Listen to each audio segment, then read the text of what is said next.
Afternoon, everybody. How you doing? Sean, straight in. Super chat. Good man. Thank you, Sean. Excellent. Let's just turn my lovely music down a little bit. The festive music. Gotta love it, haven't you? So I had a quick look at the chat. So there's a few people in already. There's a few people in early. Bretsky. Hi, Brett. Yeah, we're good, mate. Hope you're all right as well. Cyberflyer, hi, Cyberflyer. Rob Hall's got a doozle. Join the doozle club. Good one, Rob. I take it, yeah, my audio's working. Hi, Michael Hyde. Keith, hi, Keith. Yeah, Volve set. Well, you asked for it yesterday, you guys. So I had a look through what I've got, and I wanted something that we had half a chance of getting going in the live stream. So you know, we haven't got an endless amount of time here, so I wanted something that we could possibly stand a chance of getting going. I would have liked to have done that battery ever-ready set, the Type C, I think it is, but unfortunately, I think I had trouble getting the screws out of it last time. Rob needs a new valve tester. I really want to get my valve tester done. I think in my sort of time off over the Christmas period, I will get that out and just have a little tinker. I'll stick it up on the bench and have a look at it each day in between doing my accounts. Hopefully we get it sorted. Hi, Ninja, back in the UK. Where have you been, mate? Where have you been? Afternoon, Derek. Locked down in Wales. Yeah, Sean can't go see his mum now. Afternoon, Gary. How are you, Barry? Gary and Barry.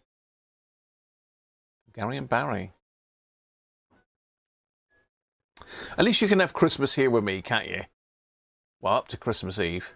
But still, it's Christmas. It's Christmas week now coming up, isn't it? Really, I'm calling this Christmas week.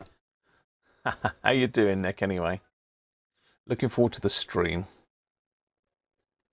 So, yeah, thanks very much for that, Sean. Foxy, how you doing, Foxy?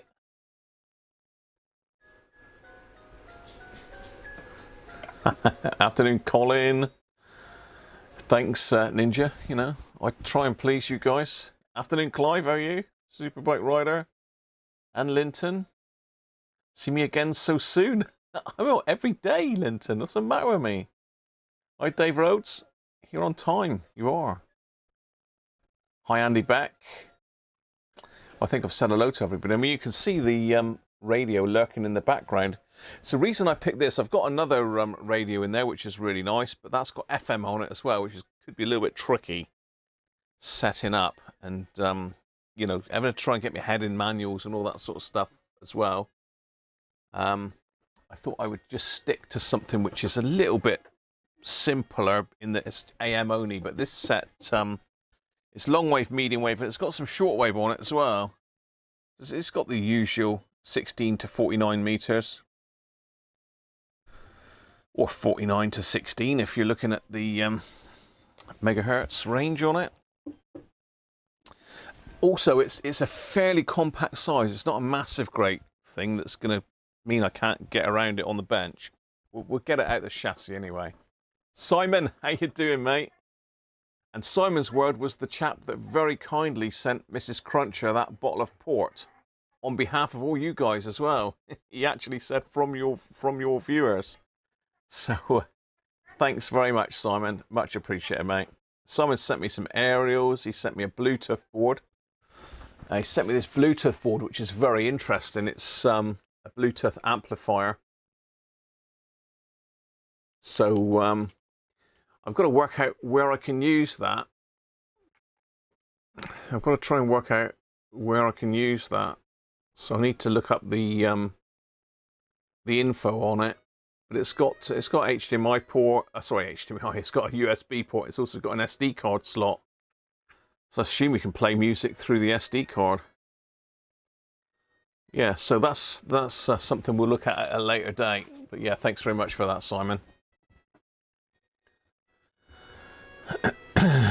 So, you're not late, Michael. Michael Hyde. Don't worry about it. We've only just begun. So we need to get Mr. Penguin sorted out because I am thirsty, and it's only right that I have a beer on Sunday. So let me just get let's let's just get you onto the main camera. Maybe you can look at the side of the radio while I sort out Mr. Penguin over here. I think the wire's tangled up with a hacker. There he is. Hello, mate. How you doing? You looking after them beers for me? Got number 20 sorted out?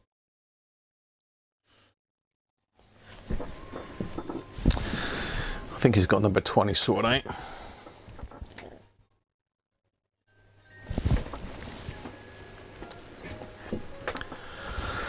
Okay. There he is, Mr. Penguin. You're going to miss Mr. Penguin, aren't you? Your new pacemaker has Bluetooth, Linton. That's good. So we can play, if we push the button, we can play music through your mouth, can we? Have you got any speakers built in as well? Did you ask for any additions? Oh, it wouldn't surprise me that they'll build speakers into your ears. I'm sure they could if they wanted to. Right, number 20 is all the way down here. Oh, where do we open it? Down there. Oh, another dark one by the looks. Oh, this looks very interesting. What do you reckon, Penguin? Do you like that? I like it, Daddy. Oh, he's excited. Cardinal Sin. That sounds a bit interesting, doesn't it? Never had that before. It's a oh, Christ, that's strong. Merry Christmas, Graham. All right, let's just get myself sorted here.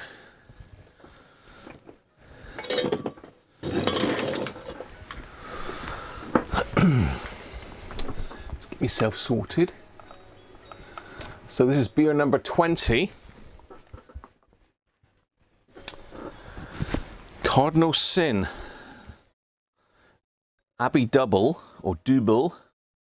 So this is sort of a Belgian style beer again. 7.8%. That's some good gear there, isn't it? Oh. So it's a dark Abbey Double brewed in Cornwall using Belgian Abbey ale yeast, combined with dark malts, brewing sugar, and a delicate hint of spice. With warming alcohol. That'll put hairs on my backside, I'm sure. Too much info. Let me get Mr. Penguin's camera back up here before I knock it over.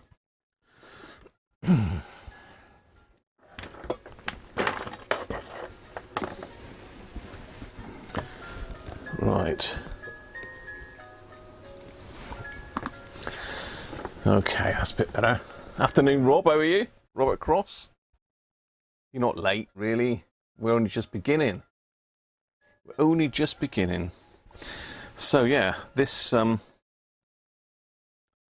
looks and sounds very interesting.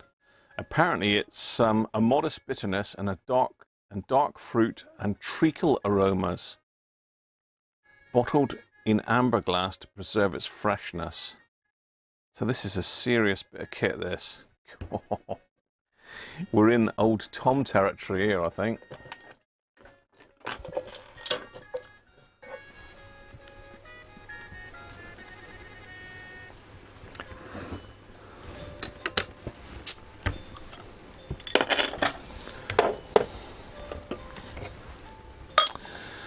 So, oh, it's pretty dark as well. Oh, you can tell that's strong just by looking at the top of it. It's almost barley wine coloured.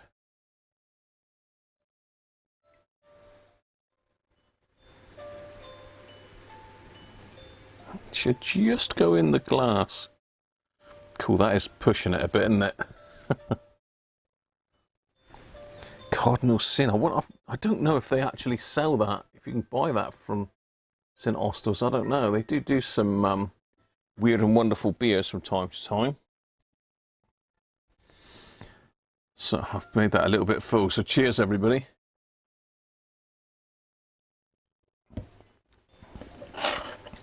Oh, that's nice. That is nice. That is very, very nice.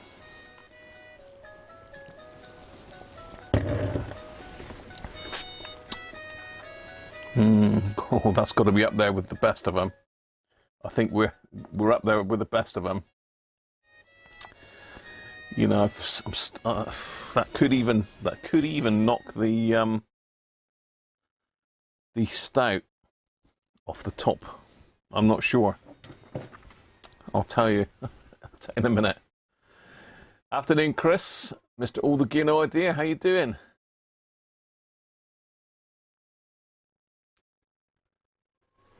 You have to take your wife out for a walk. What if you bought her a new lead for Christmas, Chris? What's going on? Bill, how you doing, mate? How you doing, Bill, Mr. Battery Maker?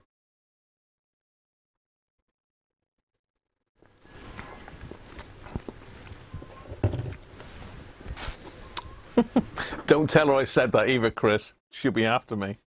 Only kidding, of course. Only joshing. Okay, it's time to have a look at this radio then. I have to be careful I don't knock my beer over. I'll be pretty gutted if I knock that over. That is very nice. So, there we go. I've given it a bit of a wipe over this morning. It's not in great condition, really. It's got issues. Which way do I need to go? Do I need to go in that? There we go. So it's got issues. It's got a big chunk of veneer missing off the back here. There's a chip of veneer off of this, like walnut veneer on the front. And someone's painted this brown. I thought it might have been original, but no, you can see really where someone's painted it. So the case restoration would take a fair bit on this. It wouldn't really. I mean, and again, on the side here, for some reason, someone's given it lots of love, and actually, I think they've broke through the veneer. I think they may have sanded it back. I'm not sure. But yeah, the finish would need to come right off. It would need to be patched up and then refinished, which is not something that I'm great at.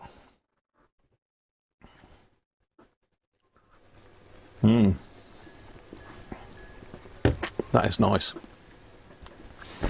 So we did look at this a while back. I did put a link in the video to when I looked at this last. Grill cloth is very nice. It's gone dark around the speaker area, Bill, but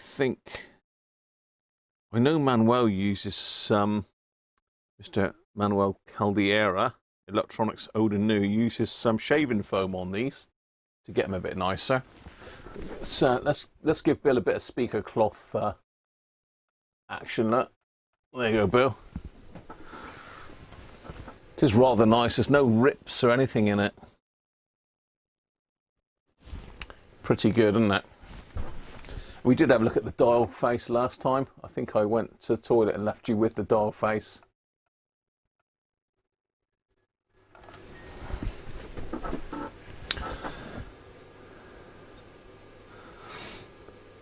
So you can't see the red very well because of the light, but if I get the light over this way a bit, you might be able to see it a bit better. It's just our 3 wave bands.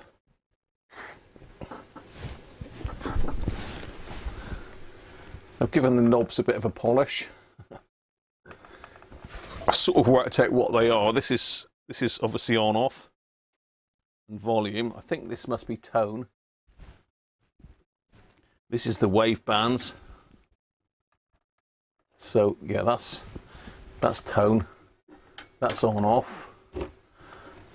That's the wave bands. Middle is medium wave, and this is the tuning. And luckily, the tuning does work, so I don't have to restring it, which is great news. No likey stringy. No likey stringy.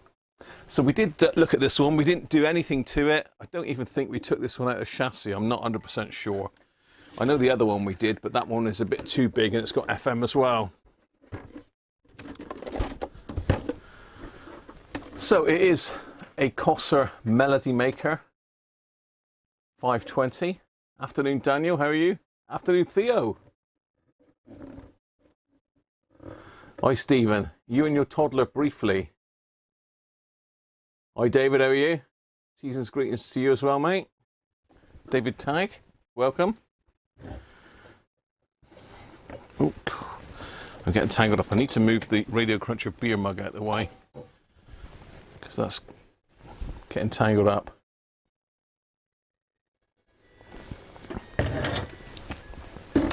Let's find out, Benji. Let's ever open.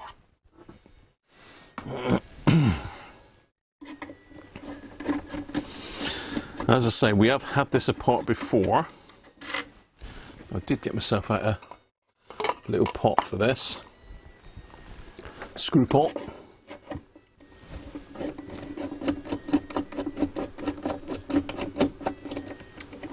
Delivering Christmas cards. I haven't done any Christmas cards yet. Well, I've done one actually. I did one for Mike when I went and visited him the other day. So this has got the frame aerial on the back,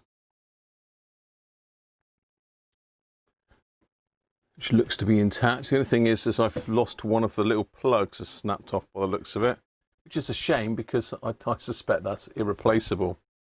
Just like a little tiny pronged jack plug, really.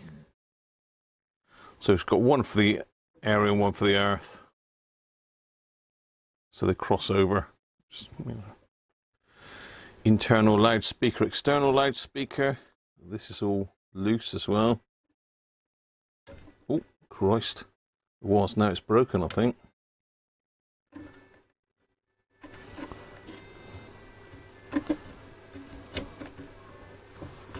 Yeah, let's just plug in. Right.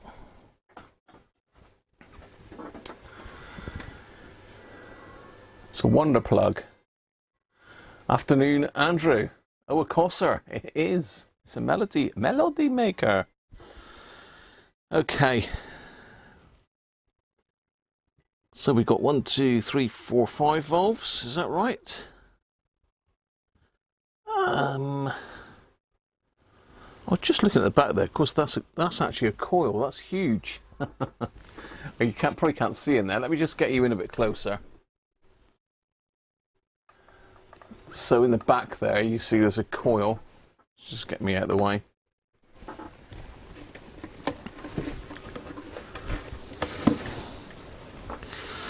I thought that was a mains dropper for a minute, but this is a transformer set, which is another reason I chose this one. Massive, great speaker, huge speaker. This is going to sound amazing when I fire the thing up, I'm sure. If we get to that stage. Dial cord looks all right. A little bit of, is that fraying or is that spider's webs? Spider's webs, I think.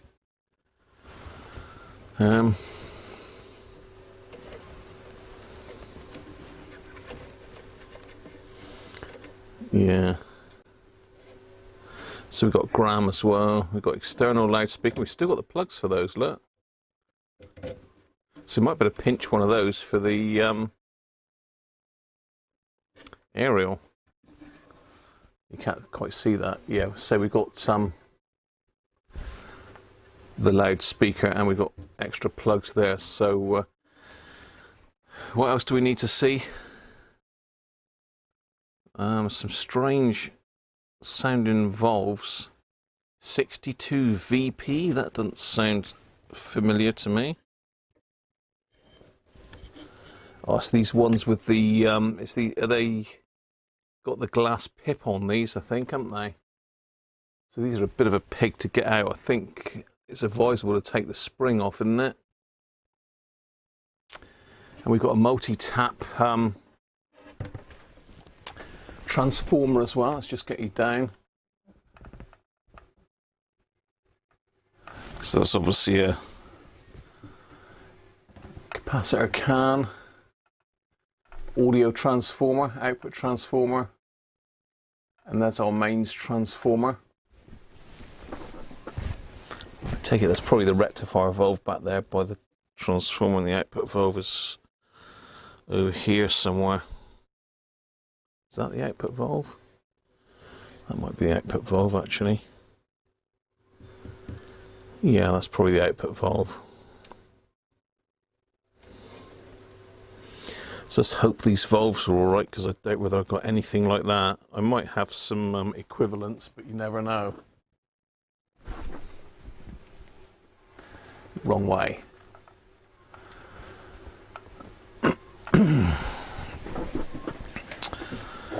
Whew, liking this stuff anyway. Cheers all. Valves are Coser equivalents of Mallard's EF4142. All right, okay. We might have some of those, Andrew. You never know. Does it work, Stephen? I haven't got a clue. We've got to assume that no, it doesn't work, really, because we're gonna. Well, it might have been recapped, and I can't remember last time whether we actually took this one out of chassis, but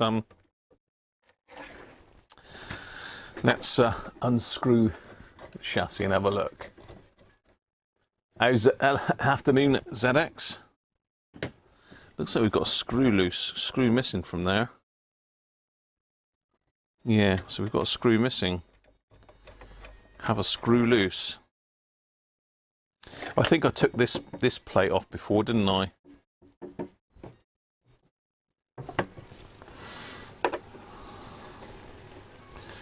I don't think. Yeah, we'll take it off anyway. We'll take it off just for the sheer hell of it. Where's my little tub?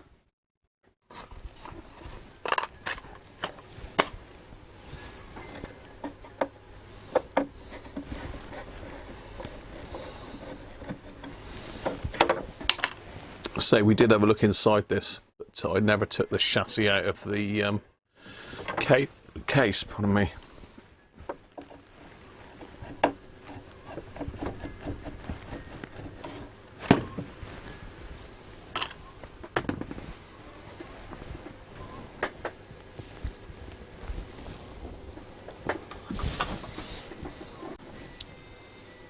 There she is in all her glory.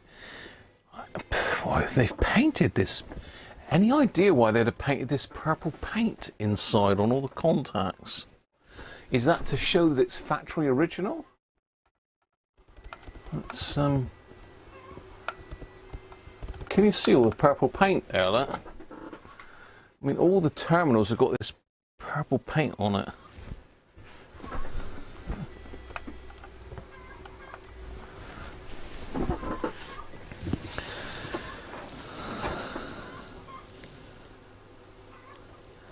Very strange, but it's all original in here. It's all original. So it's going to have to come out of the chassis. I'm going to have to take the knobs off, aren't I? Inspection paint dust. I don't know, Bill. Literally, the whole of the radio is covered in this purple paint. Where are we? Yes, you can see it's all there.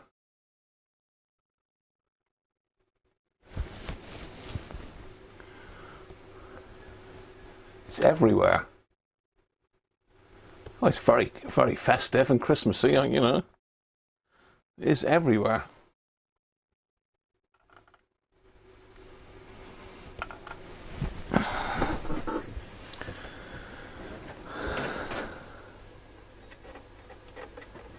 Yeah, thanks for your insights on that, Harvey. Sure, that'll go down well. Right, so we've got to get the knobs off. Incidentally, this radio is 1954.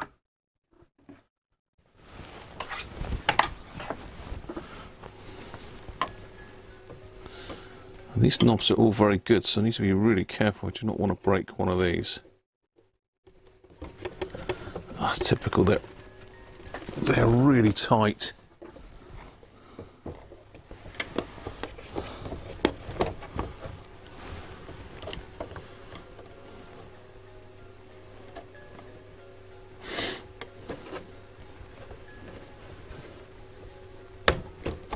Cool. That's hellish tight.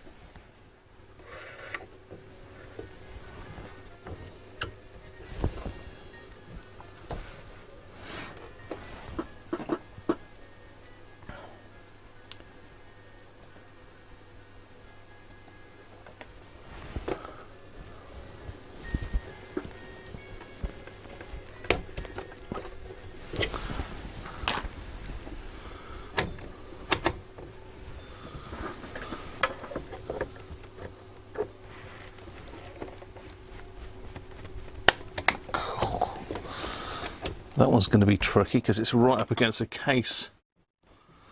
How the hell am I going to get that one out? I could try my little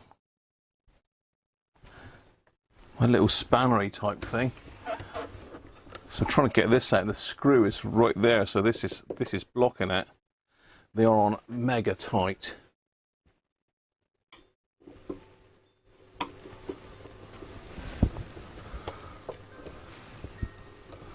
So you've only just come in, Harvey, and I've had to remove one of your comments already. So hopefully it's not a sign of things to come, mate. Let me go and get my little screwdriver set a minute. I don't even think the new stubby screwdriver will go in there.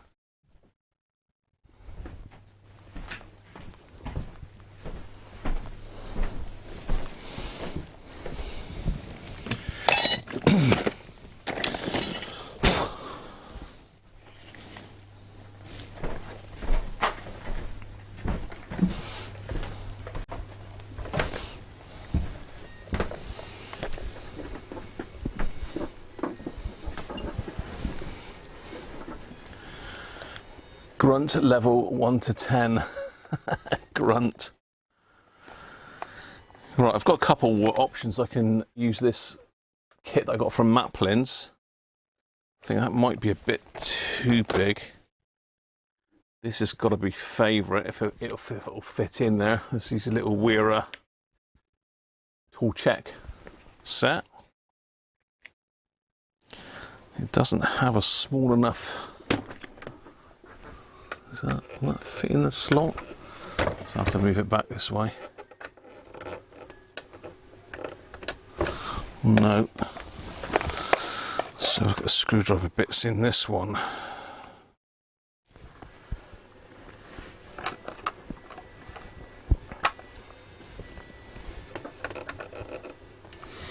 That one fits, but will the screwdriver fit in there? So this is a little tiny sort of ratchet.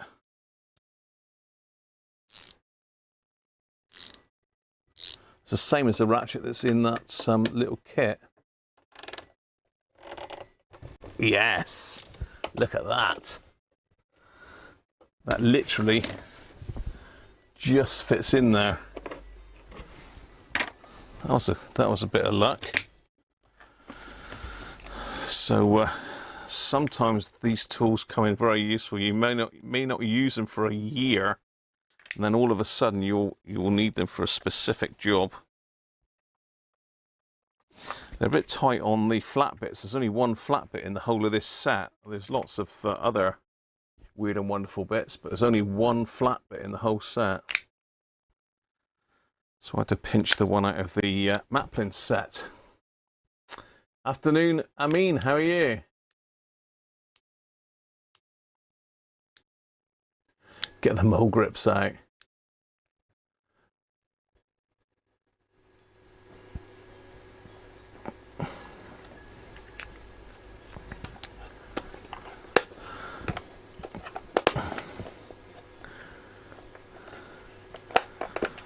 Sorted it, Bill. So there we are. That's the knobs off. This is more up your street. I mean, look, we've got a valve radio to have a play with today. Tube radio, valve radio. Just jam that in there to give it a bit of support.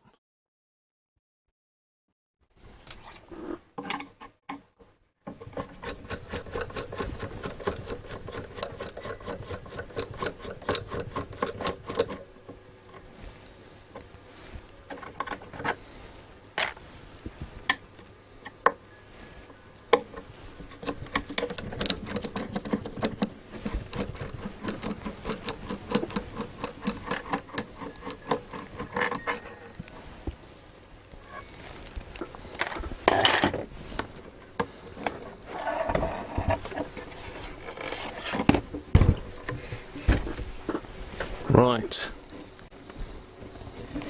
to unplug the speaker.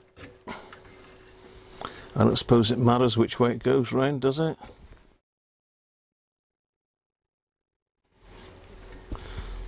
I suppose the top goes to the bottom, and the bottom goes to the top, so they're backwards from what you'd expect. So, okay, we've got a little screw in the top there as well by the looks of it. Just up here, just holding the dial face, the dial plate in place.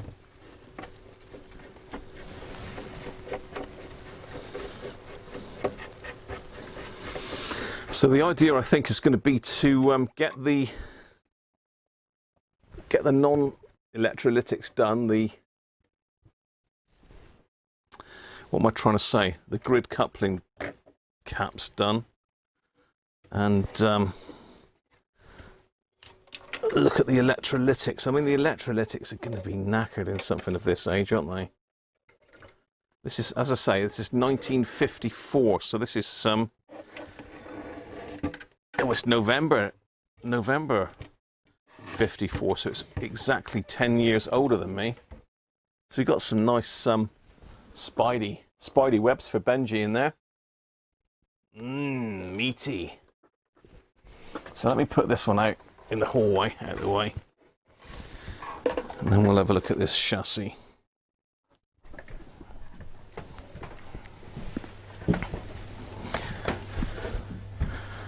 Just when Mrs. Cruncher thought she had a gap in the landing, I've just put the case back in place.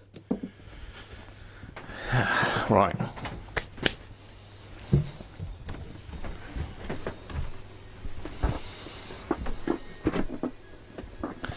This is made by Cosser. I mean, you fixed many things this week. Some radios, some fans, and some refrigerators.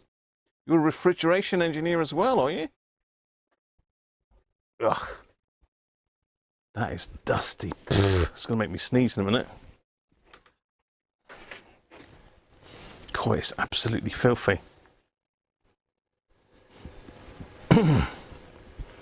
Oof, I'm going to have to take that downstairs, I think, and take it at the back and blow it off a minute. I can't work with that here. It's just way too dusty. Bear with me. Talk amongst yourselves. I'm going to have to take this downstairs and blow it out because it's filthy. Let's get the old air duster and my paintbrush. I'll leave the microphone on so you better hear what I'm doing, but yeah, that's filthy. So we've got some little gaskets on the controls. Let's pull those off out of the way.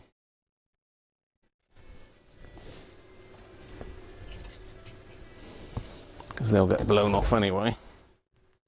It's left its mark on the bench there. Phew.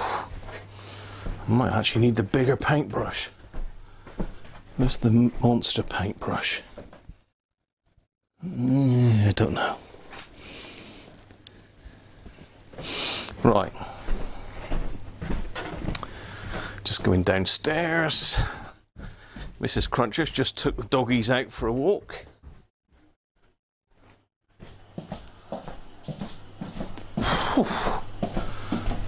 It's been raining again this morning, but looks like it's stopped again for a minute, which is lucky.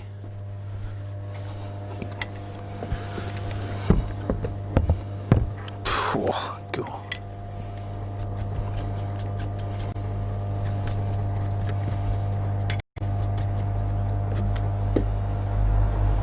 Oh, great, it's going to start raining again now.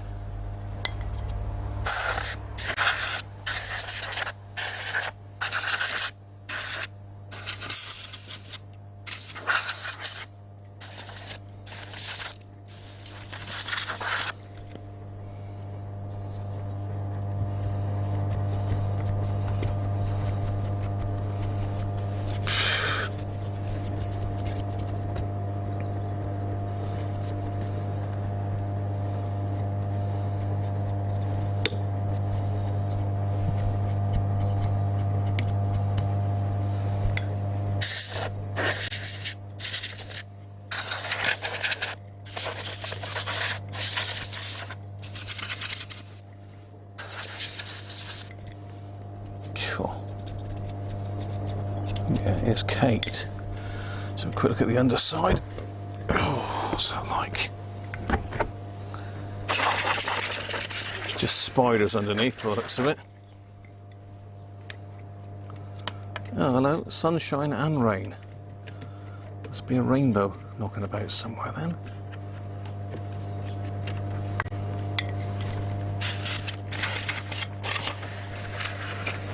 Yeah, it's getting heavier. That's getting. That's a bit better. Mrs. Cruncher's going to wonder what all that dust is out on the storage, garden store. Oh, yeah, that's a bit better.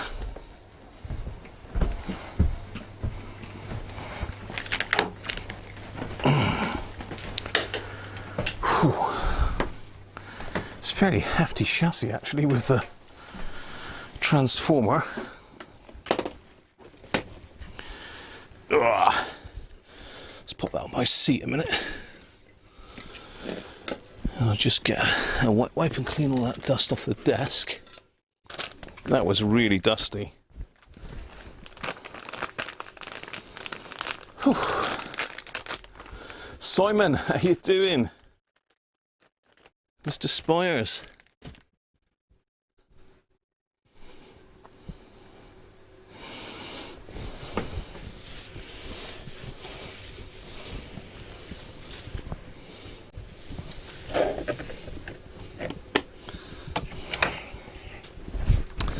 I did risk getting some dust in my beer, which was the main issue.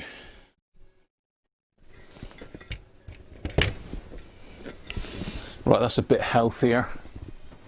Not a lot, but a bit.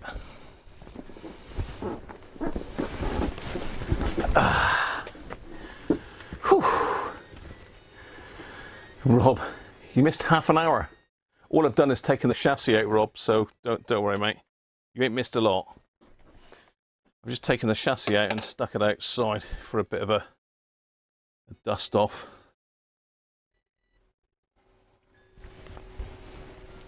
A lot of burnt on dust on top of that one. Must be a warm valve. Just cleaning the top off. I daren't touch the labels because they'll peel off, or the painting will come off just by looking at the blooming stuff. Yeah, that one's got a lot of baked on dust. So I don't know what valve that one is. I'm sure you guys know. As I say, I'm a valve novice, as you all know.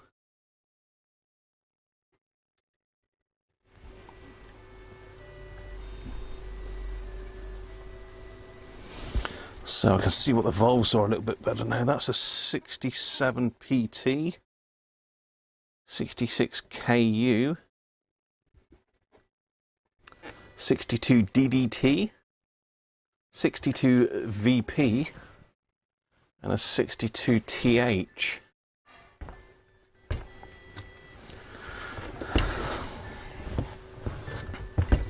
So we've got a load of dust and grime there. Let's get rid of that.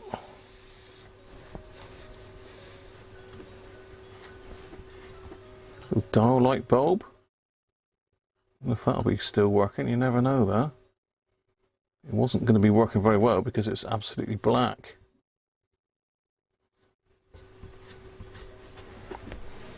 Right. That's habitable now. I think I can touch it now.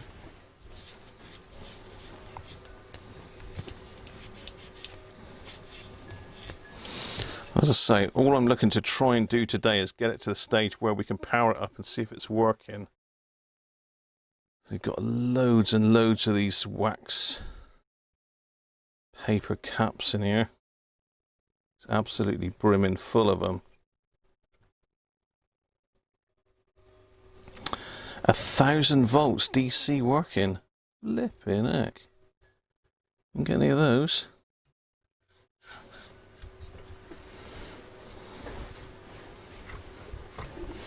Right. get rid of that. So look at the chat. Afternoon, Nathan. How are you? 2E0LIG.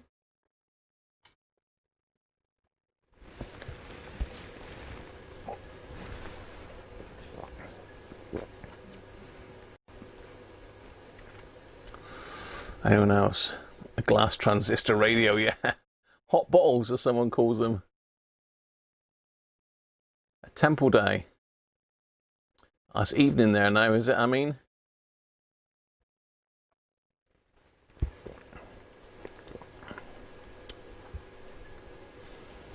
I think I said afternoon to you, Andrew, didn't I? Andrew Alsfat. Apologies if I didn't, Andrew. I think I did.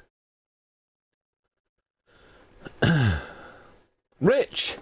Oh! Thanks, mate. I didn't see you pop in there. Thank you very much, Rich. Happy Christmas to you as well, mate. Glad you've been enjoying it, Rich. As I say, it's all this lockdown business is nice to have something to sit down and watch, isn't it, really? I just wish I had something to sit down and watch. But to be fair, though, a lot of you guys have been putting videos out that make videos, so I've been eagerly watching.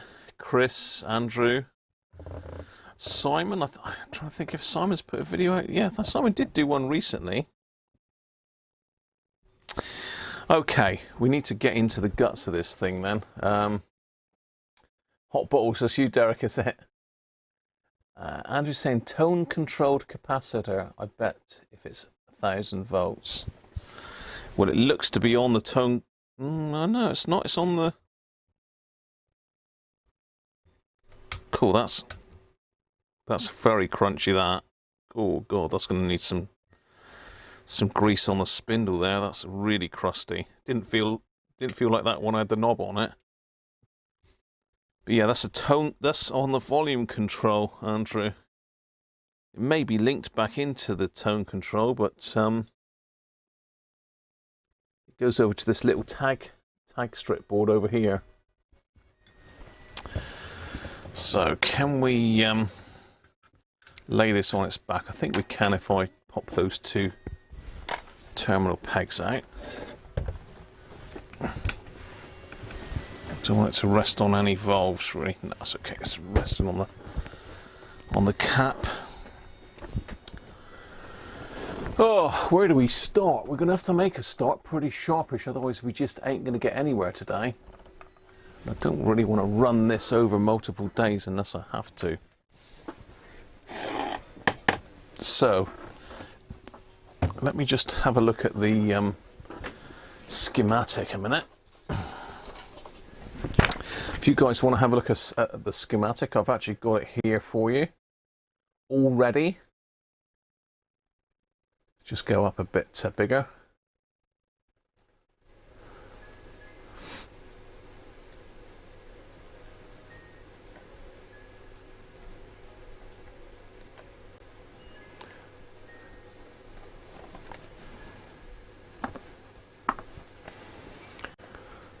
Okay. I shouldn't be cutting that off too much. So yeah, here's our AC mains with our rectifier valve. So the output's got to be this one, isn't it? V4 67 PT. Yeah. So this is the output valve down here. You can't see that because I've not got the picture-in-picture on.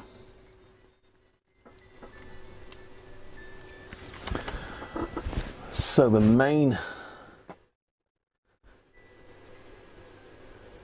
Have we got a grid coupling cap to that one? I don't think we have we? Ah, it's that one there, isn't it, that goes through the volume control. C25 is our first culprit, really.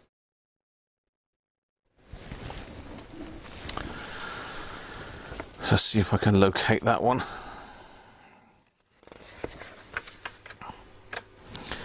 I haven't got the Heathkit capacitor tester in, but I think we're just going to waste time by testing them anyway. They're going to need to be done.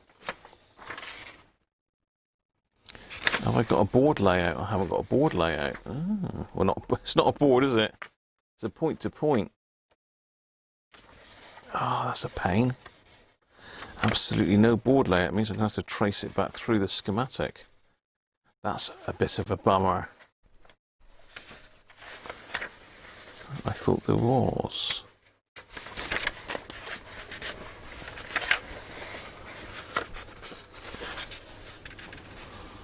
Alignment procedure. Yeah, no board layout. Not board layout, no circuit layout as such then.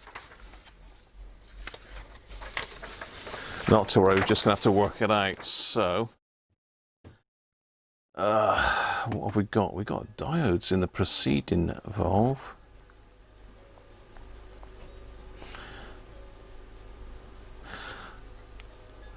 So we need to find the wiper of the volume pot, which is this one. So that one's coming straight off the volume pot there.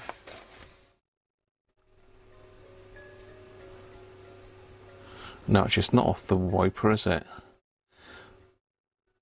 Actually that one's to ground then. That's C27 looking at the schematic. You can't really see, can you? So let me just zoom in to this area here.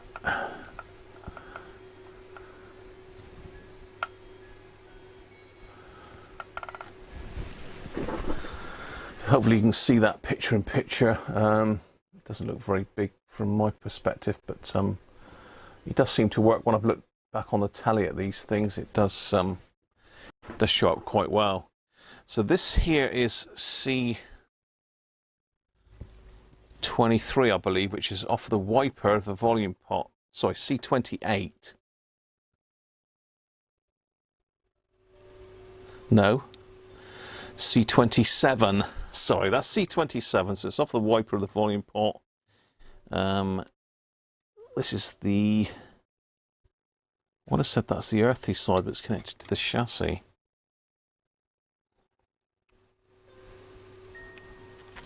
So that's C28, which is 100 picofarads. So C27, C28.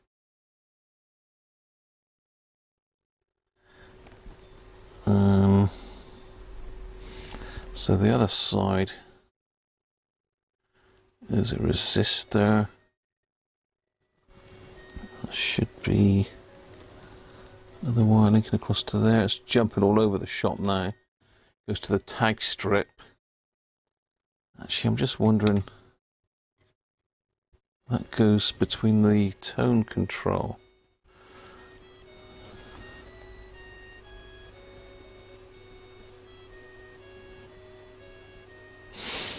I'm just wondering if I've got the tone control and the volume control mixed up.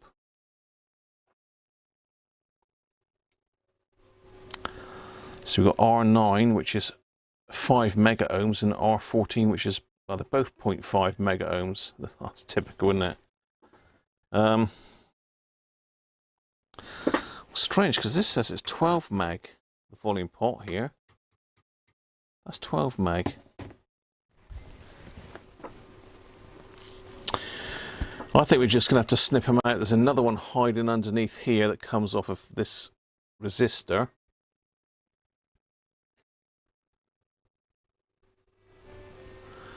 But I don't know which one I'm looking at. This is obviously the volume pot. The volume pot has got to be further down the line, just in front. I'm looking at this as the volume pot, people, R14. We've also got R9 over here. It doesn't say which is tone and which is volume. Might say in the gumph.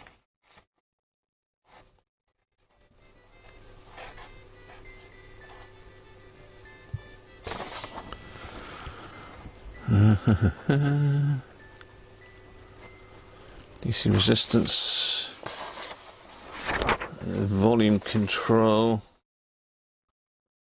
tone control. Suppose it says 0.5 megs, but this is a 12 meg. Oh no, hang on, it's half a meg. It's half a meg. That's right then.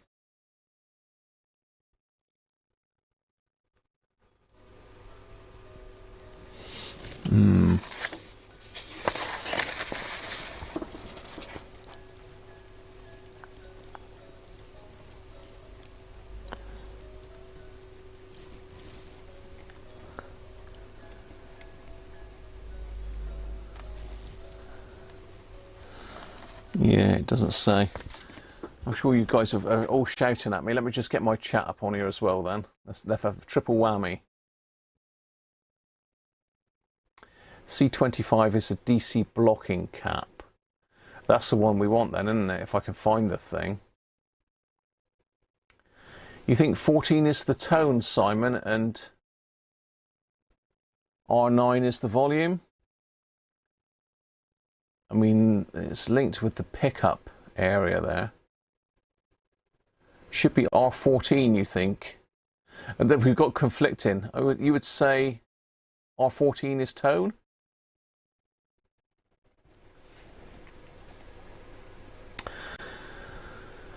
So that is off of the anode of V3 C25. So let me find a V3, which is a 62 DDT. It's got to be that one there, isn't it? Yeah, a 62 DDT is this one here. So it's down. So it's off of the anode of this one.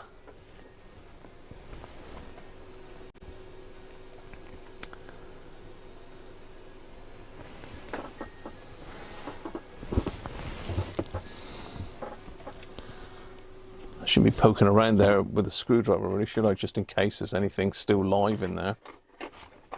Just poke around with this because it's plastic ended. So it's got to be coming back this way. That's an electrolytics. It's not that one. Oh.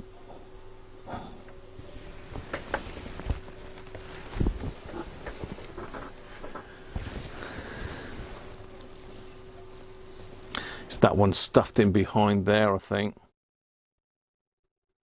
It's got this link wire comes back up to here, goes across a resistor, but also joins. Oh, hang on, no, different wire. No, that's just a resistor.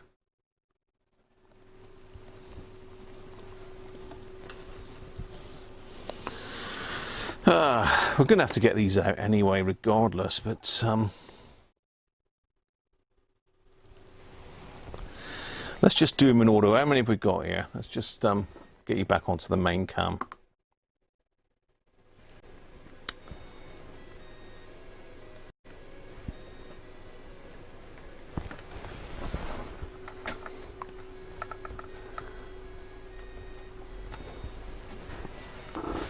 Let's get that picture off.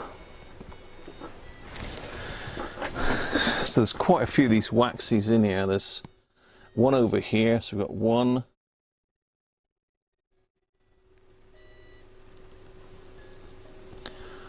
2, there's one in behind there, 3. We've only got 5 of them, so they're all going to have to go anyway. That's another one down here, 6. Where's that one going to? That's going from the output valve to ground.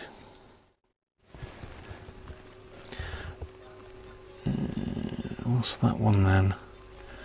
That must be C28 then, if that's going from the output valve to ground. What's that coming off of it?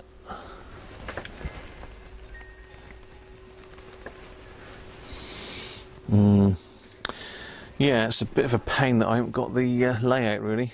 It's a 0.005. I'm not really prepared, am I? 1954, Simon.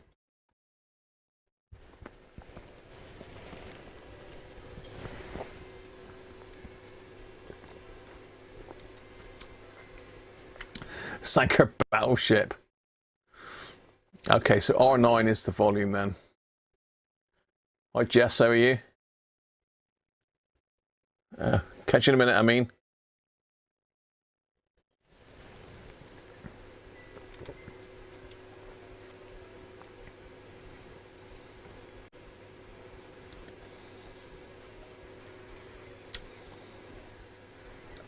Yeah, I'll be on for a while. I mean, we usually do at least a few hours on a Sunday, so I'll catch you in a minute, mate.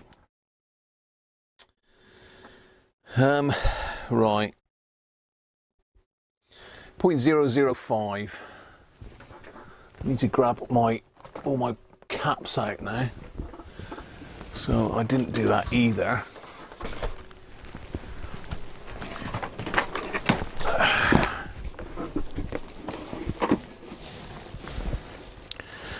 And I haven't got my list that Doug very kindly did for me of all the cap values. So 0.005.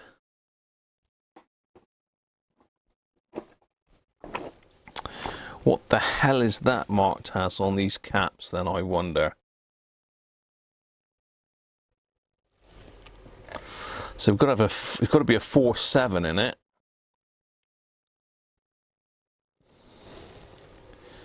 Is it 472?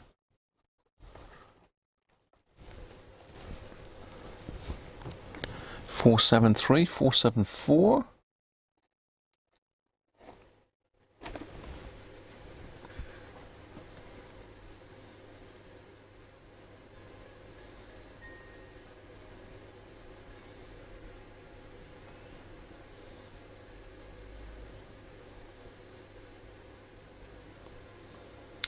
No, I would say this radio hasn't been fitted for a long time.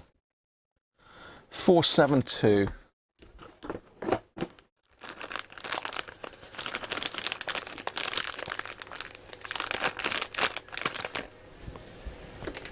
I mean, look at the size of that compared to that. It's tiny. It's ridiculous, isn't it? 472.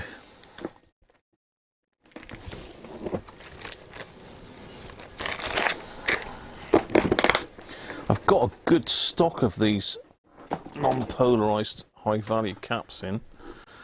I restocked recently as well. How are we going to do this then? We're going to try and unwrap them? We ought to, don't we?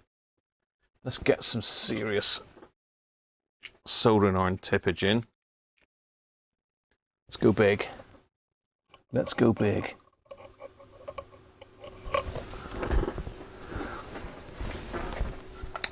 So we're looking at this one first up here.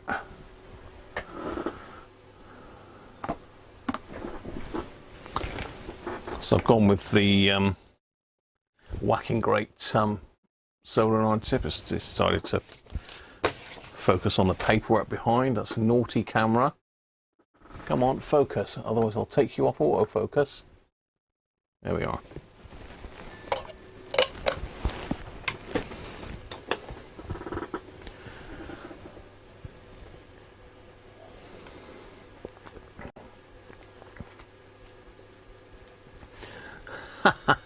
Do I need to bother if it's round the right way, Nick? Yeah, all these caps, robber marks, 472, 473, 474. It's just the number of zeros after the decimal point, isn't it? I never get the hang of that.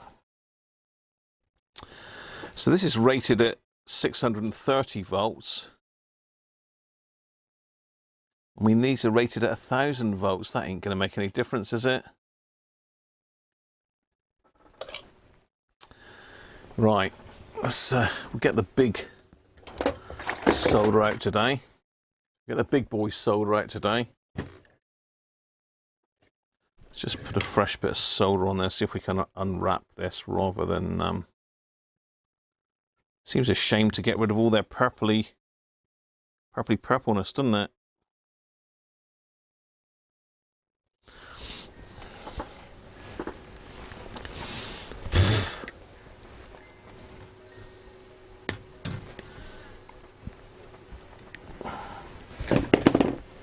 Poor.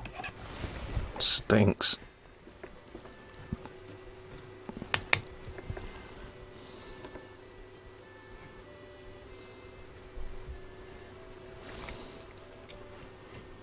How the hell have they wrapped that around there?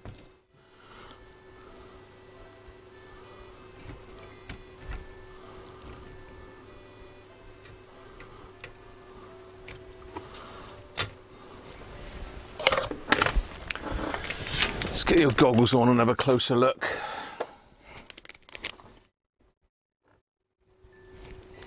Right, so should be able to snip that bit there. Patoing. Hopefully should make it move now.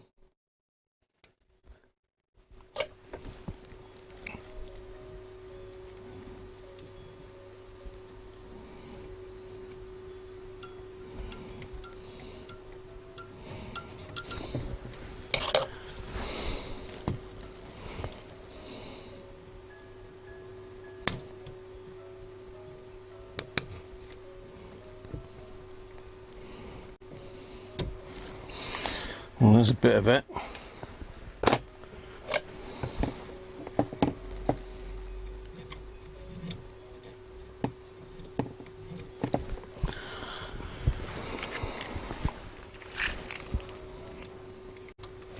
Get the big braid.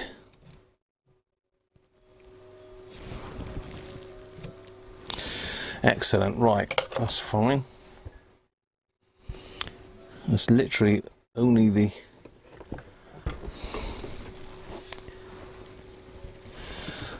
only thing connected to the volume pots. Let's see if we're going to be lucky with this one.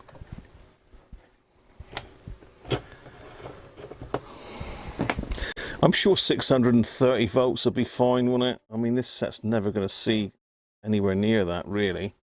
So whether it's just what they had back in the day, or whether I should be using 1 kV caps, I don't know, really.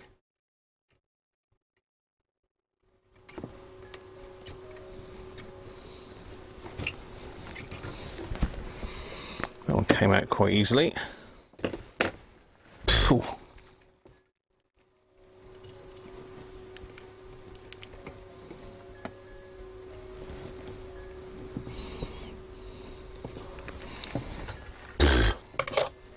Should have the extractor on, really. Let's get that over.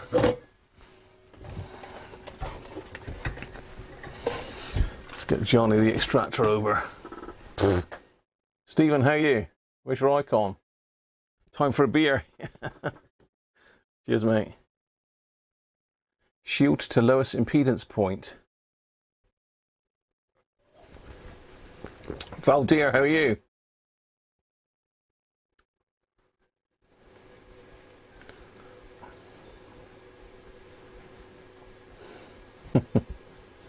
Proper resistors, that is, isn't it? What's with the national grid power numbers? I don't know. Bang. Hi Dids, how are you?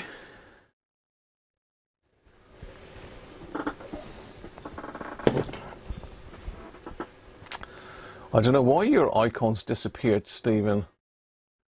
Perhaps you've been de-iconed.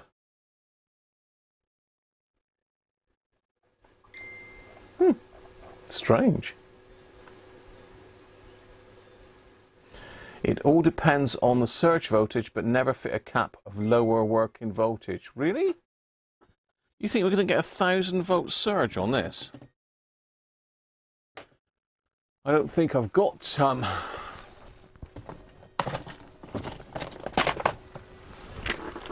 any kilovolt caps. 630 is the biggest I've got.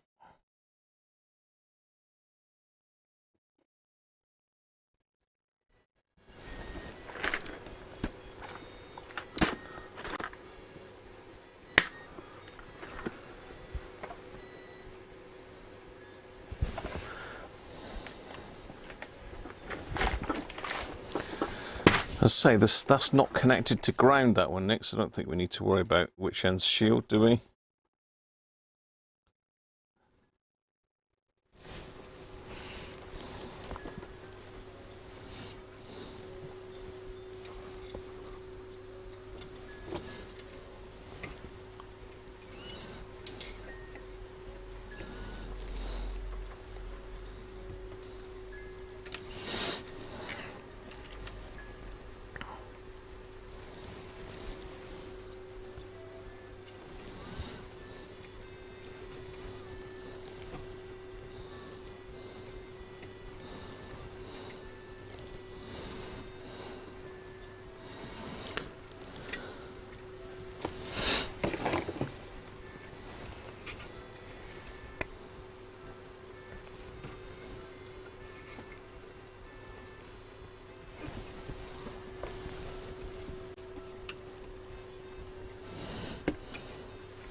Yeah, I think you're getting me worried, Theo. Stop it.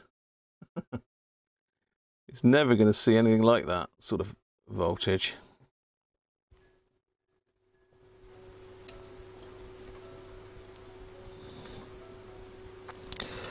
Come on, solder. Thank you. I didn't turn the extractor on then. Too late now. Don't know where that bit went.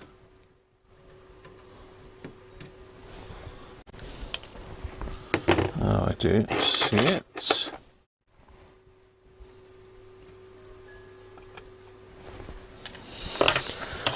One down, 5 to go.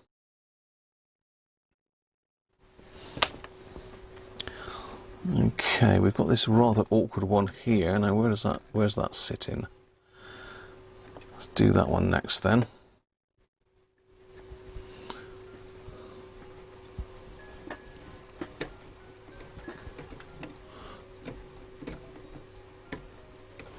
Cool.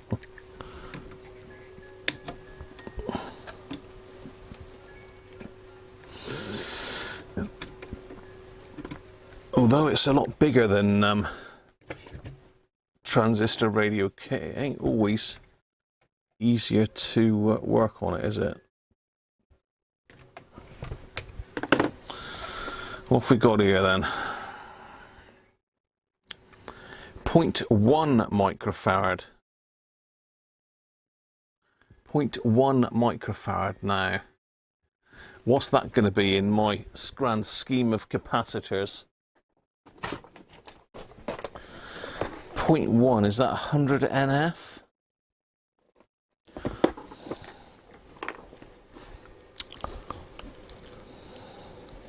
$102? Are we looking at 102, people? 104 is 100 NF, is it? So 0.1 is 104. And would you Adam and Eve it? I haven't got any 104. It's what I have somewhere, but I don't know where.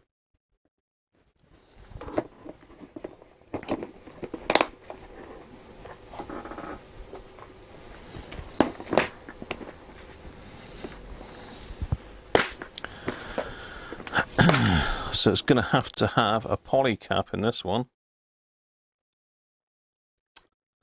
Just having a look what 100 NFs I've got.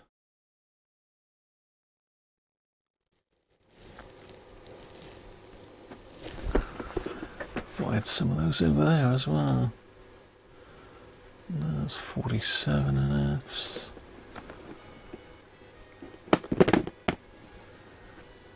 $22 NF. Okay, it's going to have to be one of these then.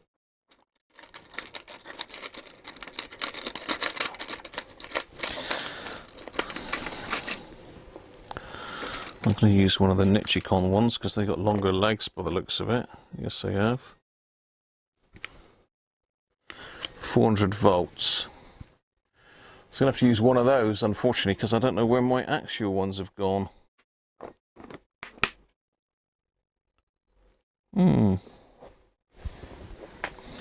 Well, I did order. I have got some here somewhere, but who knows where.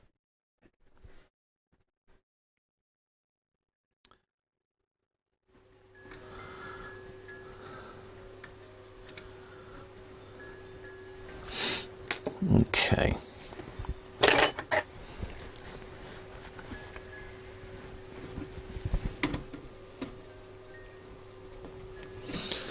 Let's see if I can unsolder this.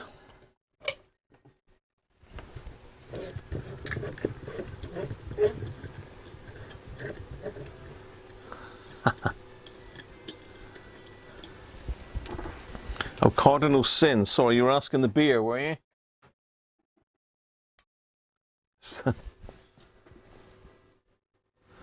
That's the beer at the moment. Cardinal sin.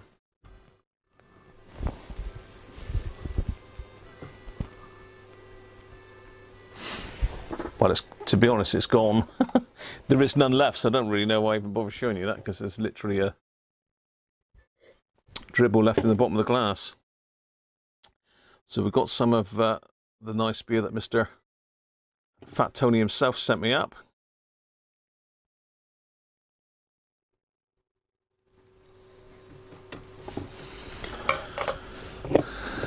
Okay.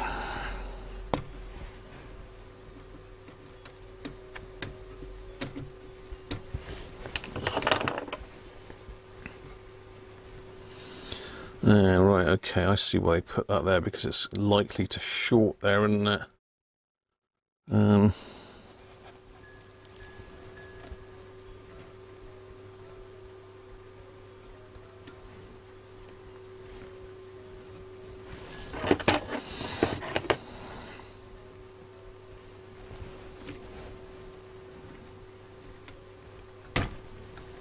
Careful. Careful.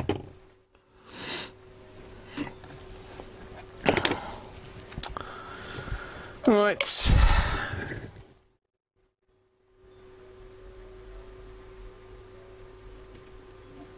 Wrong one. Let's try this one. Dear, oh dear. Could be one of those days, people.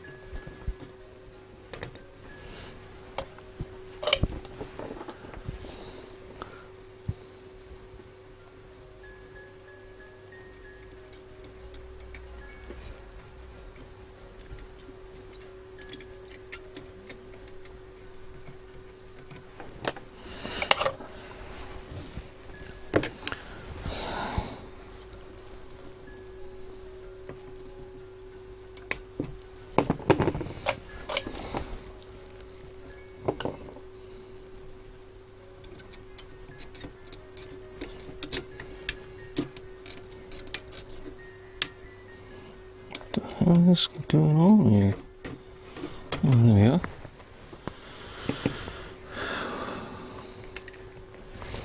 Well, I've just broken that link there.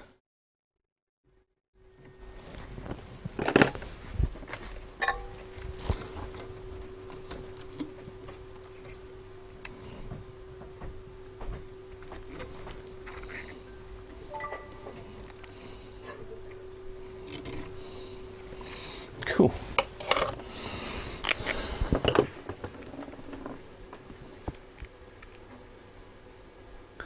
SMD compatible cheeses are set no thicker than 1 mil, but they still get stuck between components. I got these, Nathan. These are Multicomp Pro. They've got some slightly angled flat ends on them, and I think I got those from CPC. I've got a couple different pairs of them. There's another pair there with an angled end on it. These are specific SMD tweezers, but there you go, Nathan, if that helps. They used to wash me. Cheap Australian life. Turns out I've been fostered. Oh my! It is strong from Valdir, yeah. It was only a little bottle. It's only a little baby bottle. Okay.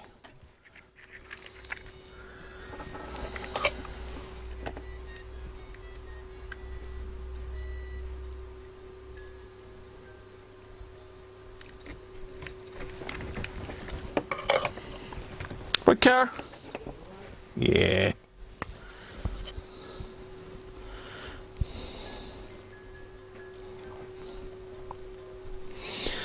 Okay, so I'm going to have to sort of knit that together now, I think. So let's stick that one through there.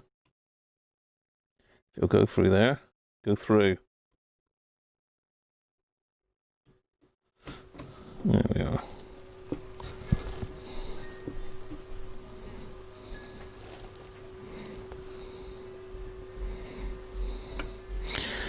And then we've got to join it to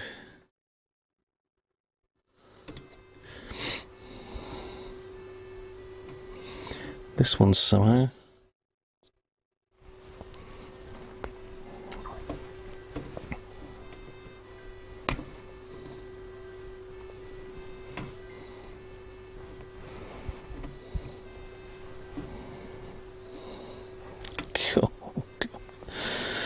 Pig zero this, am I?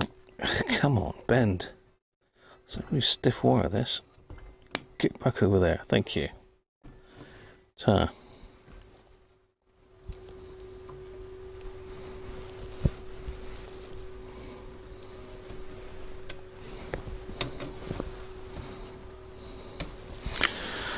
Better.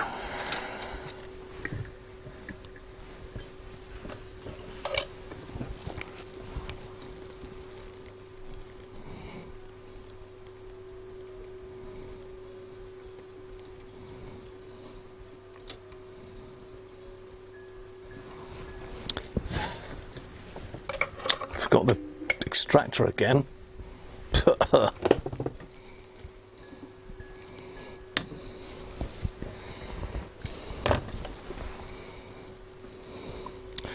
Okay, that one's safely tucked down out of the way. I will just move it away here a little bit.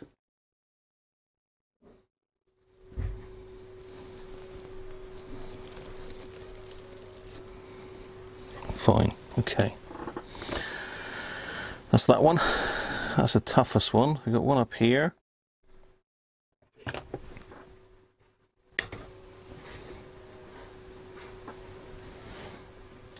Oh, we've got a dry joint on that one. We have a dry joint on that one. That's not, I haven't even touched that with a soldering iron. Look, it's coming out. Yeah, interesting. What's this one then? 002. So is that a 102 again? No. No, it's not a 102, is it? It's 222. Am I thinking it's 222? Oh dear.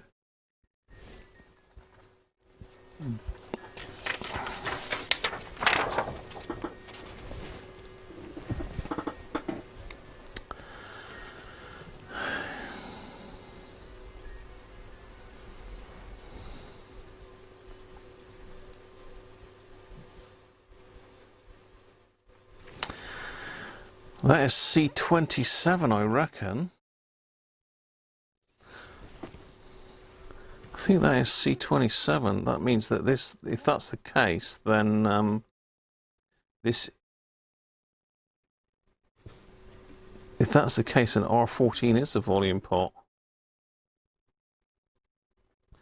I don't know.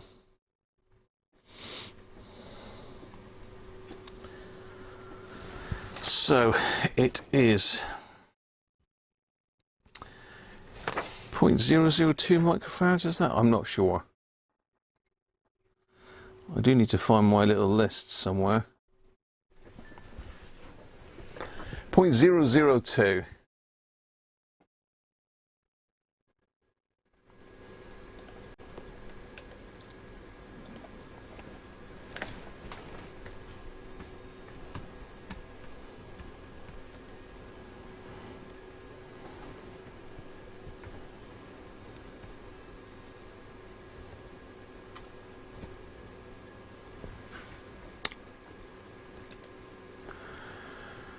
Right, let me see if I can find one of these charts.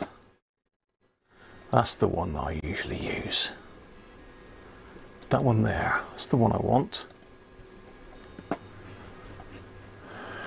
Come on.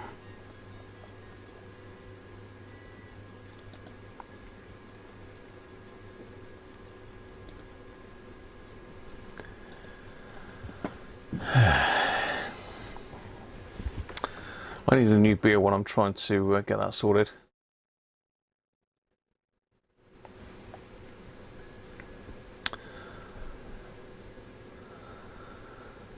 Okay, so that tells me what 0.002 is, but it doesn't tell me what the code is.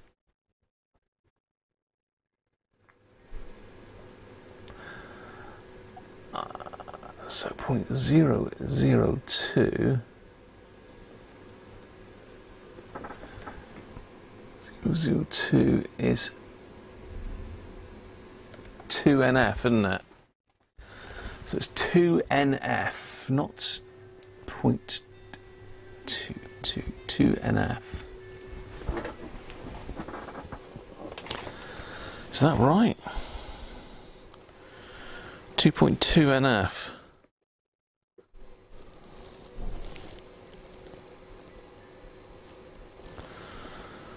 And it doesn't look like I've got any of those. So I got one.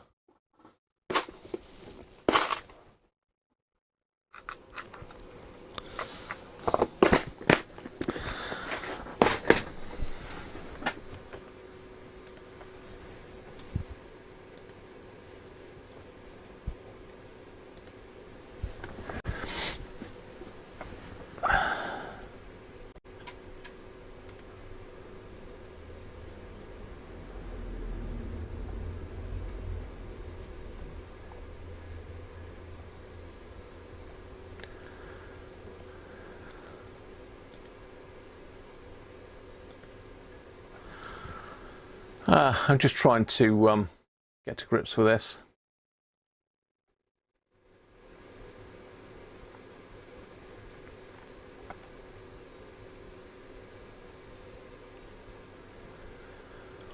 It's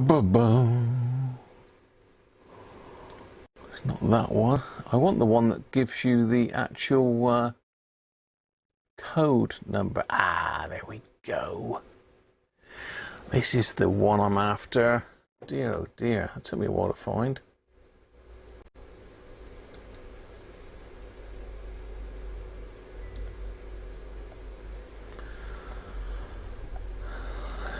So,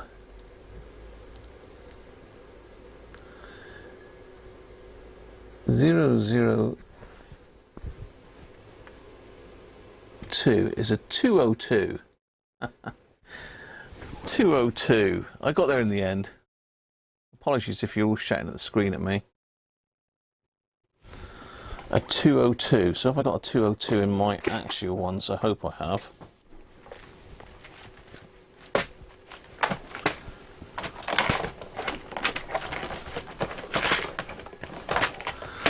I'm having trouble with Mrs. Cruncher's decorations all tangling up with my capacitors here. 202 222472.1 102. I haven't got any 202s. 105s, 224s. Oh dear. I got 222. 102. Oh, hang on. 222 will be fine. Of course it will, idiot. 222. I'm alright, we're good. 222 is close enough. Dear oh dear, I got there in the end. I'm actually looking at this this chart here, look. So this is one that I've printed that I use quite a lot. Just tells you what it is in microfarads, nanofarads, and picofarads. But this is the one with the capacitor code on it as well. So I'll be referring to those as we go. I never remember them. I don't do this stuff enough. You see, that's the problem. Right. Now we've got the right cap, hopefully we've got the right cap. You guys are all shouting at the computers, I'm sure. Hi, I mean, you back again?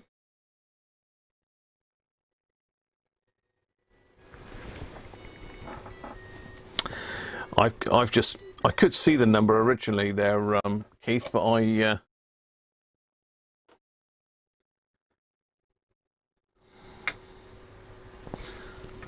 did I cut that off so short then? When I cut all the others off nice and long. Oh, I know, because I just pulled it out, didn't I? Because it wasn't even soldered. That's right. Okay. So I should be able to actually get that through that unsoldered hole. Yeah.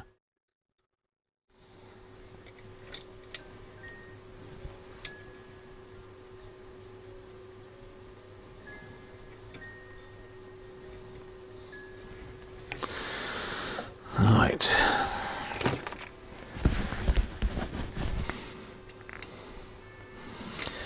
Just knit that one in.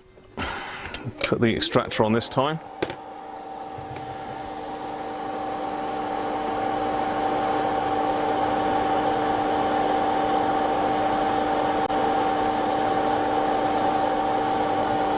Oh, that's a bit blobby.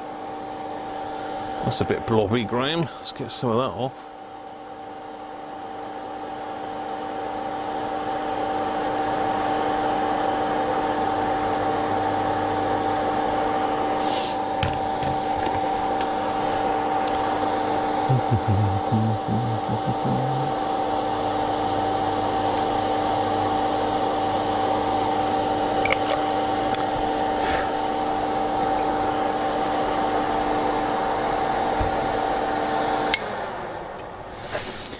Okay, so there's only one connection into this. So this is the tone control now. Come on. That came off nice and easy.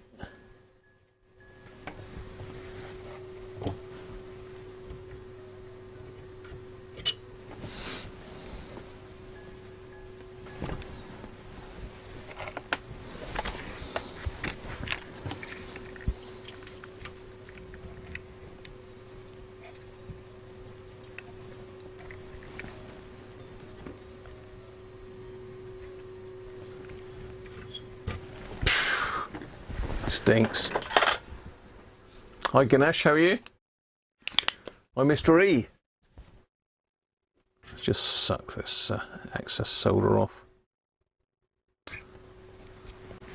There we go. You can't see what I'm doing now. I'm up on top of this tone control just here, just out of sight.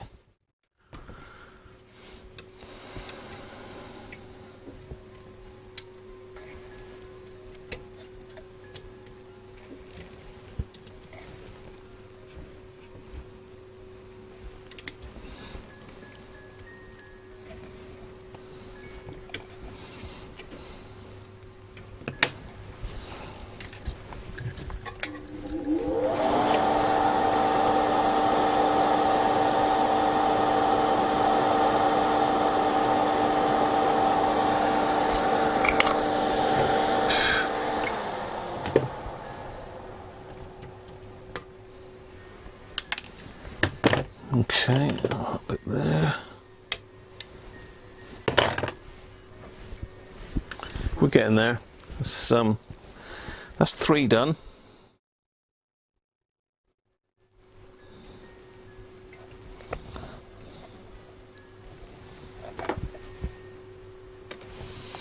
Three done.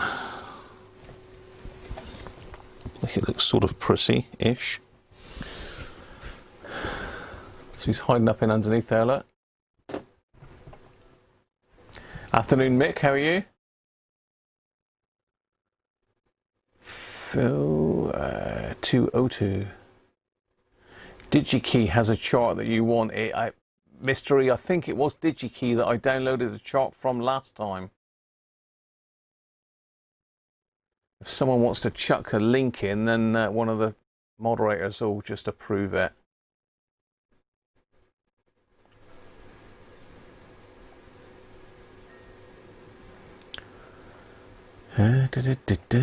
Strange we've got no George and Paul in today. I thought they'd have been well into the Volve stuff.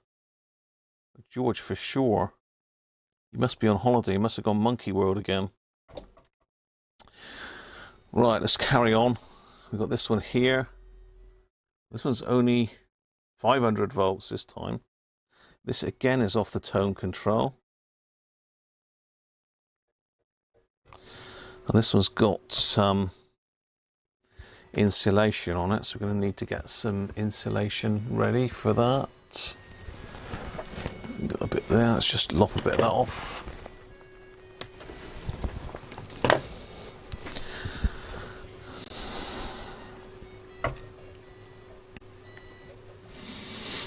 It's a bit awkward up in underneath there.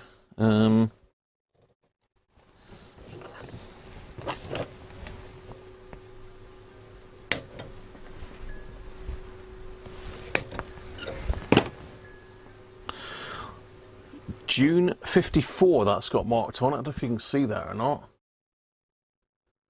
June 54. So there we go. That's dated. That I didn't realise these were dates on them. Well, that one certainly has.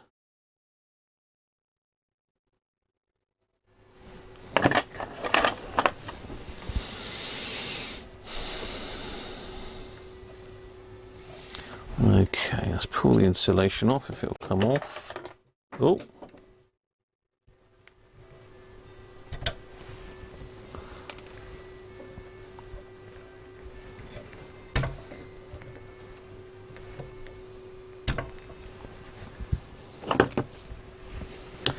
I could use those little springy things that Andrew gave me, couldn't I? What have I done with those? There they are. Could use one of those to get up onto that one, because that's got... it might come off. Let's have a look.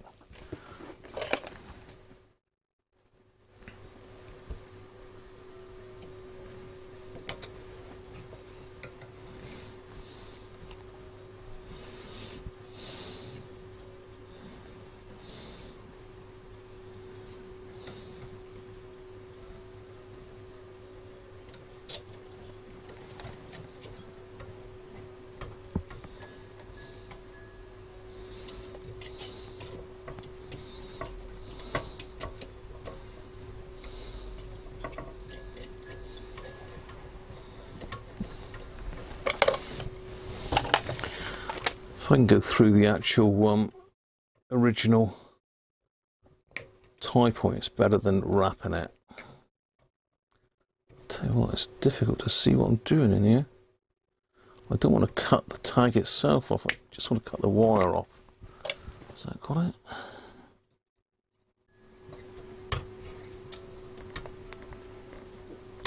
There we go.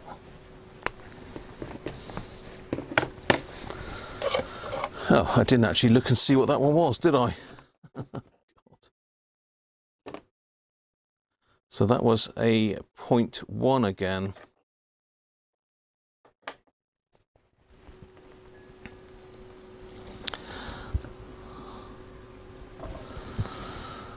So is that the ones that we haven't got? The 104 it is, isn't it? So I'm going to have to use another one of those.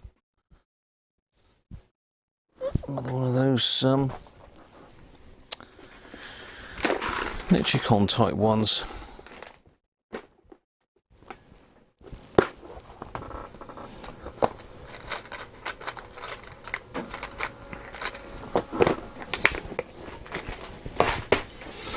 I have got a bag of 104 somewhere with a 50 in it. I don't know where it is. Okay, it's going to be a bit of a stretch this one, but it should go.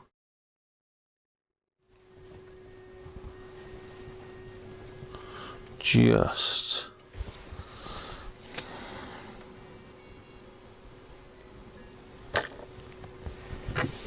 Let's cut a bit of insulation.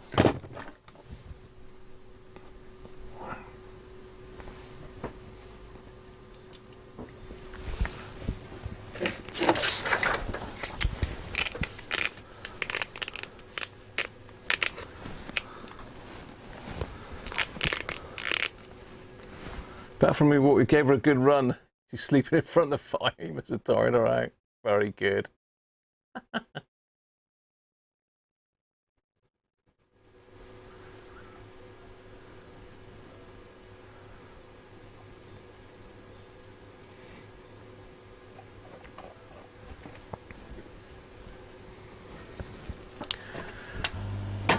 just heat shrink that on a little bit.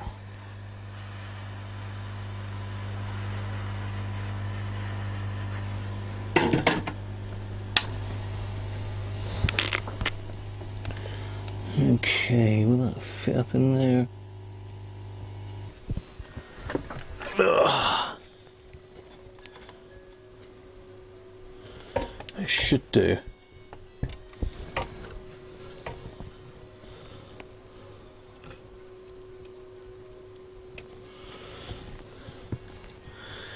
It should do. Stay there. Stay there, you little monkey. Come on, over you go, thank you.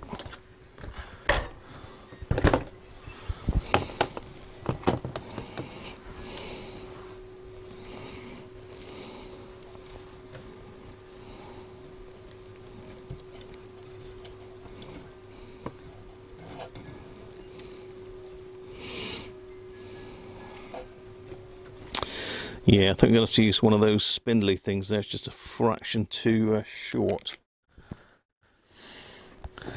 These are very kindly made for me by Andrew Alsfer. So thank you for these, Andrew.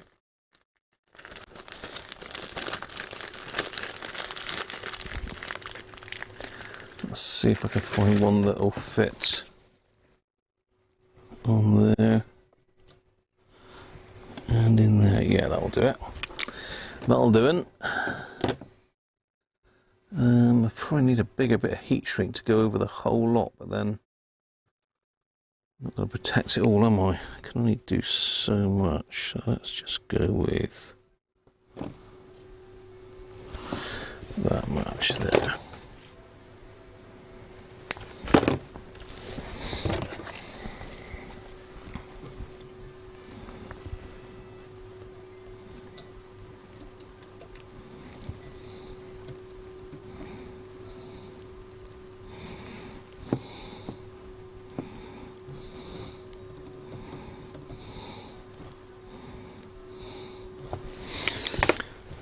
There.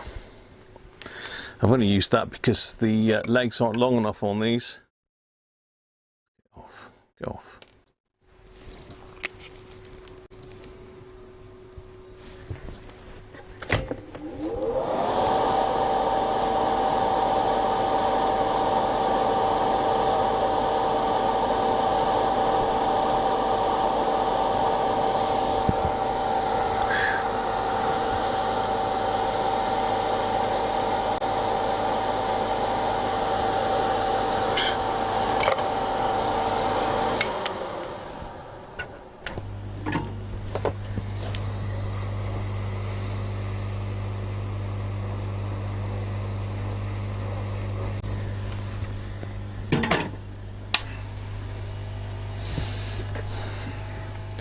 Okay, now we're getting there.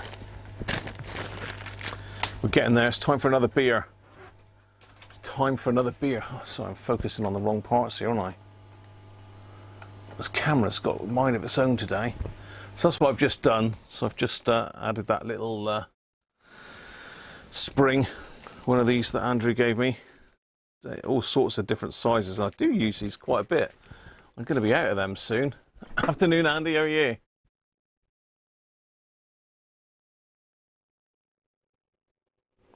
Graham will eat tonight regardless of what radio he repairs. So that's the difference. Yeah. Yeah, you're right, Chris. I will eat. Mrs. Cruncher's already got us tea lined up.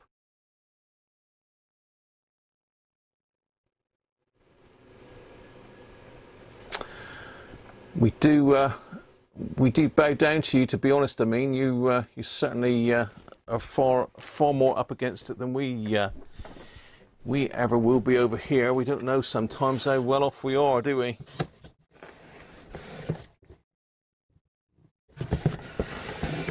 So that's Mad Goose. Did I have that last time? Mad Goose.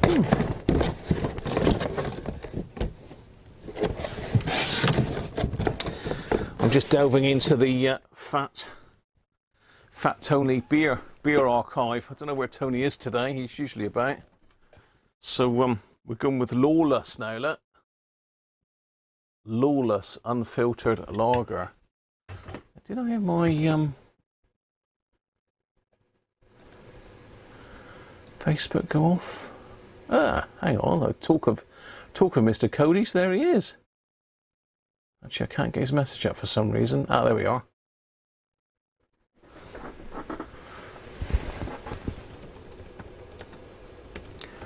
Paul's actually found me a layout for it.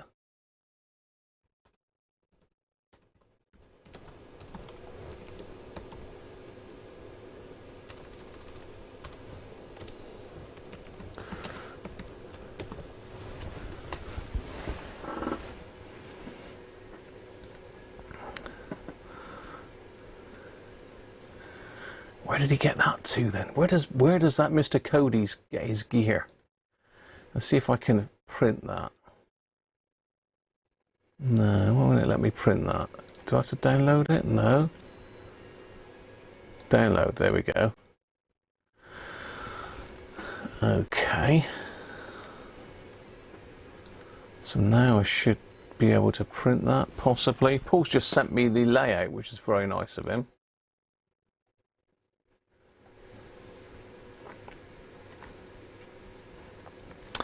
That should answer a lot of our questions. Let's just bump that up a little bit.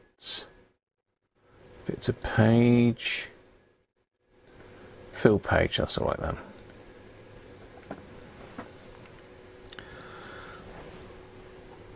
Yeah, so Mr. Cody's has very kindly sent me this through on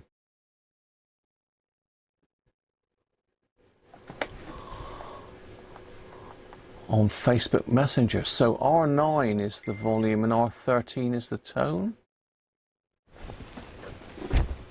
I think the issue we have is different schematics give different what other ones have we got here? Is that a different one or is that the same one? Okay, that says R9. And what does this diagram say? R14. Yes, I think Paul's coming off of that diagram there. So yeah, when we were looking at it, I wasn't right. R9, yeah, you were right. Cracking up. Oh dear. Anyway, thank you very much, Paul, if you're watching, mate. We must be watching. He wouldn't have known that we wanted the the board layout.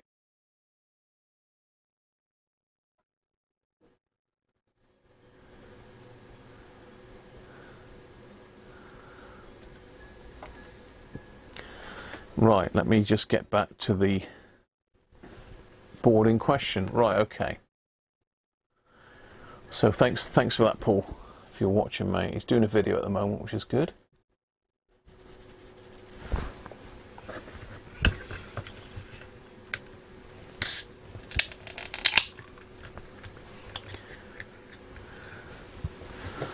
So this beer is courtesy of Fat Tony. In fact, I haven't seen Tony in for a few days, actually. Hopefully he's all okay.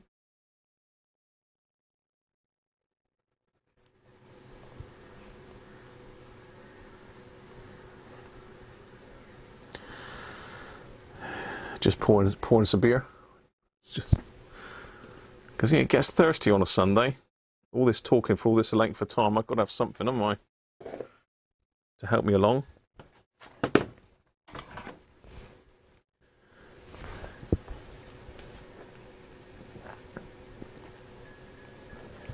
Trace of Brett. Oh dear.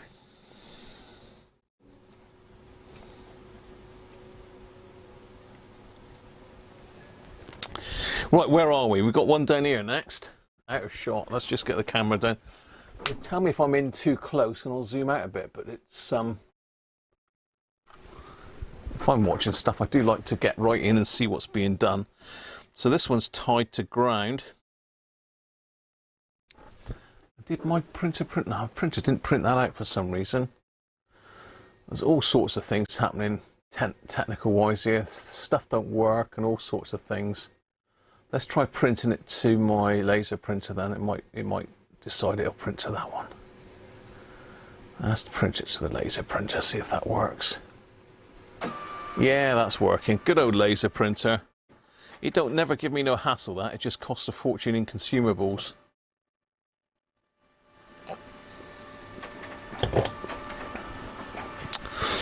Okay. So let's cut that off there.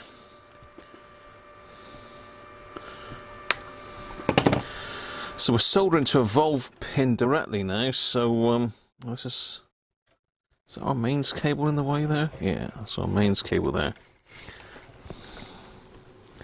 It's in a sort of a grommet. I'm just wondering if... Yeah, it's a metal grommet. So I'm going to change that mains cable anyway, so I'm going to pull that out of there, because when I connect this up in a bit, I'm going to solder a new mains lead on it. Let's get that up out the way.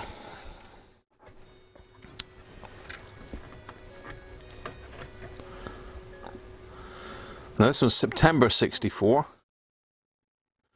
Let's see if this one will come undone. According to that, this is C23, so I think this is the that's cap, I think, isn't it? C23. It depends what schematic we're looking at. This is the problem. You get C23.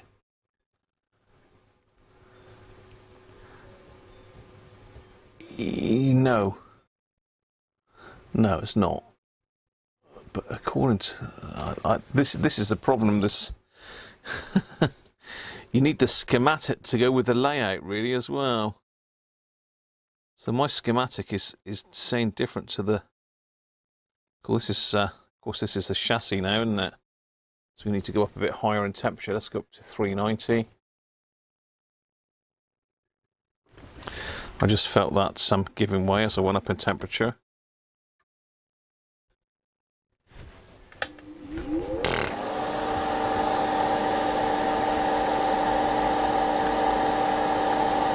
Yeah, that's now melting the solder, just about.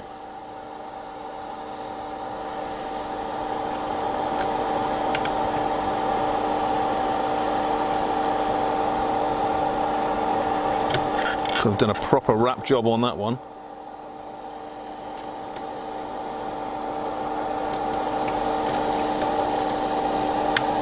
Come out.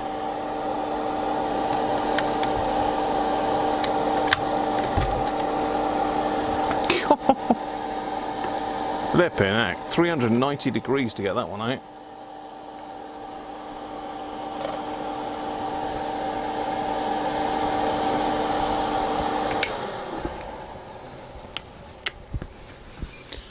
Right.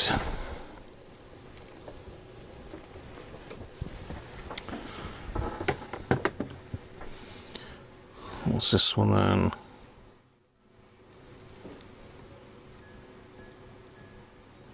.01. 0.01 this time.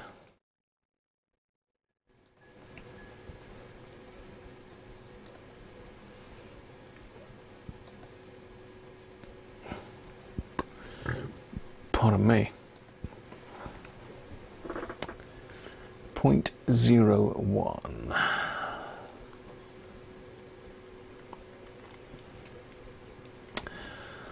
That's a 103 10 NF.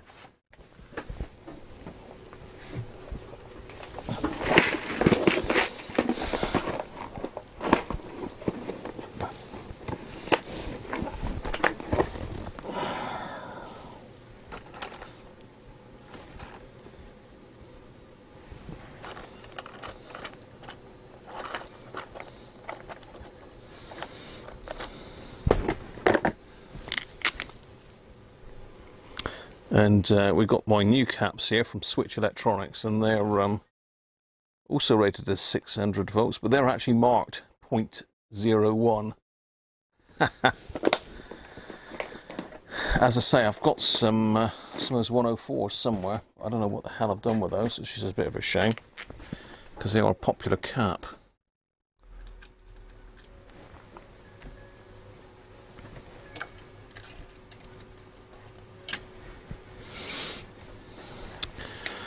Right, how the hell are we going to get this in here then?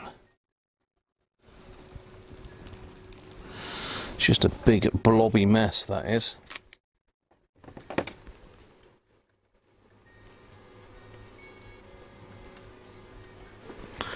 Let's cut off a bit of heat shrink.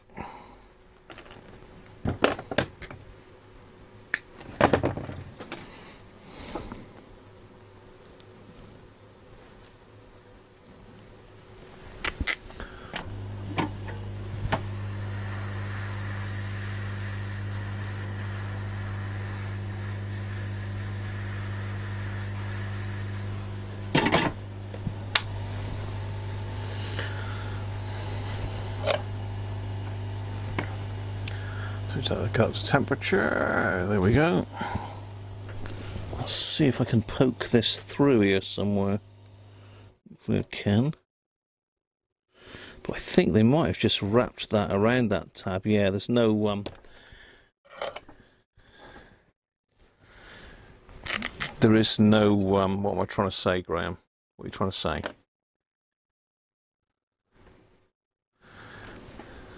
There's no hole in that because it's a chassis tag.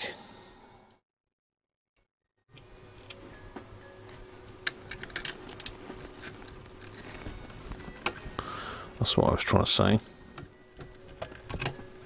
Oh, get in under there. That's nice down there. You'll like it there. Let's tie that one in.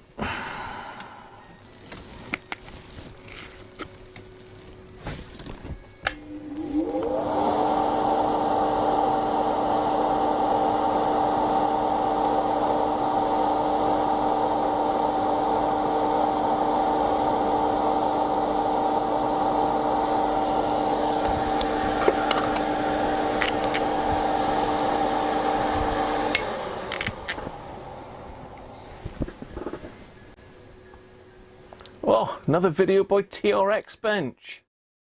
It's good to have Peter back, I can tell you. Good to have Peter back. C19 is the IF screen grid decoupling cap.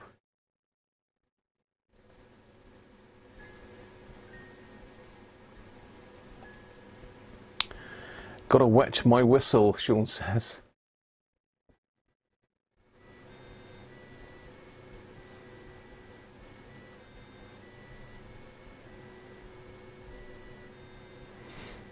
It's so confusing, these capacitors, isn't it? Rajendra, how are you? Good evening and welcome. Or good afternoon, good morning. I'm not sure where it is, what it is where you are. Okay.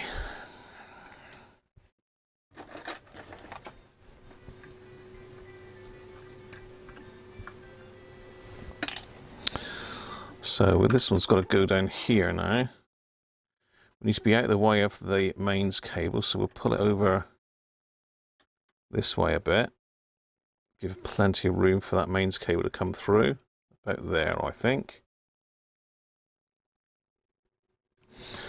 So are we going to be able to pull this? Now I need to probably pull that valve now because we do not want to be heating our nice output valve, which doesn't look overly healthy. Look at the state of the pins. Can you see the colour of the pins on that? Let's see if I can get a bit of paper on it.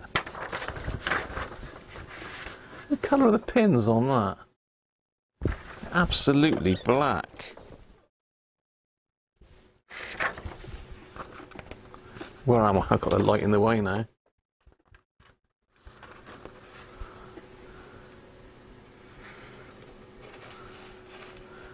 They are black.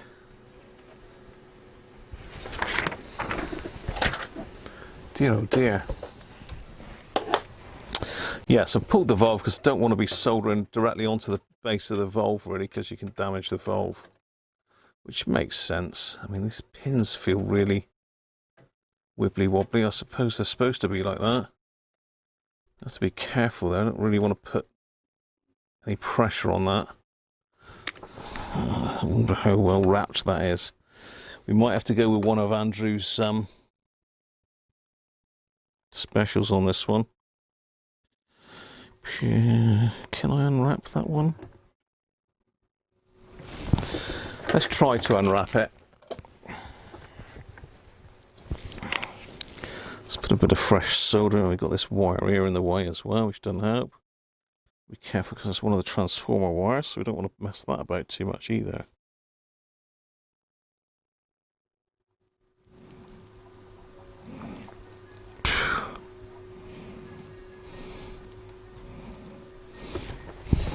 You may come out that one.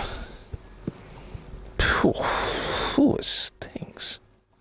Of course, I'm still on 390, aren't I?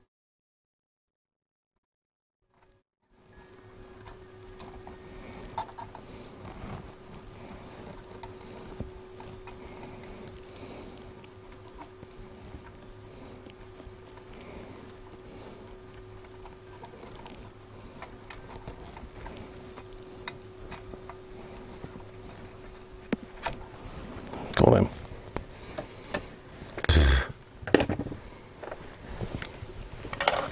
390 sorts it out. Don't need to worry about lifting PCB tracks here, do we?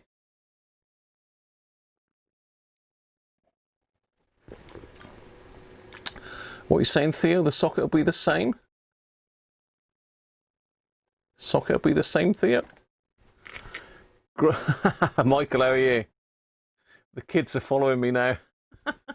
Was that with the shirt, Michael, or the headgear? Yes, Andrew did. I don't know what he used, whether he just used like an electrician's, you know, one of the little jeweler's screwdrivers, but must have taken him a fair while to wind all these for me. So really, really appreciate that, Andrew. Thank you very much.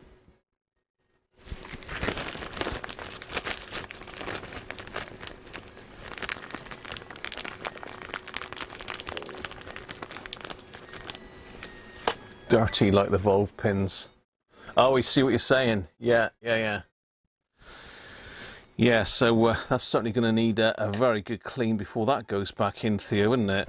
I mean, it's a sign. Is that a sign that it's been used loads, or a sign that it's been sat for a long time?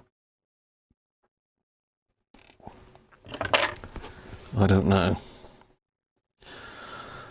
Okay. So let's just get a bit of wick in there. Wick away.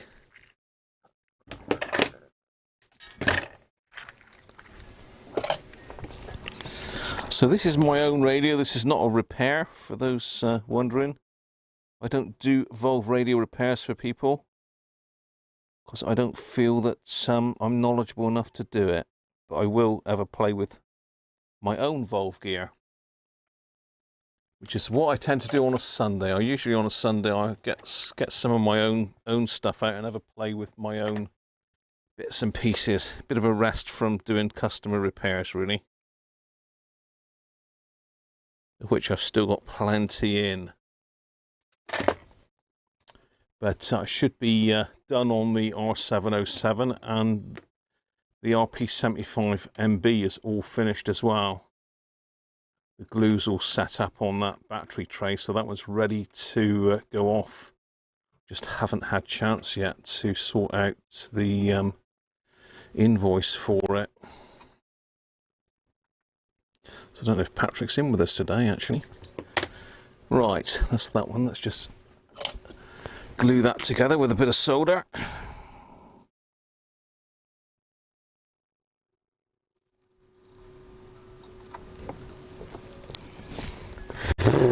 I forgot it.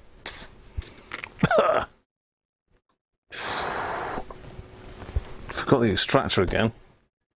I need some beer to wash all that down.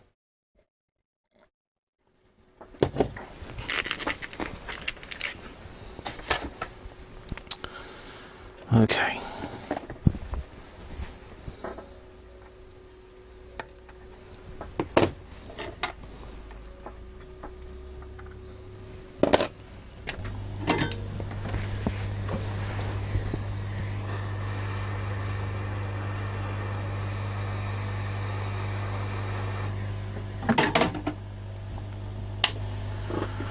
That's that one done. So we've got room to stick our new mains cable through there. Oh, let's hear the printer kicking off again. Oh no, that's just calibrating. All right. Signs that the radio is old and the valves having not been withdrawn perhaps over the whole life of this radio. Right, okay. You found your missing RP38A. Right, Doug. They used to manufacture those little spring connections commercially over there back in the day.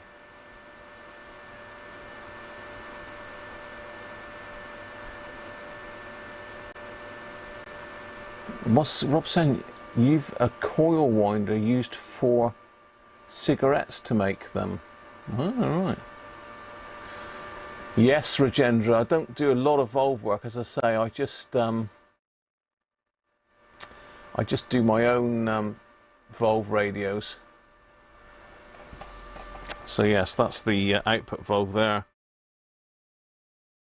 Cosser. As I said, I don't want to wipe the label because it'll just disappear into thin air. But yeah, really dirty bases. It's almost carbonized. It's like carbon. Okay, that's that one. That's well and truly soldered. We've got an electrolytic here, which is a lovely cardboard cover, but then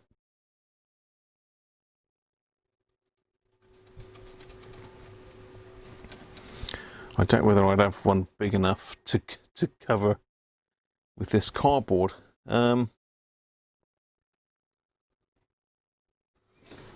So that's all the waxies in that area. We're getting there, people. We are getting there. We need to come over to here now, so I need to move things a little bit.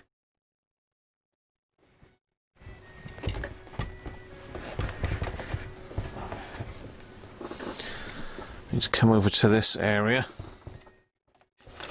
which I don't break anything off.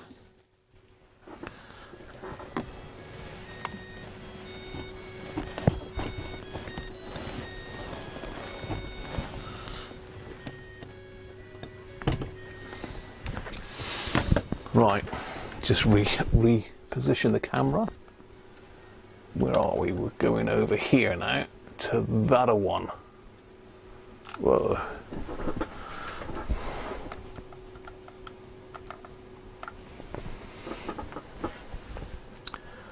TRX bench, another video. Oh, don't lose that valve. Is that right, Andrew? What did you say the equivalent to that was, Andrew?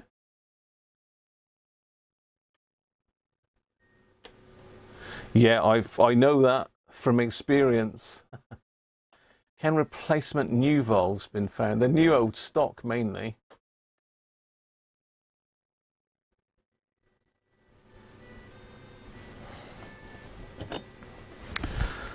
Stick some more Lawless in the glass a minute. A bit more Lawless going in. This is the beer from Purity Brewing Co. that Tony very kindly got me. Unfiltered lager.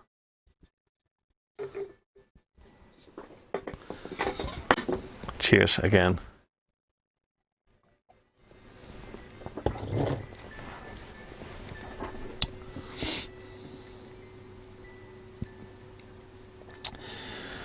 I think this is the last waxy.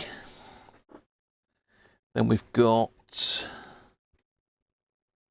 a dual can electrolytic by the looks of it, so we should be able to just stuff a tag underneath the board for that one, if I can remember where I've put all my tag strips. That's a point. I think I put them safe. I can never remember where I put anything. There he is, Paul. You're watching, but not always listening. You're most of the way through a super rare Portadyne Dynaport TP484 filming the resto for a Christmas YouTube upload. Very good, Paul, and welcome, mate. And thanks for the board layout. Oh, an EL41 is the equivalent, Rob, is it? Thank you. I don't know if I have an EL41, but I bought a load of these smaller size valves from an auction earlier in the year. I say recently, it's not that recent. So we're going to need to pull this valve as well, because we're now working directly on the valve pin. So I'm just going to pull that one as well. Which one is that? God, I don't like those. That's a 62. This is the one with a really sticky top that looks like it's got really, really hot. And all the dust is burnt onto the top of it. See me scraping it off with my nails there, that. A 62 VP. Okay, let's cut this one. This one's going to be tricky.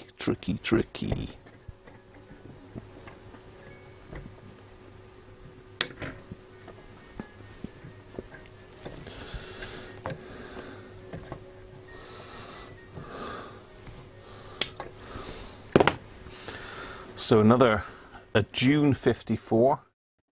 You see that or not? June 54.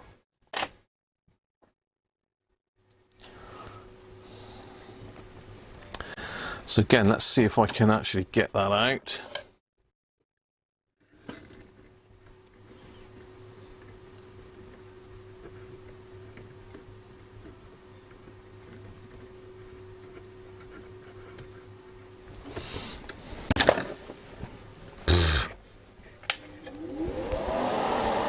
Cut down through there.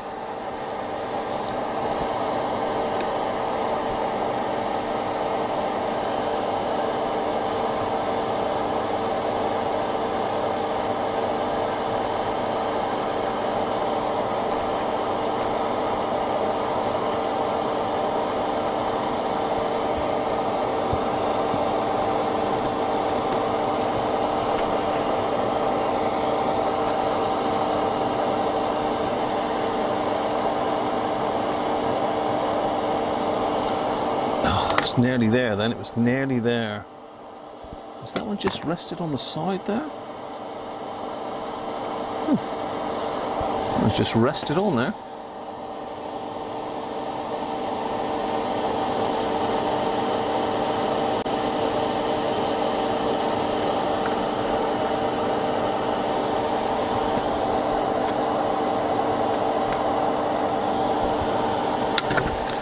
Gonna have to get the old goggles on again, I can't see what's going on here.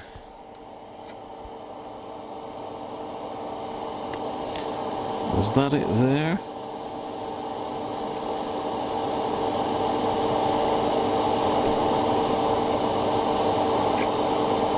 Yeah, okay, so... Oh, Christ, they knocked my beer over then.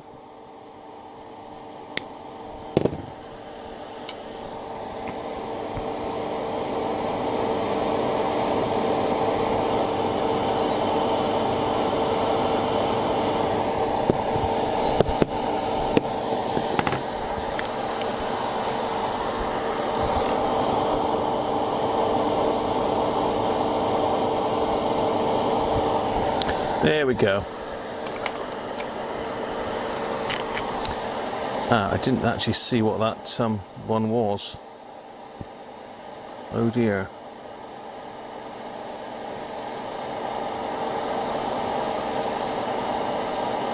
Wasn't that one? Was it?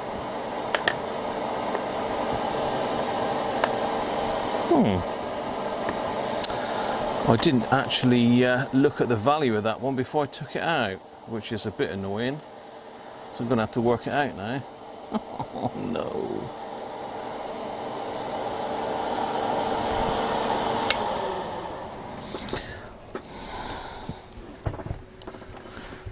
Is that it there?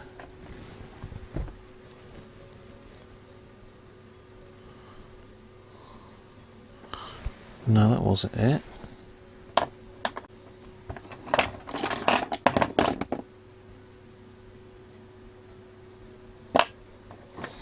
Did anybody see the value of that one? I think it was that one there, actually. Yeah, it was this one here, which I can't even see the value on. I found it. It's that one. Can't see that at all.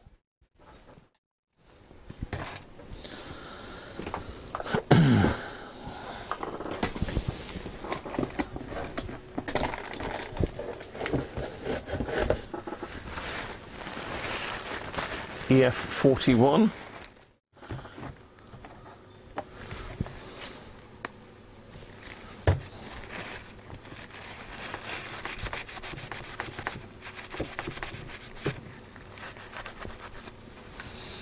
So that's point 0.1, and that was June 1954.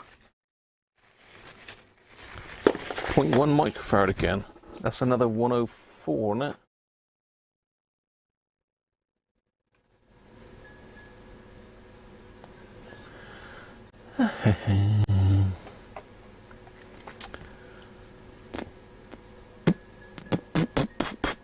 Yeah, 104, so that's the ones that I haven't got. Well, I have got somewhere, but I haven't got them here.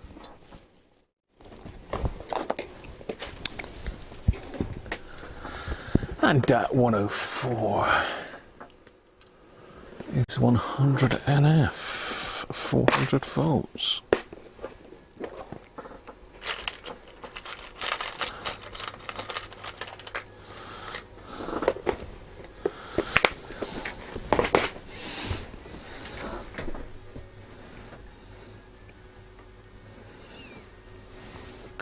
Yeah, that one will reach easily. So let's see if we can actually put this resistor leg through the hole this time. They're probably gone high, I suspect, but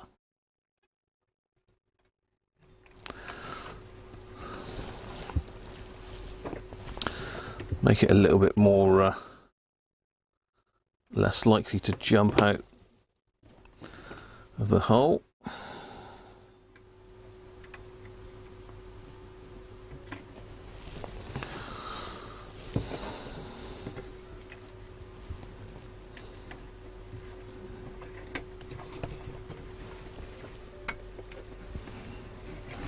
So a bit of length so we can wrap it around the earth tag again.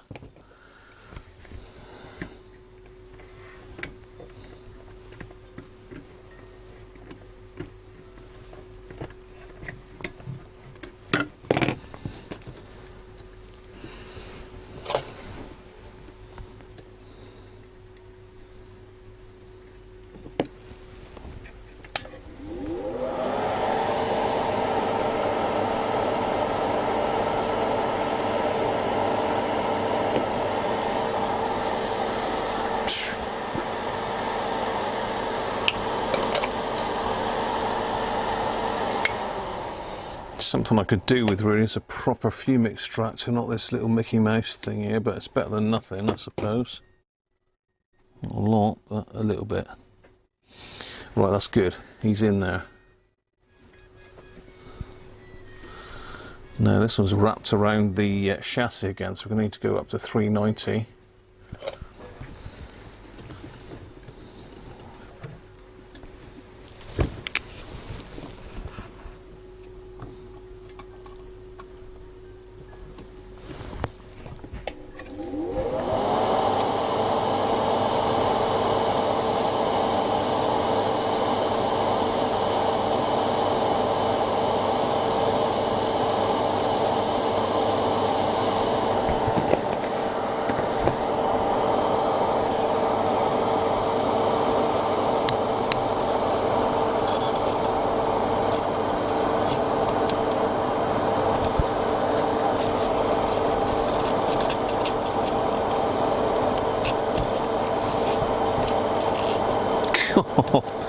They've wrapped this right around here. No, that ain't coming off. That is not coming off in a hurry. So we're going to be using one of Andrew's little springy things again. Whatever we decided the thing is called. Can Can you see up here? Yeah, you can. You can sort of just see that little bit poking out there. Let's just get my chat up again, because I've just lost the chat there for a second. There we are. Cup of tea and a mince pie. Sounds nice.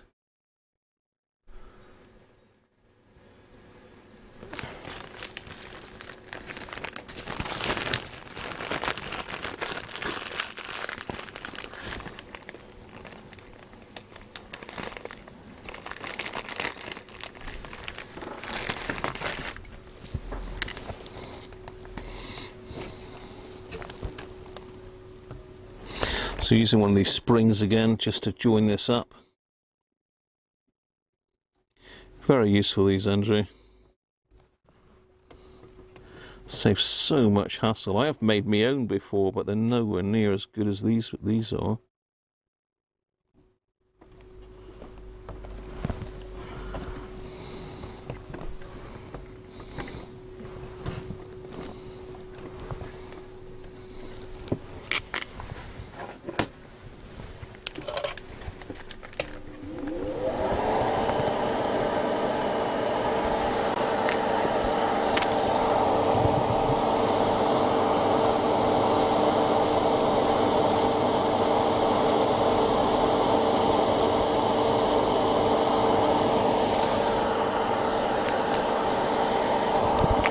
Just going to run some fresh solder onto that ground lug.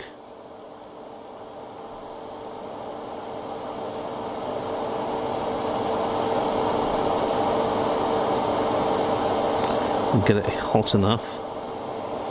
Just make sure I haven't disturbed anything too much there.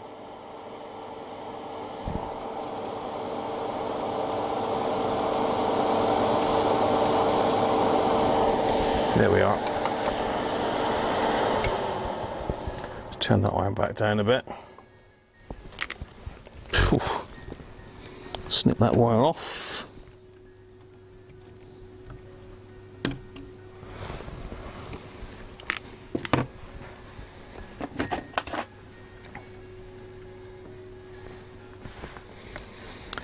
Right, that's all the waxies gone. So we've just got the odd few electrolytics, and we've got this big one in this can to sort out down the bottom there. I think you can quite see that from that angle.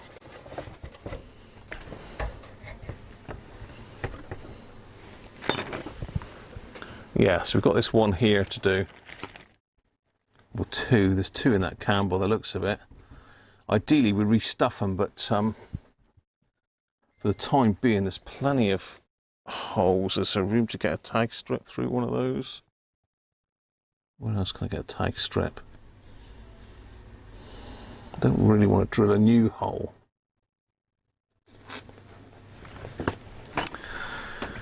I'll let you guys find me a nice tag strip position there when I go to the loo quickly.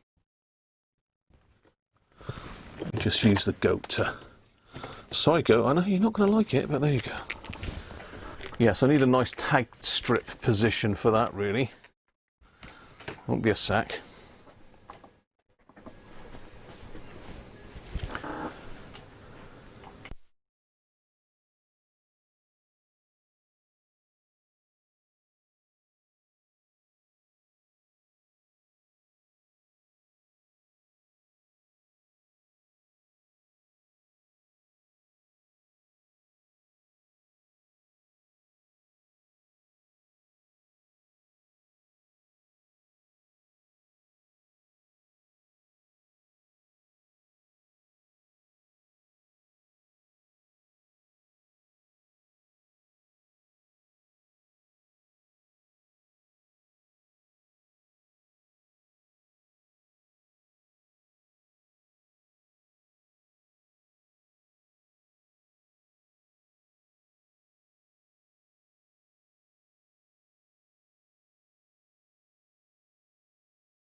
Well, that's better.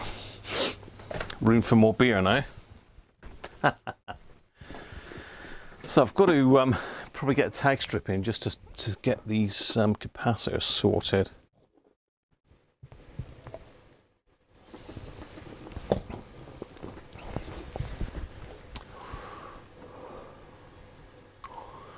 The resistor looks a bit barbecued. Trouble is, all the resistors look like that in these machines, doesn't it? You think the electrolytic will be okay, do you?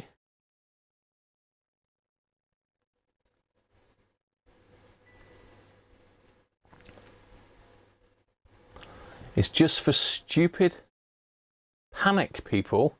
Are you saying I'm a stupid panic person, Harvey? Is this what you're saying to me? Is this what you're saying? Breathing in lots of soda fumes and well, flux mainly, more than soda to be honest. I'm just going to clean the lens on that one. Apologies for that. Oh, much nicer. Pretty lens. Bring it up on the Variac now. Oh dear.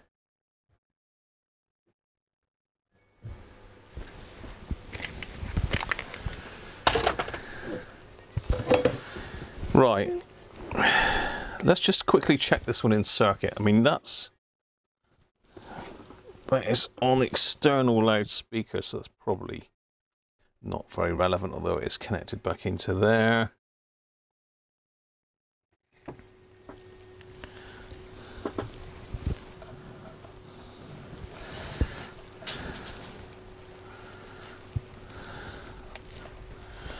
So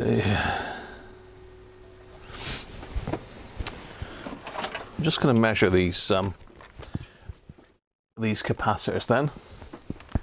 If we think it's okay to use them, I don't know what they are yet, but we've got one side is obviously there, and the other side is going to be going to ground, so we'll just use that for a minute.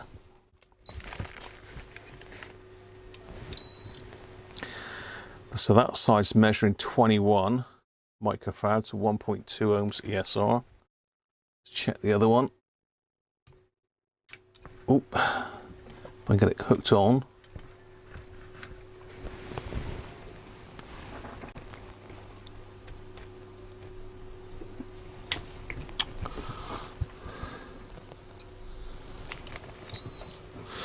And that's reading 41 microfarads, 1.19 ohms. So they're both quite high on the ESR. I wonder what they are supposed to be. So one of them is off the main supply. Where's my main one?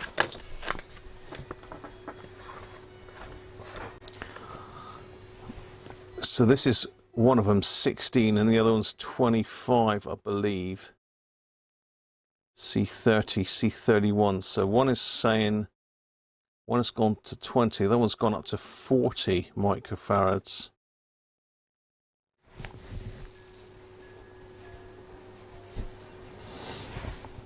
So I think that one, the 16 has gone up to 25 and the 25 has gone up to 40. Seems a bit high. And let's have a look at this other one over here. We've got another one over here.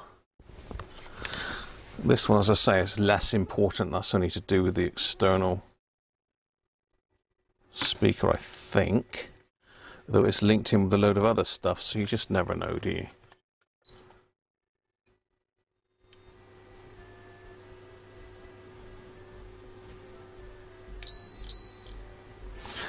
Well, that one says it's either in circuit or leaky.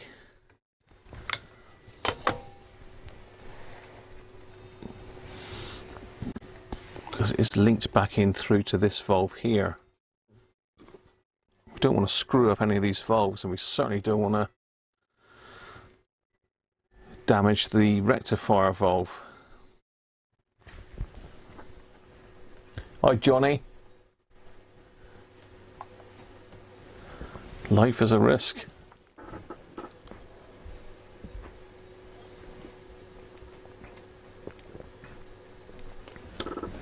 Oh, you're talking about the panic of rule makers and the nanny state. Got you, Harvey.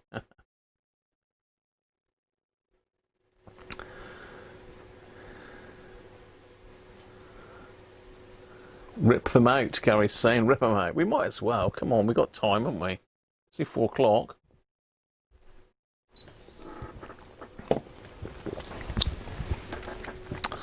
Just going to have a look at the actual can.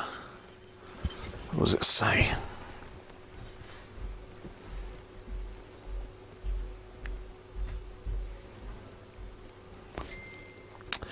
$16. Oh, it's actually rubbed away. See, this ain't the same as on the schematic, you know.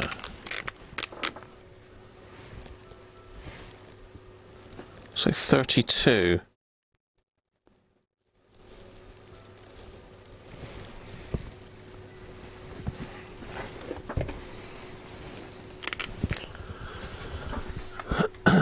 We're up here at the moment.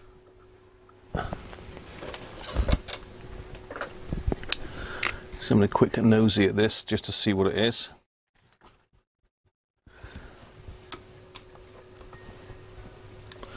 Why am I looking through the...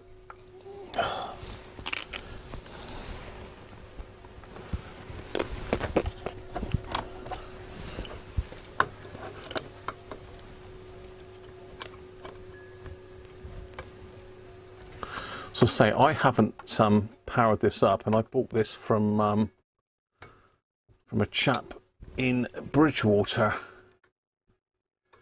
who got it from his late father's estate or father-in-law's.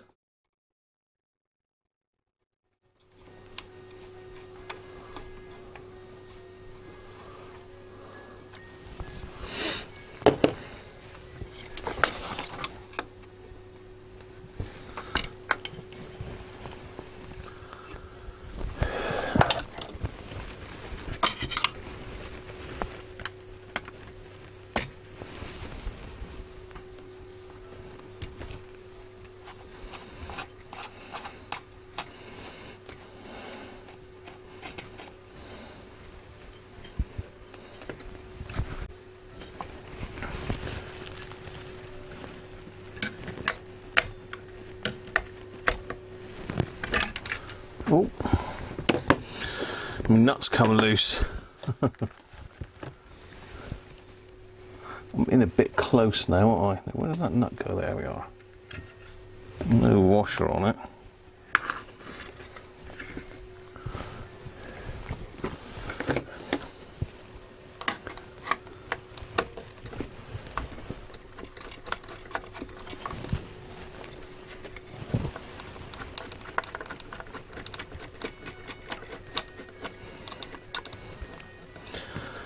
So I might, for the time being, just pop the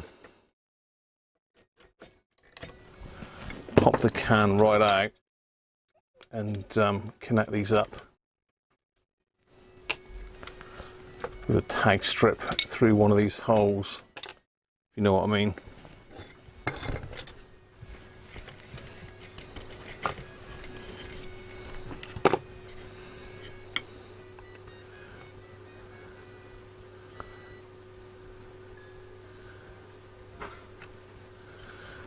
September 54, made in England. It says 425 volts surge, 300 volts maximum working. 16 and I'm sure that says 32. It's rubbed away a little bit. 16 and 32.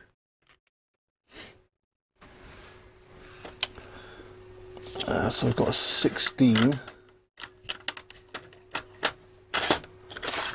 and a 33.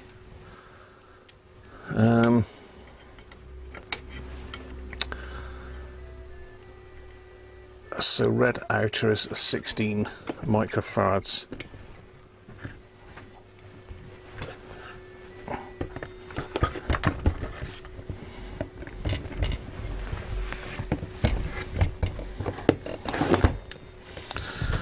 Let's get you back down onto the bench.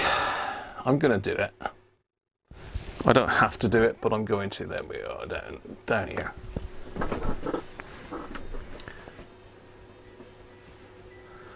So BEC, try to reform it. They have a good reputation.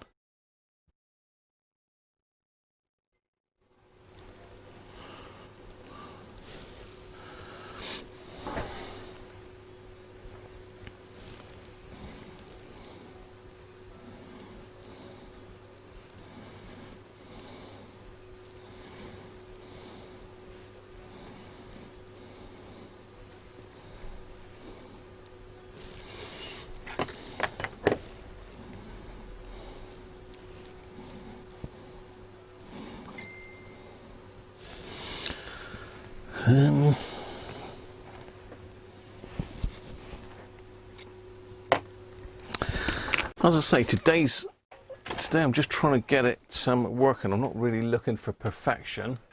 I need to find out where my tag strips are. Now, what would I have done with the tag strips? Where would you put them, Graham? I might have put them in one of my boxes there, but I don't know which one. I love changing capacitors.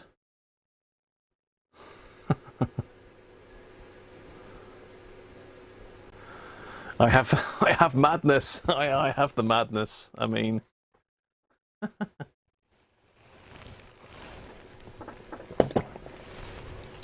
you've got to bear in mind this set probably hasn't been used for many years. I think what Andrew's saying is correct. They're not a million miles off, and they might reform in use. But I don't know.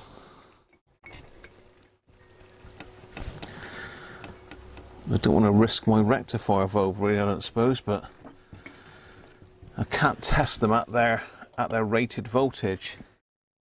So this is the 16 end. I've never messed with reforming caps, Andrew, either. It's not something that I'm unless you did mean reforming it by actually leaving it in circuit for the time being to see if it improves, perhaps. Is that what you meant?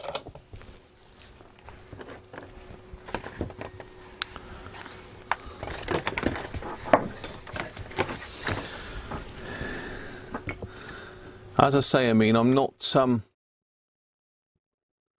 very au fait with valve kits, so I'd rather err on the side of caution and change things that are not quite right than just soldier on with it, if you know what I mean. So that was the red. So this is the 16. And the other one's the 33. So let me see if I can find my tag strips a minute. I'm going to put a tag strip in there for now.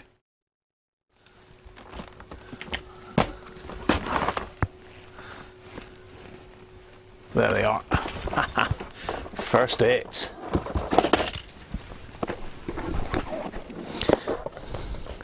I've got a bit too many on here though. Don't need that many really.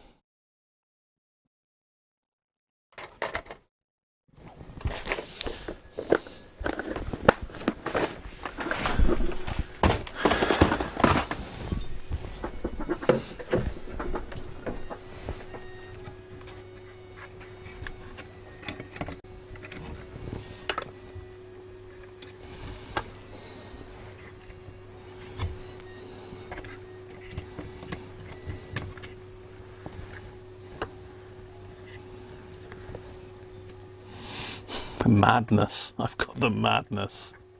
I'm maze. Absolutely maze.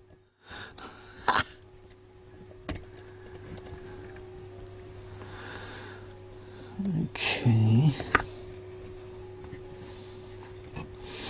I'm just really looking for somewhere to tie this off to.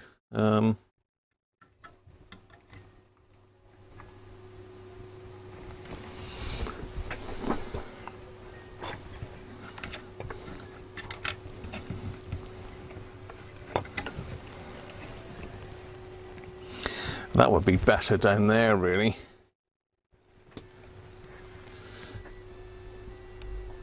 that's favourite for now.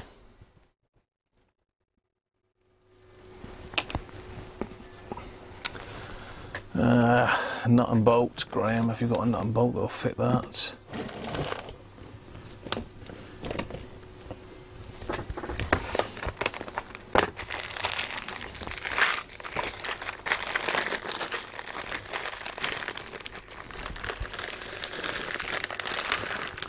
Hi Greg, how are you? Restuff. Oh yeah, restuff is definitely the way forward, but I ain't got time today, Greg. I am a good restuffer. I love a good restuffing. Can't beat a good restuffing.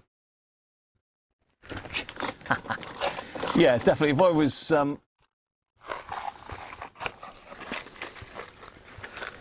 If I was going to do a complete restoration on it, Greg, 100% restuff without a doubt. Restuffing is the way forward. Hopefully that won't. Can I get in there? So I've got nylock now. This is the chassis, so I'm going to use the. I'm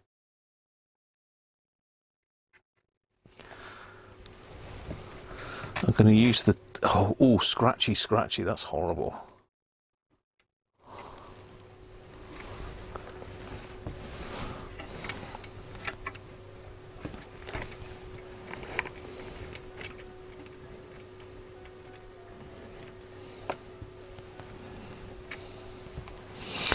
I'll say I tend to pick up sets like this just to have a play with you guys. Really, it's not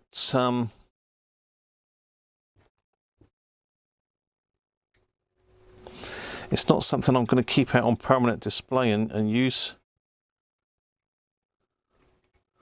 for years to come, if you know what I mean. Right, can I get in there with a pair of pliers to hold that nut while I tighten it? No. Bear with me, I'm just going to go and get my...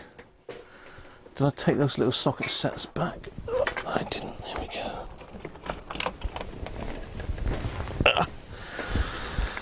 go. Ooh. So I want...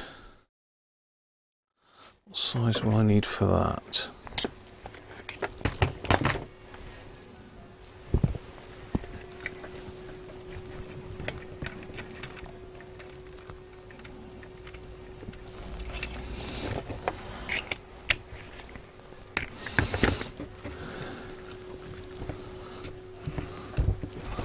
Stay there. Is that the right one? Let me just have a look here. Just look here. Yeah, that's the one. Right.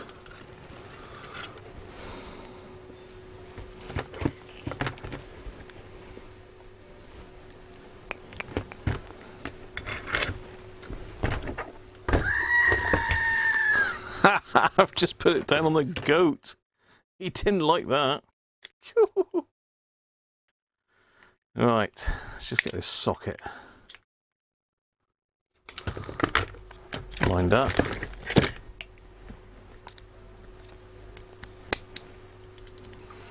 In my little socket-y setty thing.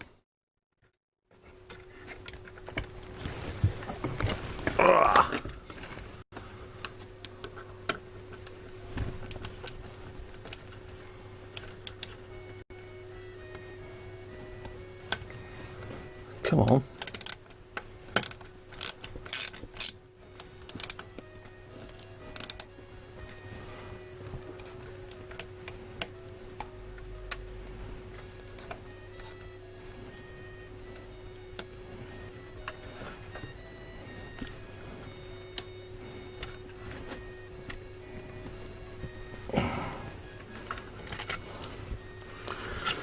There we go.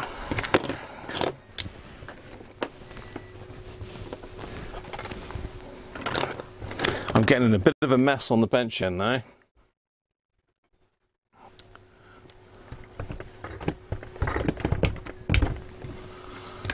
That's my tag strip in.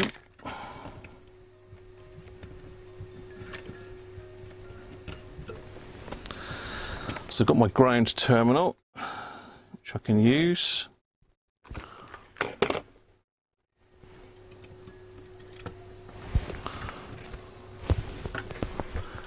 Hopefully you can see what I'm up to still. Mind the valves on the goat. Yeah, I don't think they're partial to valves. He does quite like a nice dial cord though, that's the only thing I'm worried about. If he rips that dial cord off, I won't be happy. Right, let me get tidied up a bit here because I've got stuff out everywhere.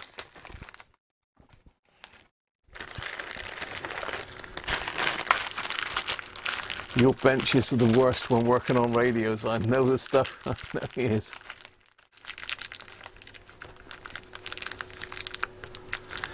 Sometimes it's easier. I'm good, Greg. Hopefully you're all right, mate. Keeping safe, keeping out of harm's way. So yeah, I don't like leaving a big hole in the chassis like that. So at some stage, if I get around to it, I will restuff that, even if I put that one back in the hole. Actually, probably just put it back in the hole just to fill the hole up. I think that's probably the best bet.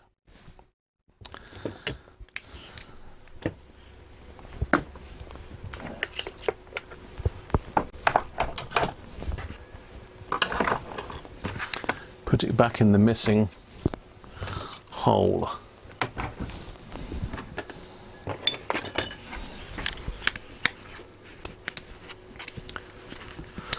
Good stuff, Greg. Double cap can type, then I buy a new replacement one. Can you still get these, Theo? Oh, you can get some. 1632 is quite a common size, isn't it? In fact, I've got some new old stock cans here. There you go. New old stock Plessy 1632, 275 volts working. I'm not sure what they've come out of, but they're brand new. Look, they've even got the cardboard ring around the pins still. But May 1962, look, new old stock. Hey, Paul's pinged me. So I got the volume turned down, Paul, so I can't hear the pinger going off. I only see messages when I go onto the browser. Let's have a look what Paul's pinged me. Paul always pings me nice things.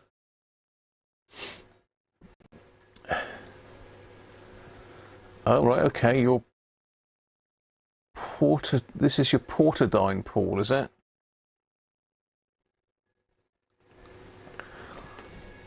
So this is what no, that's me. You don't want me, you want that. So that's what Paul's been working on. This is what you've done the video on, Paul, is it? One of these two? This one here?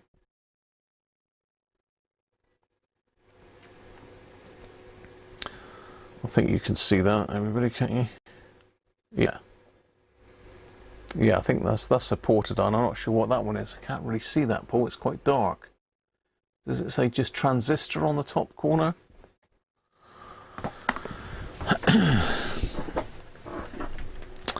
Right, onwards.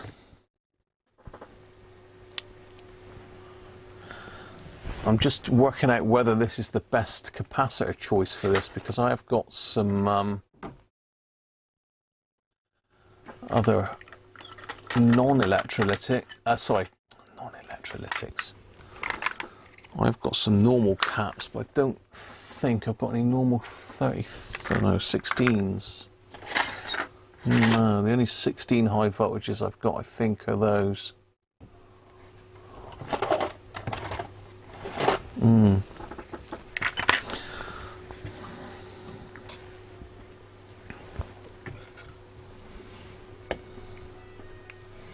So let me have a think here.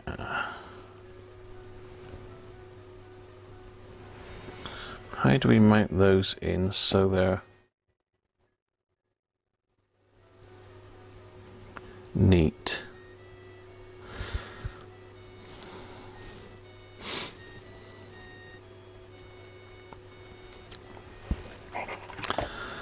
So this is our 16. Let's go, say that goes there. That would be our 16 in there.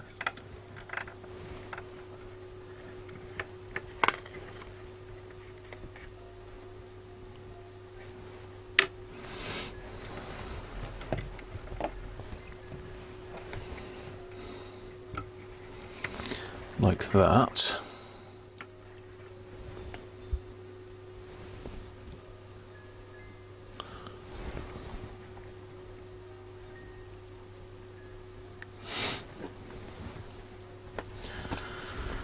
And then where would we make the 33? Let's have a think about this.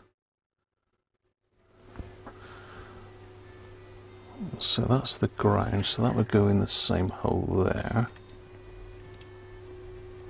Can make the 33 above. Let's try and mount it over there. A bit close to that, really.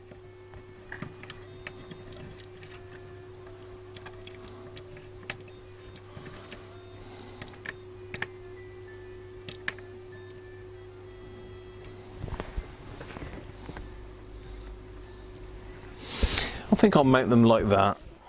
That looks good. Well, that's good enough. Just see, I've wasted half a tag strip, haven't I? There's not really a lot you can do about that.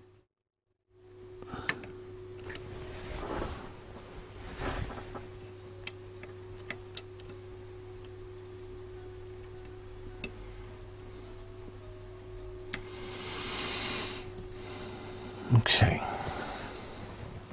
I think I'm going to go with that, so I can probably tuck that in a bit tighter.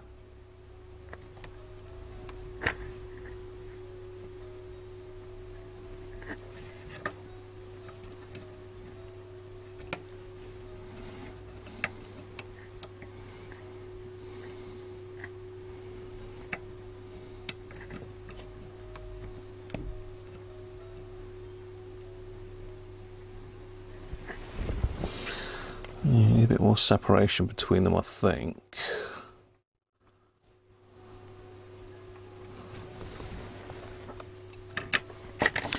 Let's do the 16 first. I'm going to try and make the legs as short as I possibly can so as they don't short out on anything else. Let's pull that one through a bit then. And that one.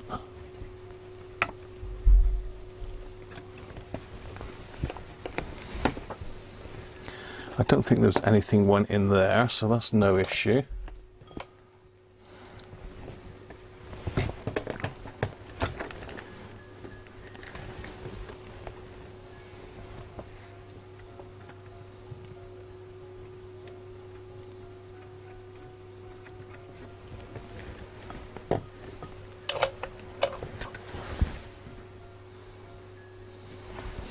Good. Right, I need to take this one off now. That one's a little bit, so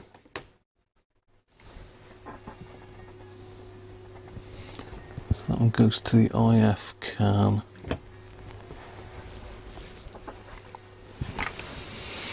Let me just check my schematics, see if that is right.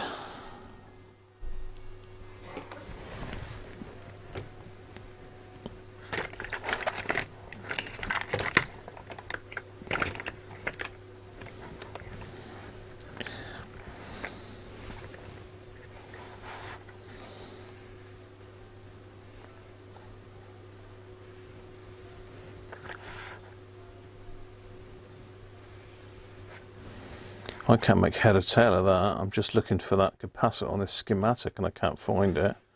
I can find the 31, which goes to the output transformer. And it's directly off that tap in there. Why can't I find the other electrolytic? It's probably staring. Ah, there we are. Yes, that is that one. So that's the 32 microfarad, goes from ground to L5.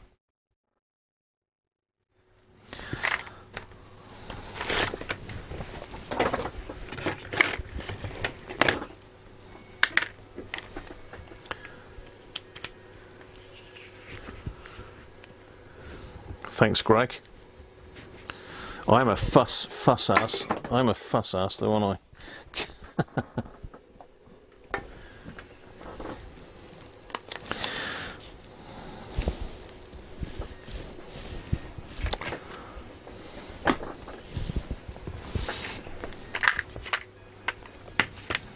For some reason I've dropped one of the screws in there now. Guess I ain't. I would have probably been better off using a couple of radials there, but that looks fine. Right, let's just pop that leg there off.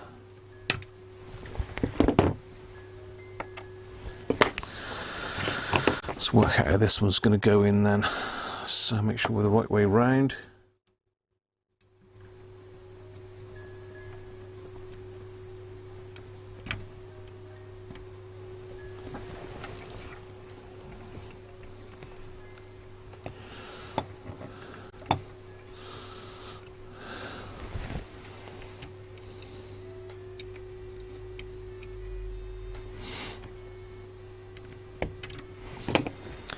Right, it's going to be tight to get this one in actually.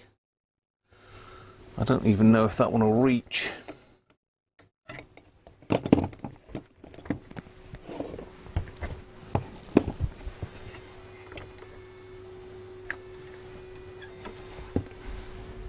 No. Okay, plan B then.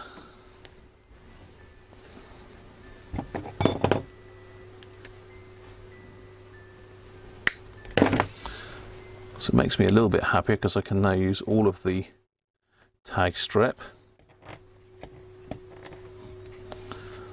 So if we go in there, nice bit of separation between them. You can see, yeah, you can see what I'm doing. Prefer bitter to lager, yeah, me too. I do brush up well, yeah. I look good in a shirt. Especially with Father Christmas emblazoned all over it. Even better.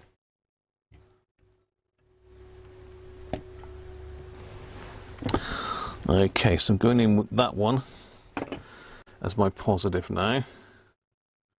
It's a bit of a change of plan, but not a major difference.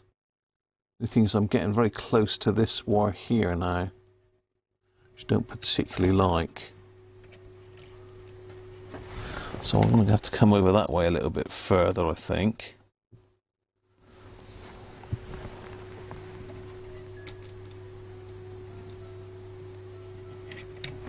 Which means I'm going to have to bend across with that one and then in like that. Will that work?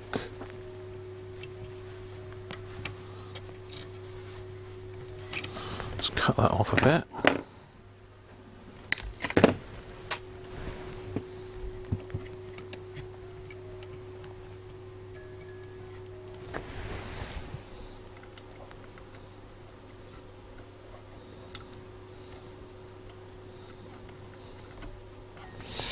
Oh, that looks okay.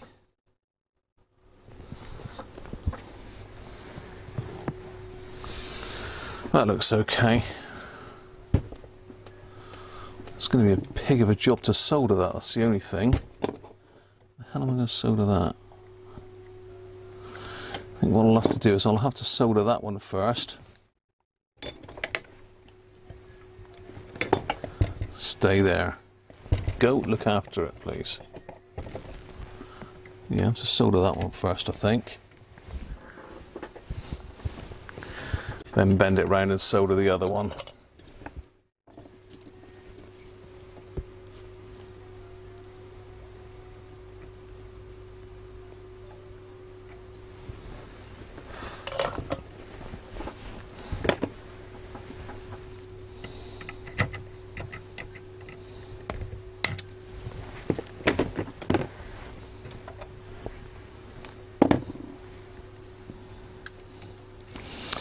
Actually, I might put some, just a bit of heat shrink on that one.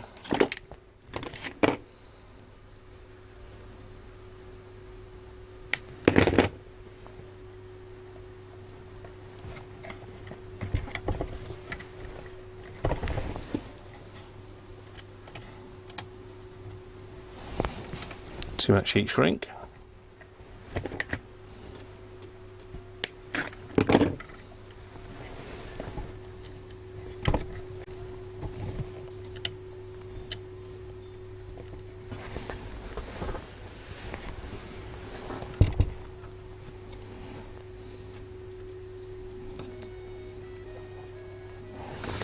Make sure I've got that the right way around. Yes, I have. It'll be the first time I put one in backwards.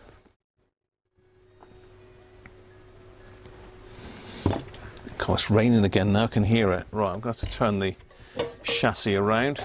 Apologies if you can't 100% see, but I need to get in there to just solder it a minute. Yeah, you can't really see what I'm up to, but I'm going in. Oh, hello. Get back there. Soldering iron decided to jump out onto the bench for a play.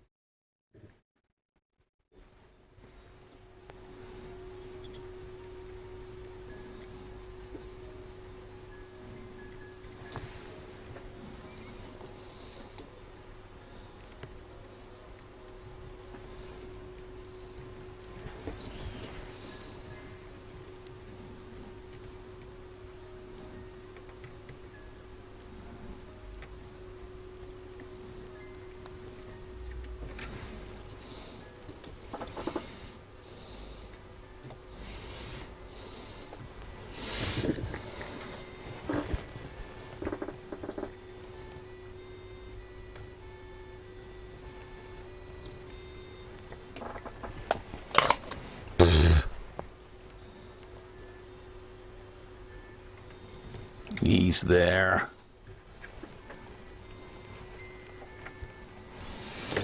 There we go. That's those caps done.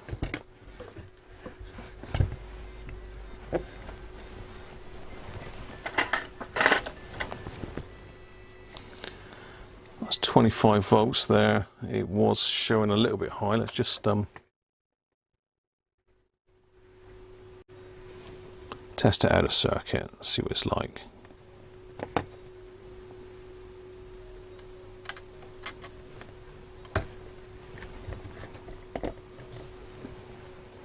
God, they've wire wrapped the hell out of all of this, haven't they?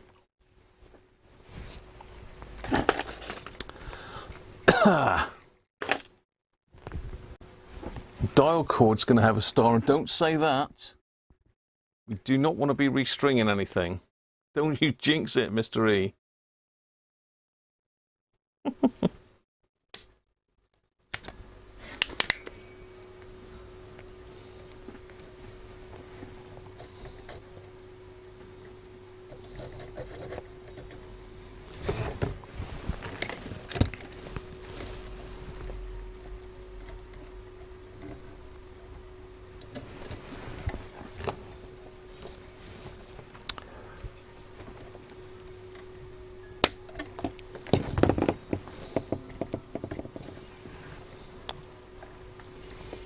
I see.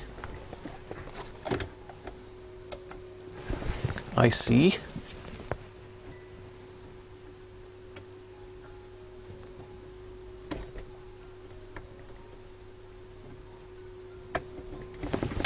I can't see because I ain't got my goggles on. 4:30. We're on track, I think.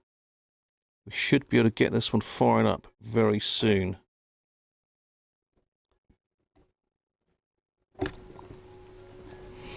Just want to check this 25 microfarad because it did read as leaky. So just pull that to one side.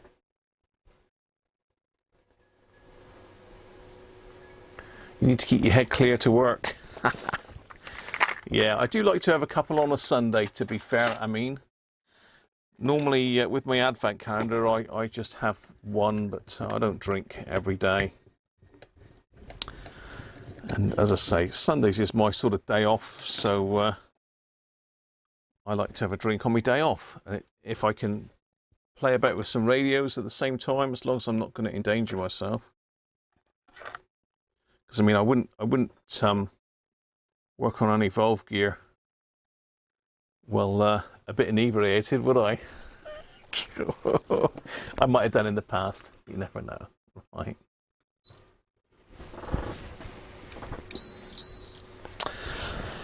$29. So he's all right, really. September 1954, and it's only gone a little bit high.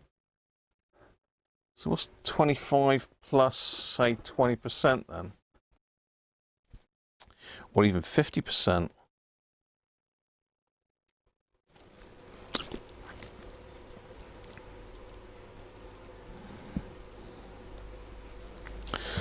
Yeah, so he's intolerance. We'll leave it. We'll leave it. He ain't gonna hurt. We'll leave that one. As I say, it's only a low voltage cap, and I think it's in the external output, so it ain't gonna do any harm leaving that one in. But I would say I'm much happier pulling the mains ones out.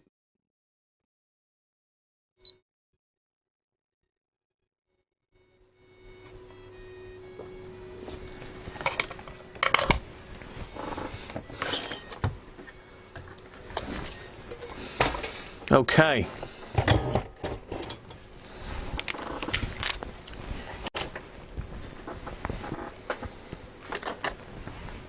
What do we need to do now then, people? I need to get that mains lead done. Let's clean up these valve pins. God, they were absolutely filthy.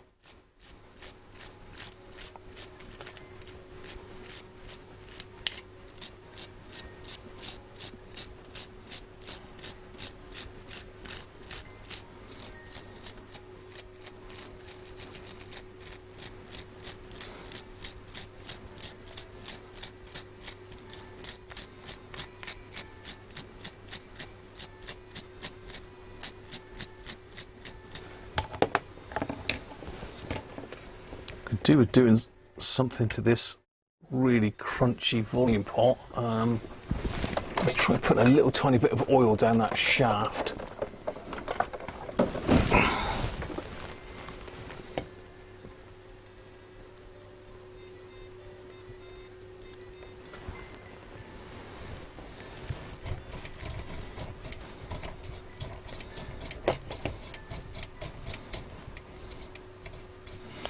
Yeah, that needs to come apart really, ideally, but see how we get on. Right, we need to sort out the mains cable.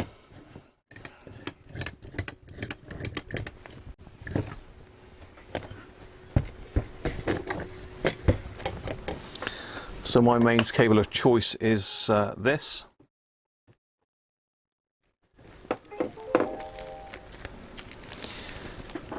Already fitted with a plug with a 3-amp fuse in it.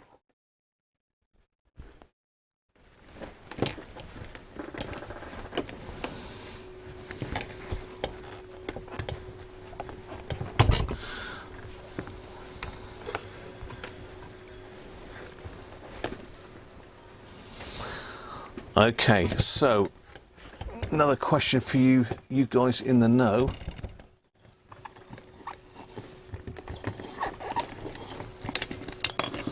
Stay down there, goat. You stay there.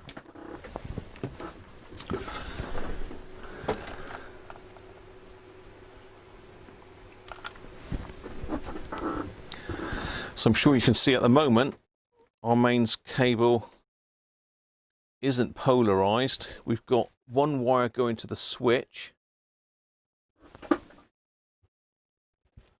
and one wire coming off the transformer. So do I put the positive to the switch and the negative to the transformer, or vice versa? I'm sure in the past we've said positive to the switch, but I'm just confirming that. I think if I was going to do it myself, I would put the positive to the switch.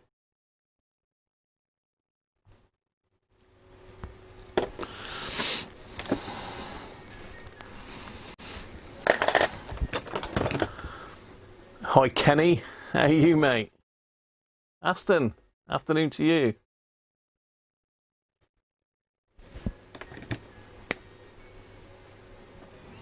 Stephen, you got your icon back.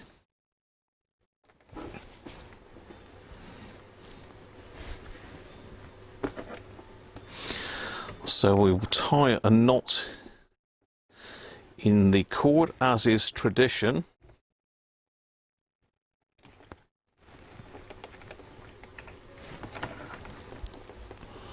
I won't do that tight so I can adjust that in a minute. Good stuff. White cable on that lovely piece is a travesty. I know, Rob, I have got some cloth covered cable down there, which I will use eventually when I get round to properly restoring it. But for the time being, this is quicker.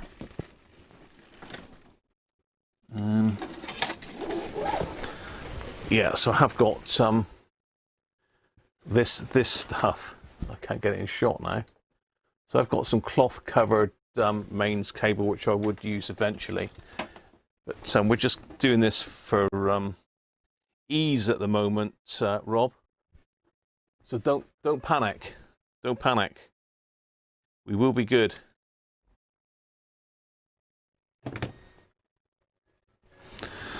Now this is really awkward to work because I need to get underneath that really. So I need to have it that way up. So use my fume extractor for a. This is where you want something like Greg's amazing contraptions for holding boards and things. So let's snip this off. I've got too many tools knocking about on the bench again. Come on, Graham, sort yourself out here. What are you doing?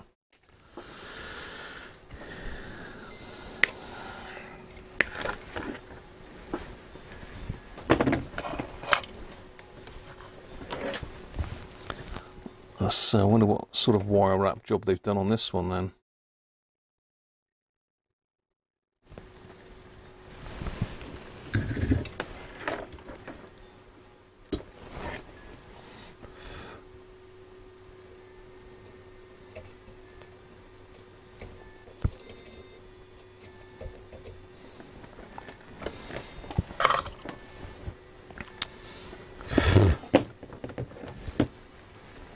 Got no excuse not to have the fume extractor on, it's right there.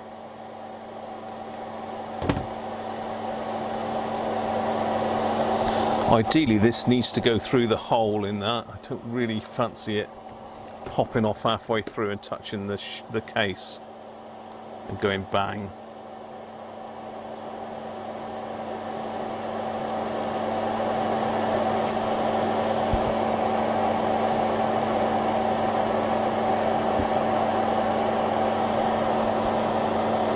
God, I've done a proper knitting job on that one, that.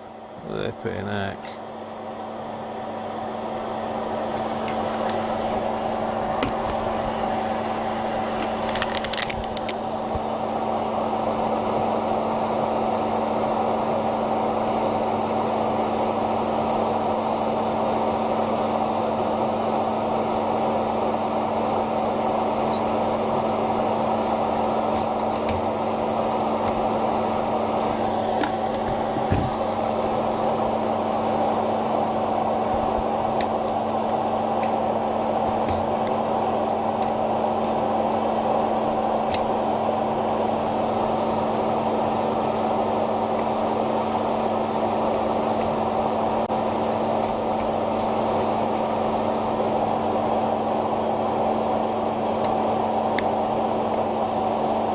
Come on. He's hanging on to the last, that one. There we go. That's better. Happy with that. So I can actually put that through the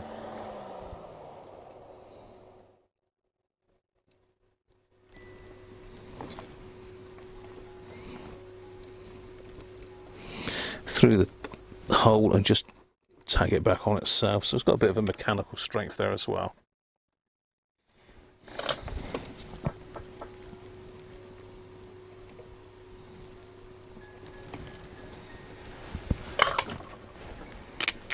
So that one.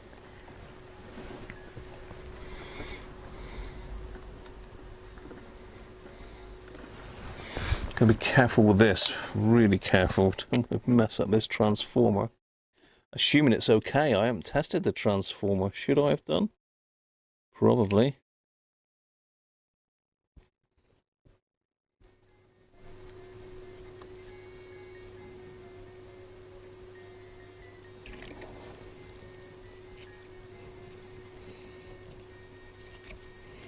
Now this one's not quite wrapped quite as bad as the other one.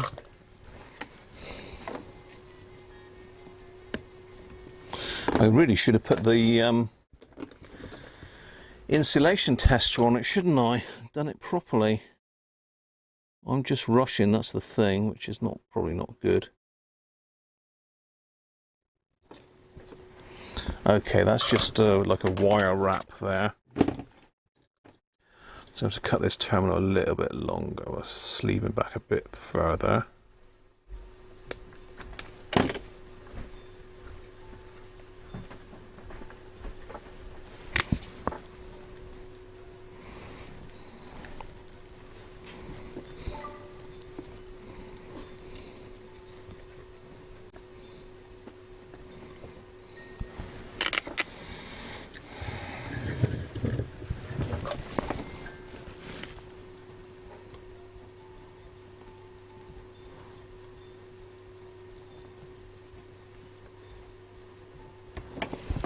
Yeah. Mains cable is on. This transformer's open. How do I go full screen and still see the chat? I think you'll find, Greg, that there's a little row of icons. There's an icon up on the top right-hand side. And you just click on where it says live chat, and that should get you full screen then.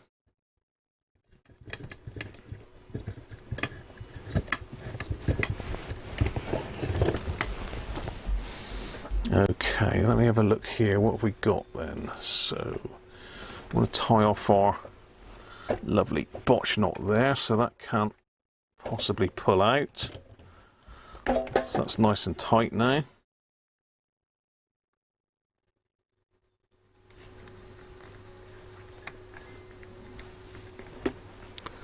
Interfere with that one. Let's get that one out of the way.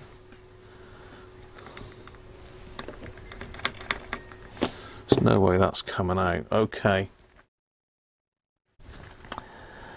I think we're good to go there underneath the chassis. So I've got my new caps in there on the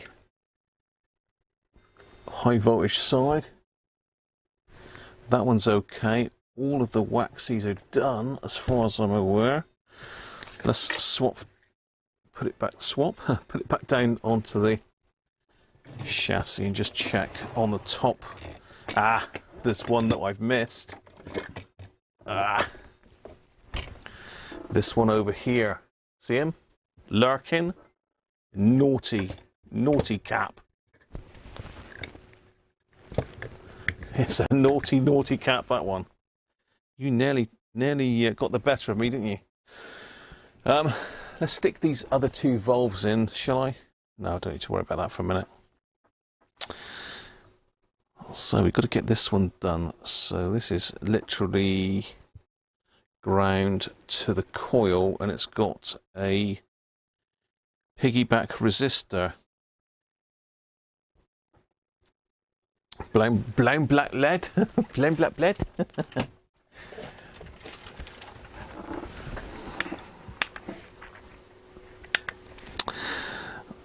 So brown, black, red is 1K. Just double check that with a schematic. So we're off our main coil.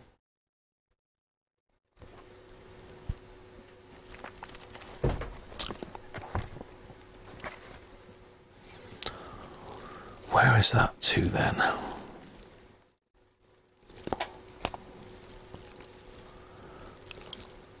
That's the antenna core. Now this is the coil to select between the different bands.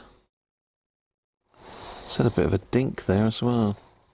So it's going to be long, medium and shortwave on that one, I believe.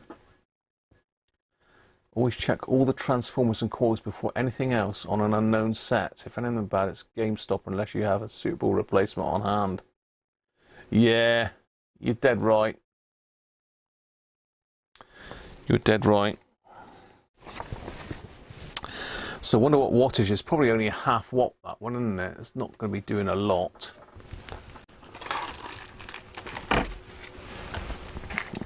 So I've got some 1Ks here somewhere. 47, 560. It's going to be the very last one I pull out. Yeah, 1K. Although that's a massive resistor, I think it's not even a watt, is it?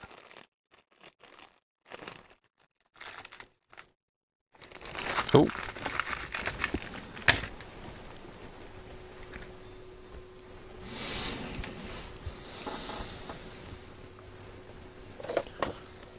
Still trying to see where that is.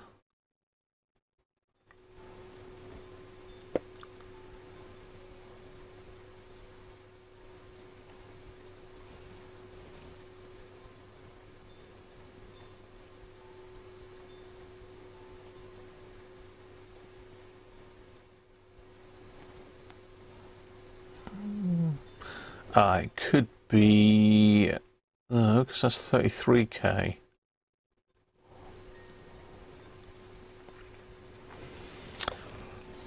.2 mega ohm. I'm just trying to find that. Just trying to find this on the schematic.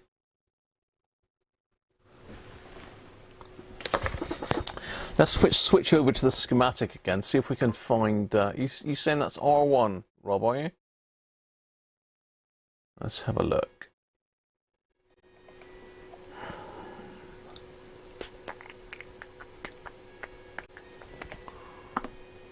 No, that one.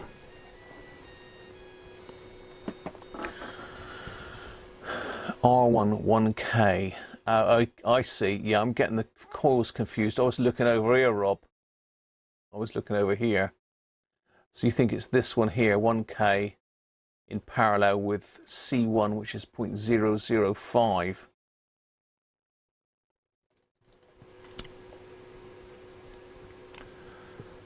Just there. So that's one of our coils, 2 and 3.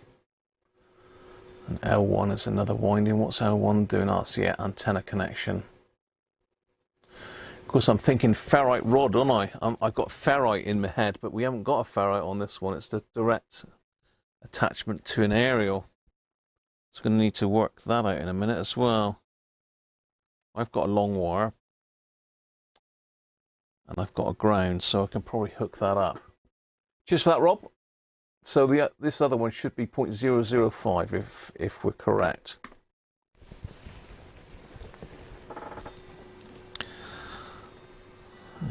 So don't want to be messing with this coil really. So I think we're going to use one of them springy things in there.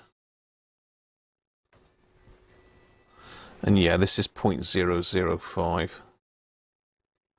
I mean, are we okay with half a watt in there, would you say? Or do I need to go hunting?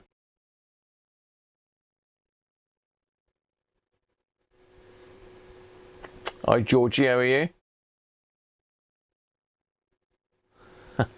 Has that CB arrived yet, Paddy? It's still on its way.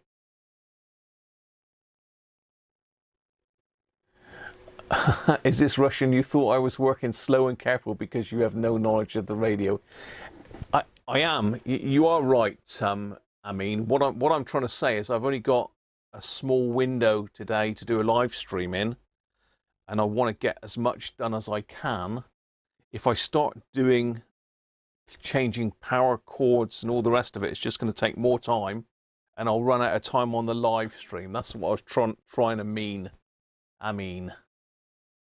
Apologies. Rob, buy some electrons to refill the valves. What does the parts list say? Well,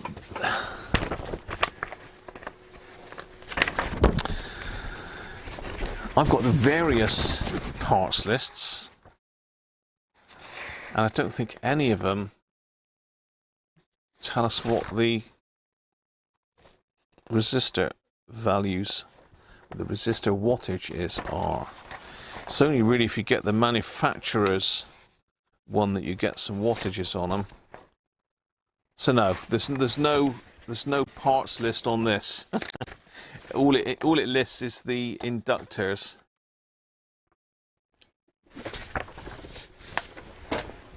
So I'm going with 1/2 watt. Final answer.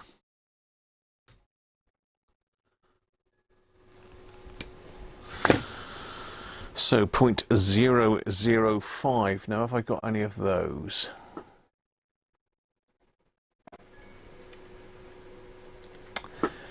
.005.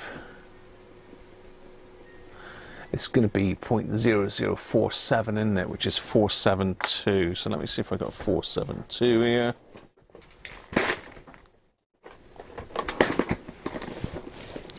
Which I'm sure I have. 472. There we go.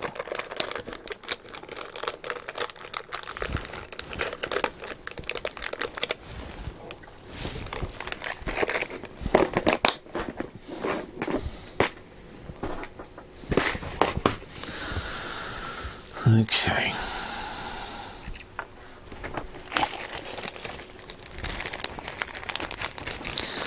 I'm going to use, let me have a look, see how easy that is to get at that tag there.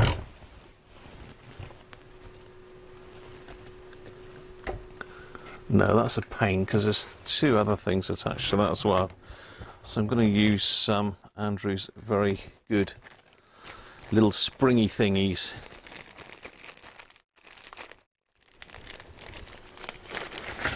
Which will help actually let me get all the legs in at the same time, so to speak. Now, what have I done with my new resistor? There he is.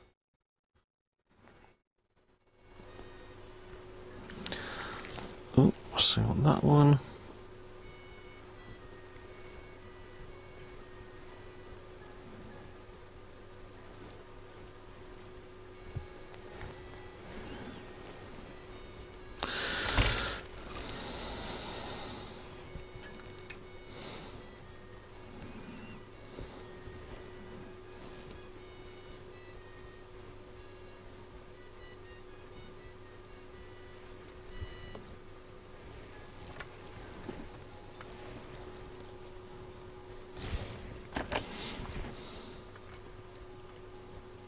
Come on, go on that pin.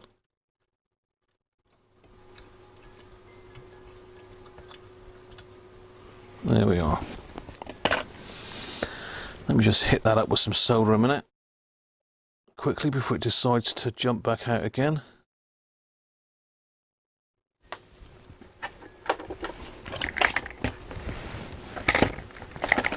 Let's get all this stuff back off the bench. God, I'm terrible working in my own messes.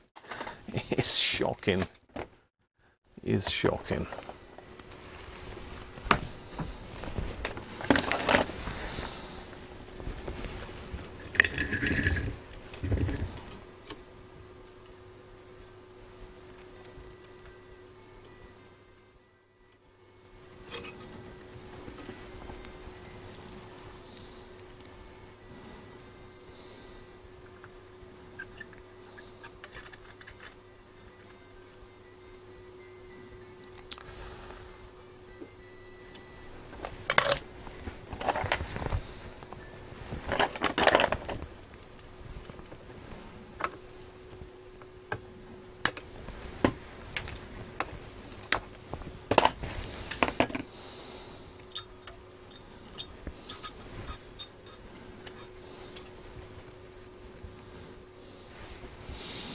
Now I wonder if that would come undone from there.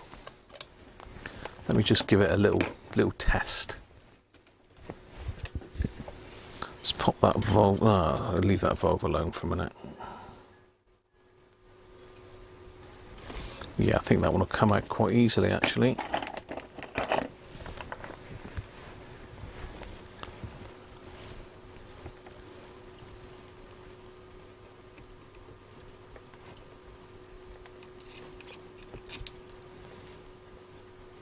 Famous last words.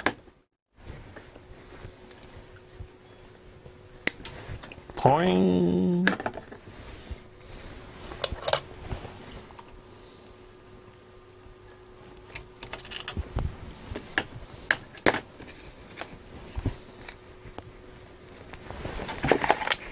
I'll tell you what, get through some of this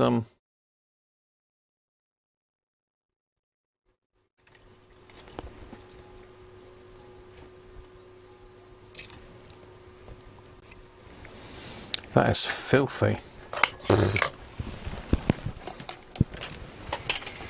How we doing, everybody? Apologies, I'm not looking at the chat, am I?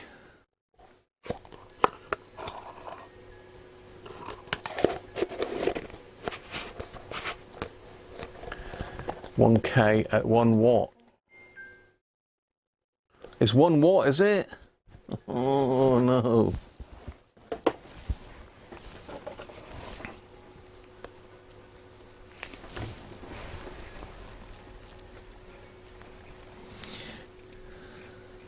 How'd you find that out, Keith?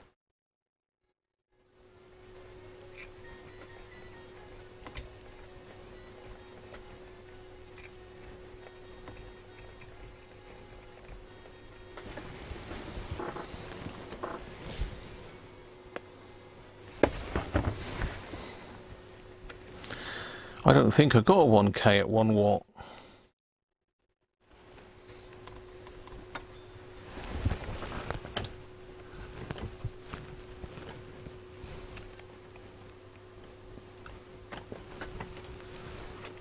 I've got a 1.5K at 2 watts.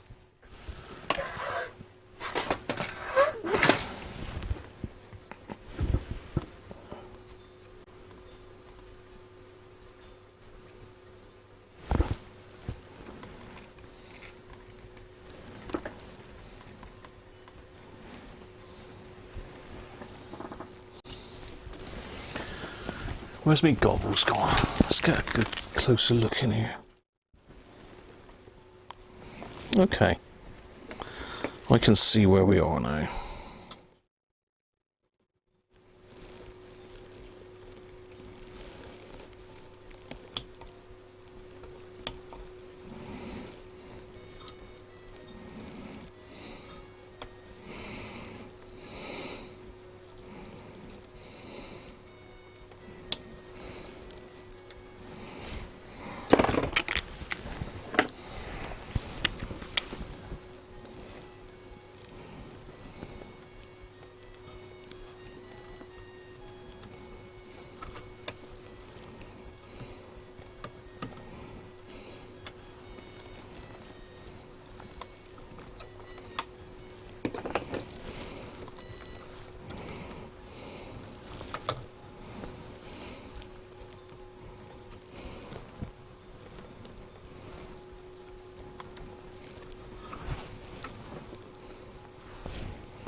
Right, that looks good.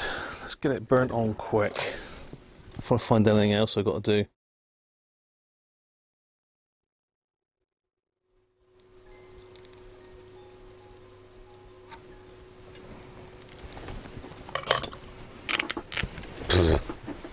Forgot the extractor yet again.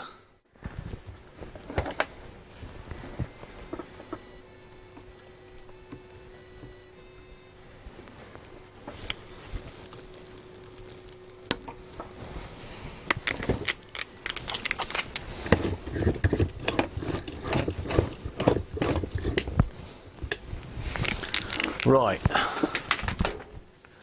hopefully you saw what I was up to there.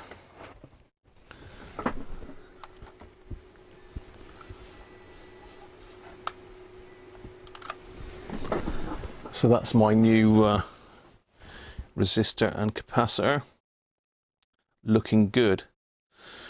Right, what else do we need to do then, people? Do we need to get these valves cleaned?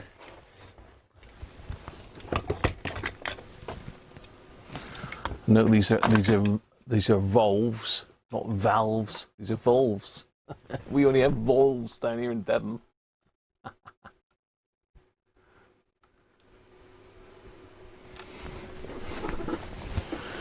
So we ought to clean the valve pins at least, didn't we? And put some switch cleaner. I can find my little orange thingy. My little cleaning thingy, whatever you call it. Dental, whatchamacallit. Deoxit's decided it's going to turn itself upside down, and the servicel has ejected its straw. So let's pop this soldering on off for a minute, we don't need that. So I think what I'll do is I'll just go over and clean the valve bases.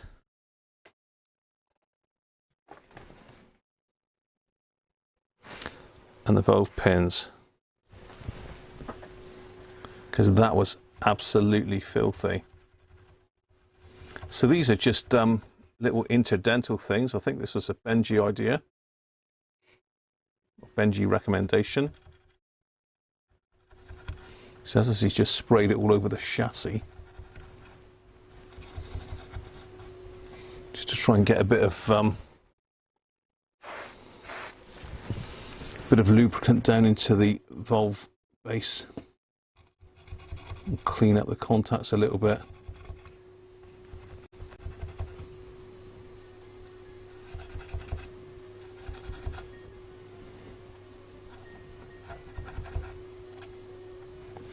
Can't actually see what I'm doing because I'm trying to keep it so as you can see. So I'm just going to give the base of the valve pins a go as well. So, see, that's already coming off. Just put my finger on it and it's come off. Right. That's that one. Let's do this one. So all I'm doing is just using this wire brush, which isn't very well actually. It's a bit poorly, this one. You could deoxit the valve sockets and plug the valve in and out a few times to clean it. I could do, couldn't I? Brush the peggy things that stick out of the glass thingies. You use abrasive pipe cleaners with deoxit.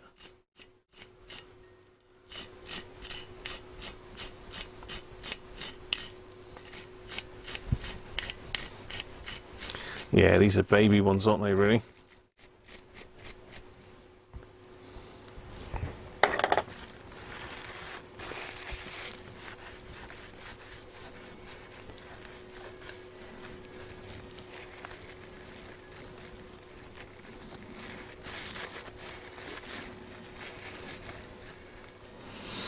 Top of this valve was the one that was really, really dirty. Dirty.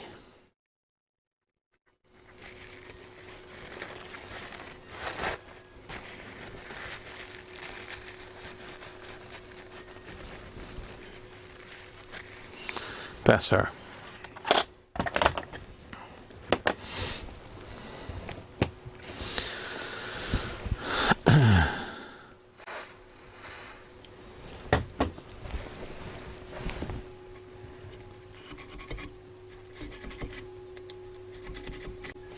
So I'm really doing what whoever said that put deoxit on the valve pins and just work them in and out a few times. I'm putting deoxit down into the, not deoxit, I'm using Servicel Super 10 here at the moment because this isn't leaking like the deoxit does all over the bench. Similar sort of stuff though.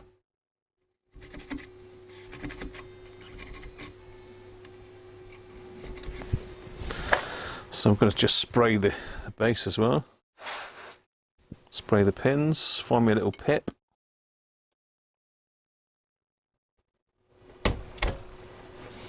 Always worries me, them things. Let's take this one out as well. I'm sure somebody somewhere once said take the spring out. Ooh, that one's flipping tight. Yeah, really tarnished, that one. This is the 62TH. Is the 62TH the IF valve? Or is it the oscillator? That's the oscillator, I think, isn't it? 62TH. V1.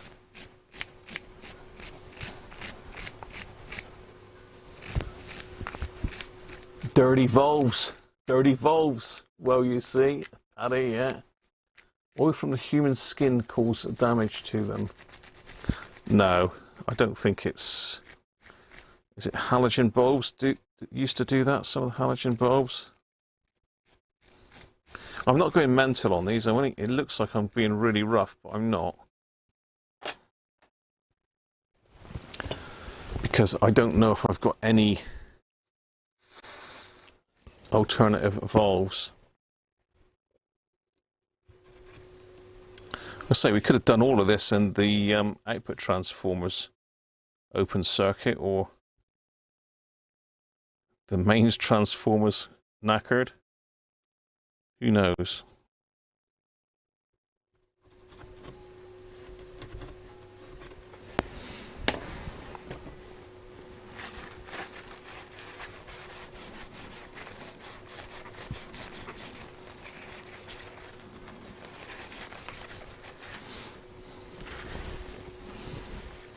Ah, don't touch the writing gram.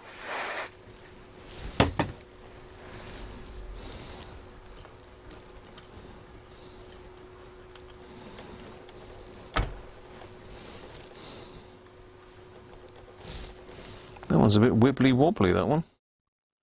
It's on rubber grommets. I take it that is the oscillator then. I assume that's to stop it getting microphonic, is it? So yeah, that's looking pretty loose. Just do that up while I think of it then. Actually, no, we'll leave it. We'll leave it because it's all sealed underneath. But they will need tightening up. The grommets have just got a little bit aged.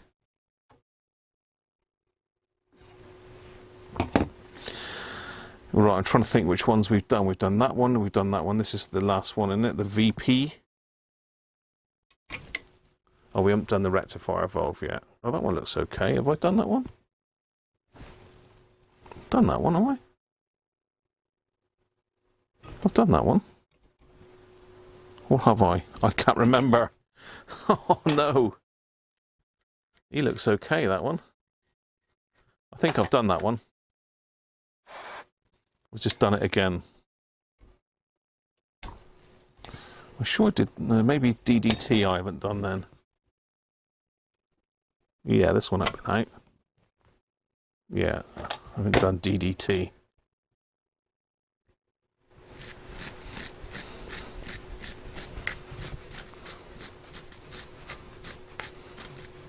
Yeah, I know. I suss that now. Shows I've got the memory of a mackerel, Greg. And then I swim around the pond and I've already forgot where I started from.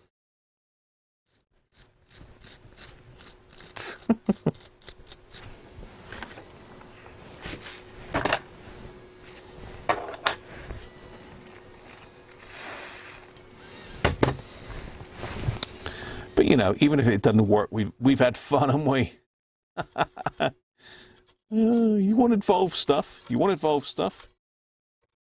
You know how much I faff about with valve stuff. Well, you guys that are used to working with it, I'm not. So I like to sort of take my time in a roundabout way.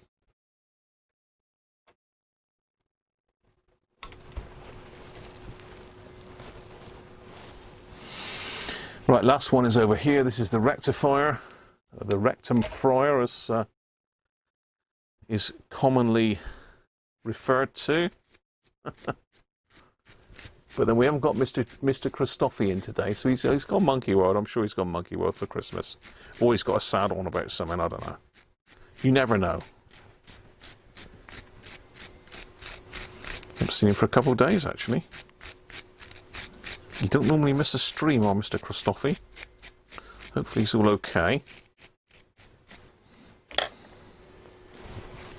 Let's give that one a little bit of a wipe on top.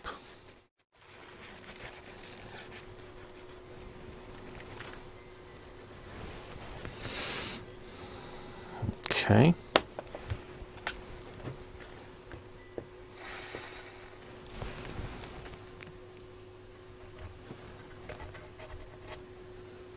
So we need some votes as to whether it's going to work or not.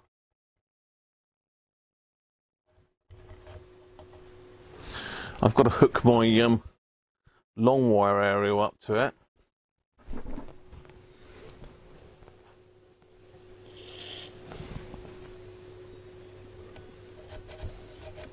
It's not a very long wire. It's more of a random wire than a long wire. It's an average wire.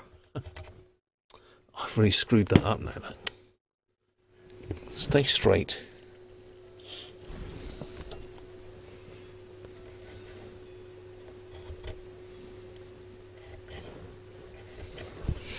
Okay, that's that. Let's give that a spray.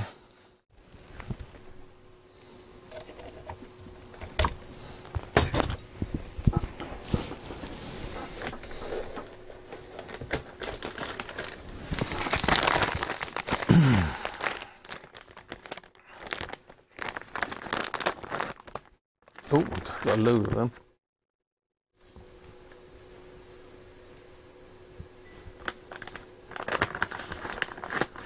Hi Patrick, how are you? Let's see you pop in there, mate. Simon, George, turn that frown upside down. Where is George? He's not in here, is he? I haven't seen him. I haven't seen him. Turn that frown. He ain't got a frown. George doesn't have a frown. I'm just giving the valves a bit of a wipe off on the back, opposite the writing.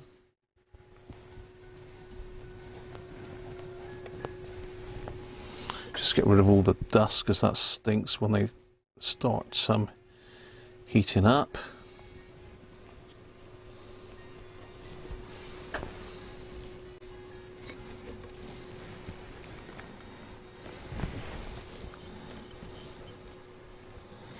Right, where's the tuning? Because these were pretty dusty when I went outside. What did I do my brush? Oh God.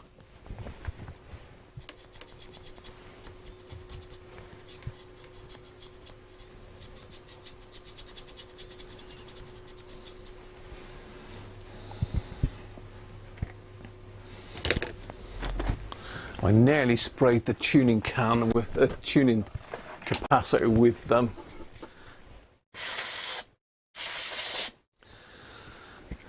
Servicol then. That was close. That was close. Yeah, you've got to be subbed to Greg. Come on. You need to be subbed to Mr. Greg's Vintage Workshop. He's in his shed today. Has his missus locked him in there, Simon? Graham's painting now. Yeah. Just turn into my Bob, what's his name? Right. It's time to give the bench a proper clean down. And then we can get some power on this thing, and fingers crossed it won't go bang and we'll have no magic smoke. Because we don't like magic smoke. It scares me, the smoke.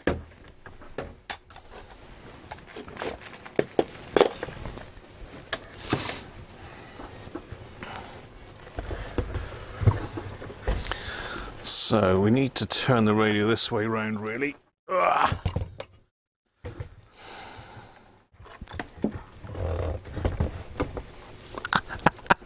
Ooh, that hurt.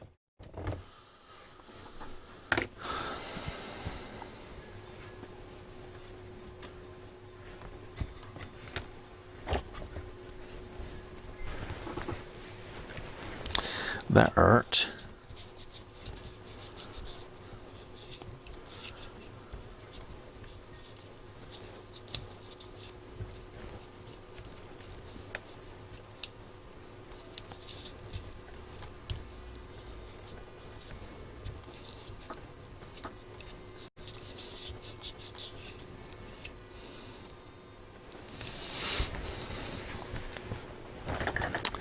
Right, just ignore me, I'm just pottering around, you know how it is. Just pottering around. Hopefully that volume's a bit, that's a bit freer. It's still a bit crunchy. It wants some grease in there, really, not oil. There's my cap sticking up, look. Hey, new cap. He's like, yeah, I'm new. Look at me. It's all right, I'm going slightly mad. As Amin said, madman. It's a madman. Mr. Cruncher's maze.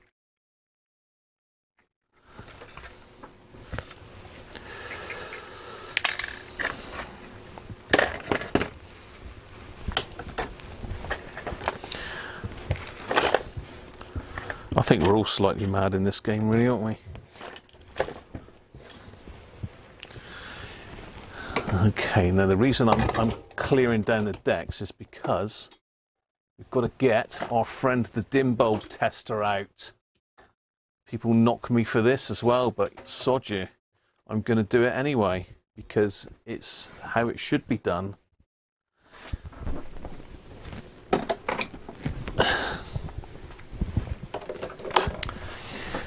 That's how it should be done.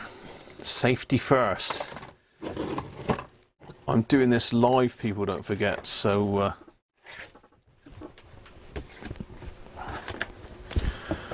I want to make sure that I'm doing it as safe as possible because there's people watching. I can't edit it. I can't edit this out because it's going out, as I said, absolutely live. There's no editing to be done here. So I can't edit out any cock-ups. They all appear in front of your very eyes. So we've got the lamp limiter. That's a must. If you're going to work on this stuff, you need a lamp limiter. And just for Simon, we'll just pop that there a minute, because I know he likes a nice Christmas tree.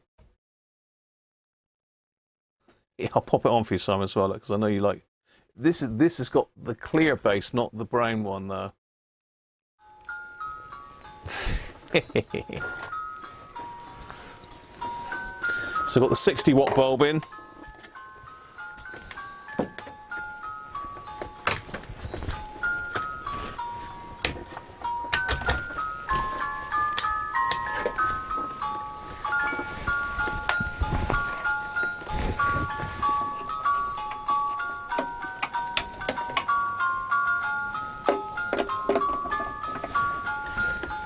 We need a speaker.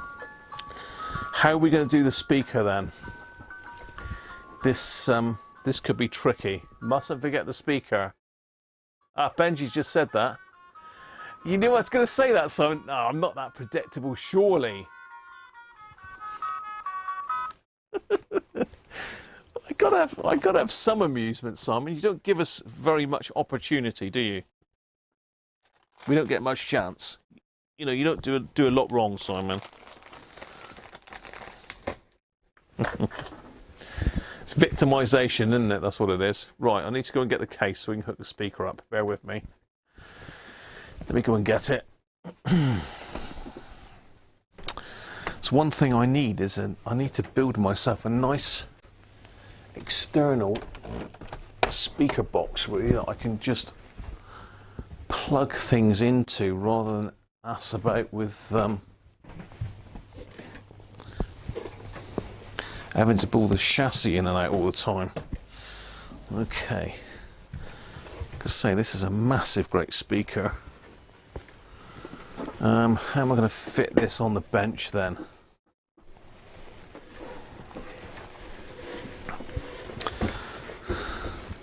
How am I going to fit this on the bench?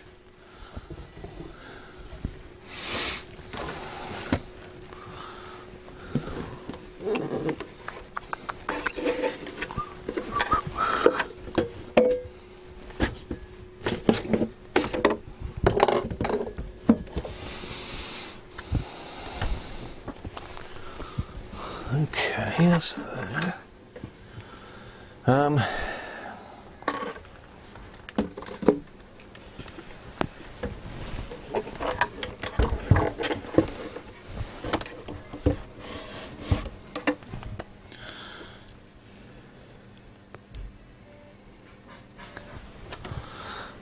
Let me just have a look on the back there. Internal loudspeaker, so it was the top to the bottom and the bottom to the top, wasn't it? There we are. So what I think I'll probably have to do is just pop that up in there for a second.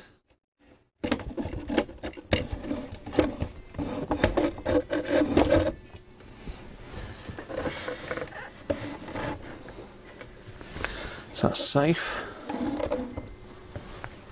Make sure we're turned on. We'll have to put the dim bulb tester in front of it. That's the only option.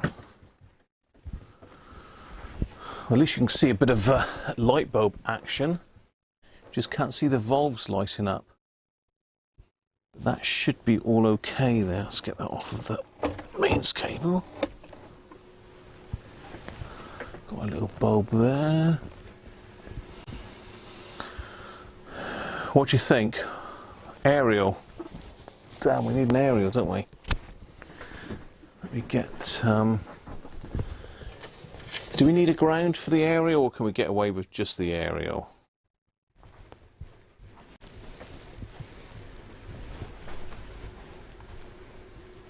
Magic smoke time. If it's reversed, the sound comes out with an Australian accent. It's a big old speaker, that is great. Yeah, you're right. It's a monster speaker.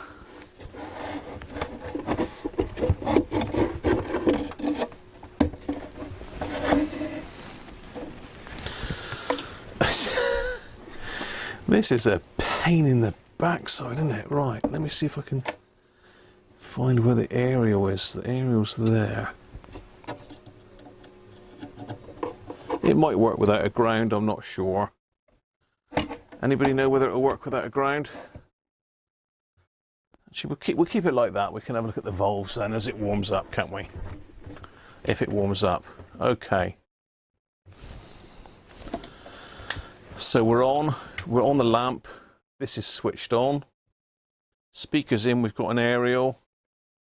What waveband are we in?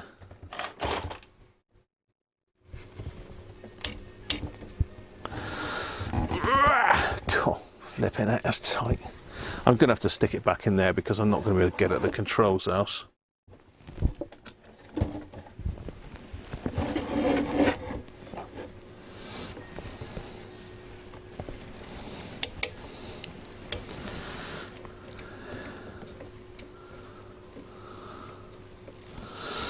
Okay.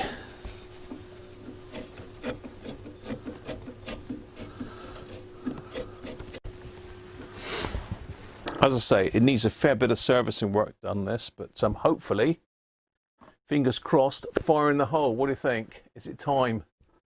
I'm in the way of the dial lamp now, aren't I? Let me just make me smaller and chuck me. You can see the bulb. We've got bulb action. I'm in the lamp setting on my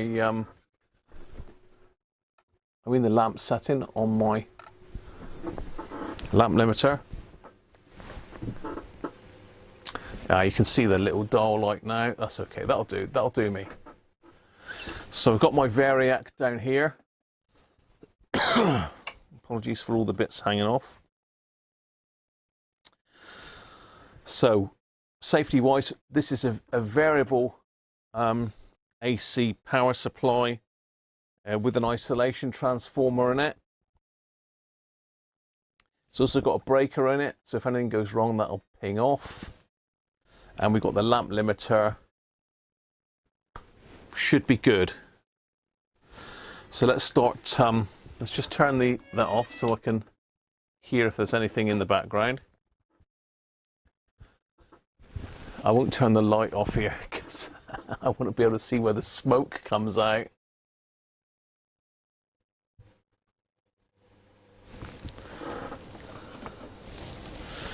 Fire in the hole and start winding it up.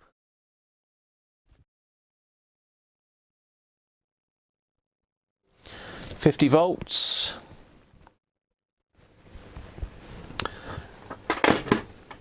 Ha! Did that make you jump?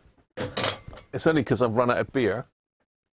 I need to get a beer. I feel the need for another beer.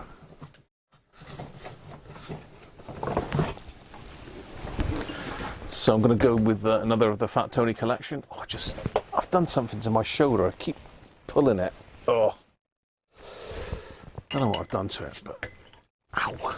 I just twisted round to get some beer then, and you know, this is not advisable to drink and work on electronics, but it would take a fair few of these to get me to a state where I was incognito.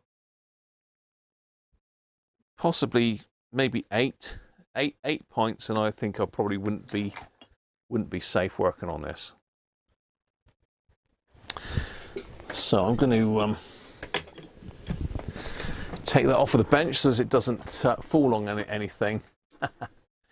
Get a fire extinguisher.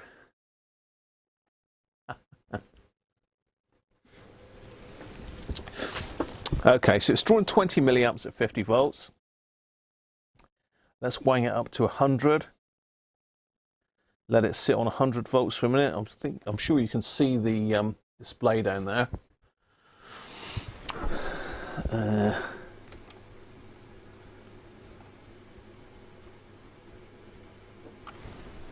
Let's get me out of the picture. You don't need to see me, do you? So there you are. So this is the amperage. At the moment we're at 40 milliamps. 100 volts, no light.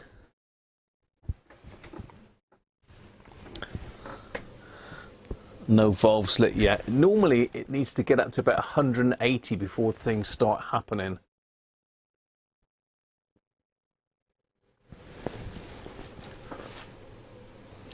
See, if it catches fire, I can chuck the beer over it, see? That's the idea. That's the plan. So it's drawing 40 milliamps. Let's go up to 150.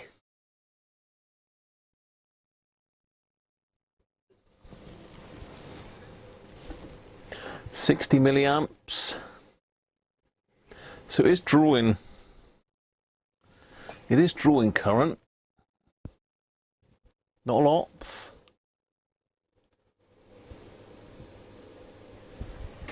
Oh, I can hear something. I can hear something.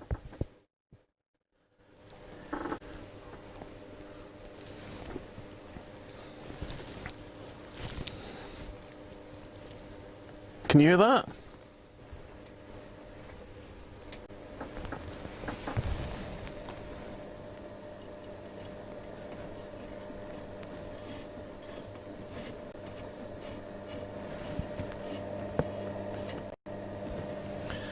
No dial lamp action.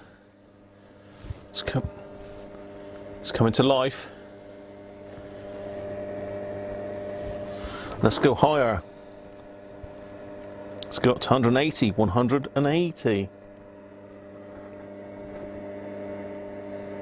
Turn the volume down a bit.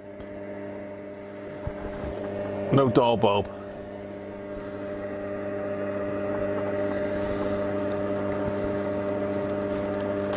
80 milliamps.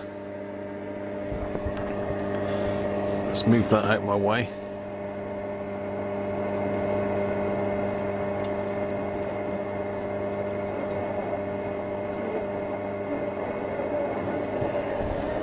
Can hear something there.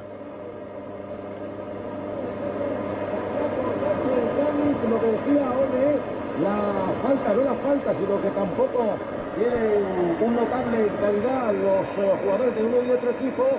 Es el esfuerzo, el trabajo, la intensidad y la presión que predominan en este partido. She's alive.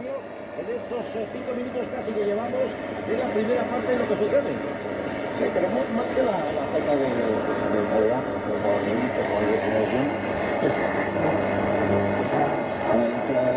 judging by the way the second half is performing,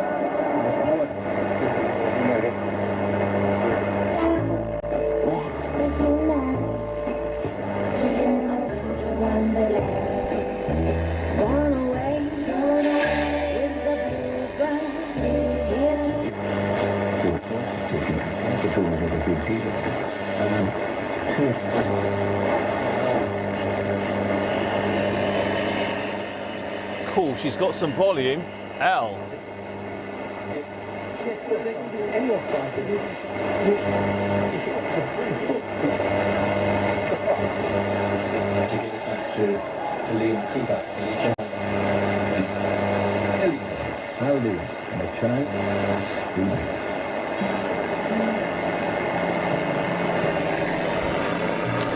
So we're drawing 110 milliamps, so we can take it off of the lamp now and stick it on bypass.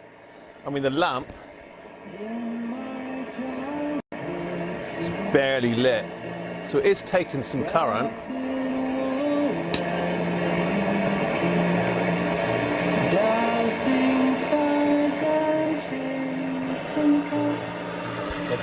$160 milliamps. Hi, Wenlock.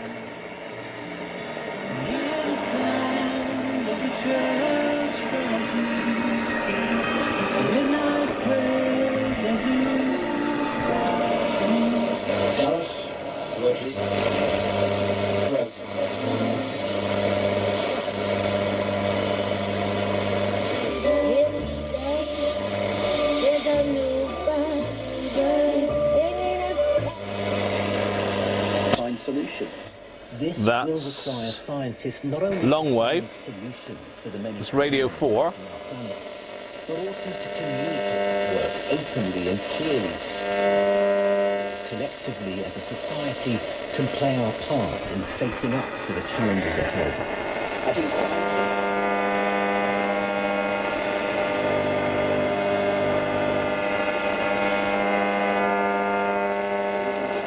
question, and that's entirely legitimate. And to ask the questions which scientists themselves may not either feel comfortable with. There's lots of things interfering with long wave, including that light.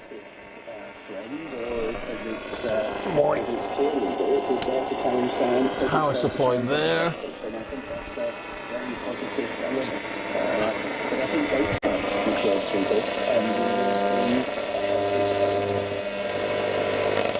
Now there's an opportunity there now as Jack Carthy looked to take control of that one. The referee's whistle has gone and he's going to have a word there, I think, with Stephen Luatua, because that is now 3 penalties, 2 of them in quick succession that they had been penalised for. And Stephen Luatua, the team captain there, having a chat with Jake Woolmore, not suggesting it was him, but Jack Carthy up there, so too Boyle, that is the Paul Boyle rather, the captain of Connacht there, just checking something with the match referee. And Connacht now with the chance. It's a penalty midway between the halfway line and the penalty. See that actually the contact is minimal, if not. The question he is being asked is not whether or not it's red. He's not reviewing that. He's reviewing whether it's a red card or not. So his question is made.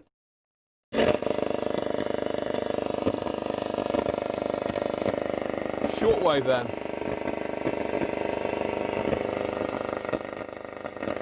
Let's have a listen on shortwave.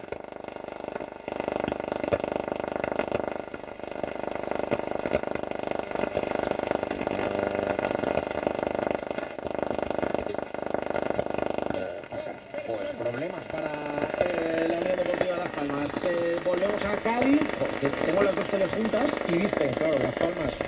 Yeah, we haven't got an earth on it really. I don't think my earth, no, my earth isn't connected at the moment. That's why it's a bit noisy.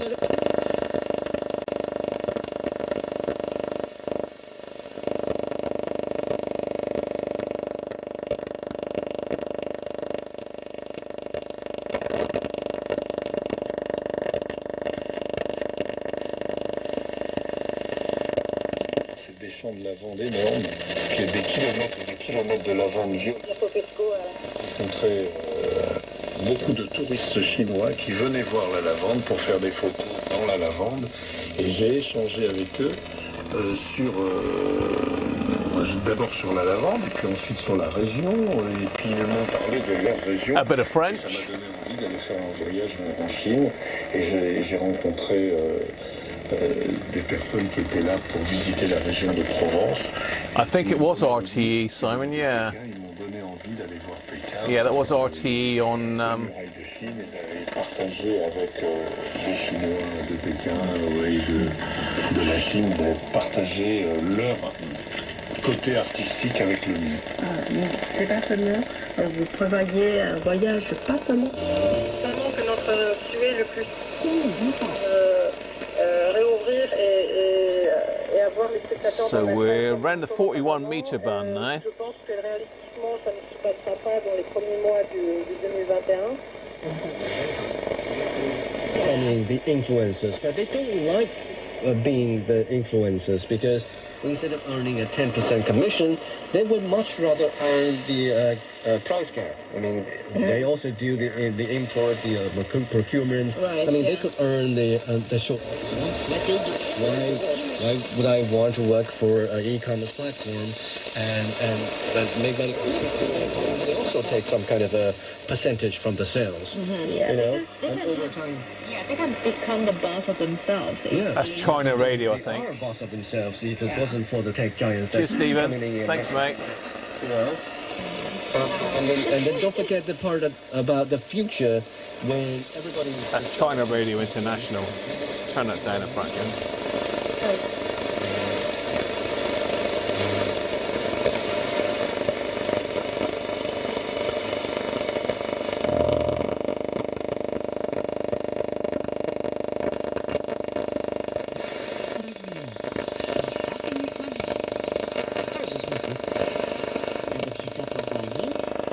Wow.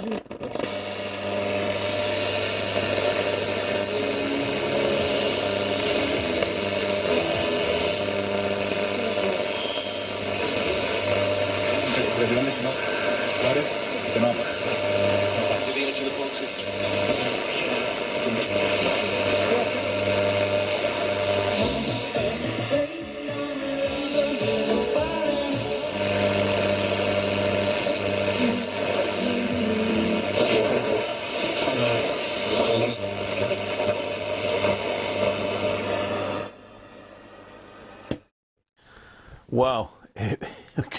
Can you believe that actually works? It only works, well, hey, hooey. A bit of a tweak on the alignment now. Yeah, I think that is a very good result, Nick. We haven't got a working dial lamp, so I think that probably is just... Oh, it's absolutely...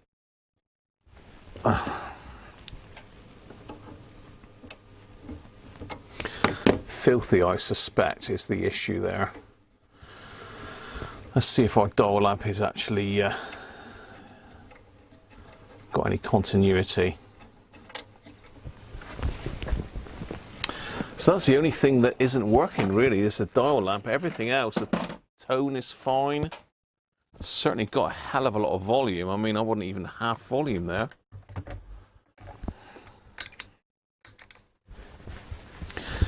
So we should get a reading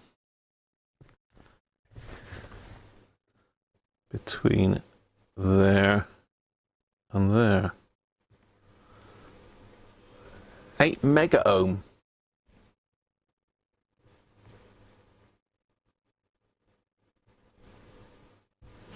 Methinks we've got a knackered bulb there.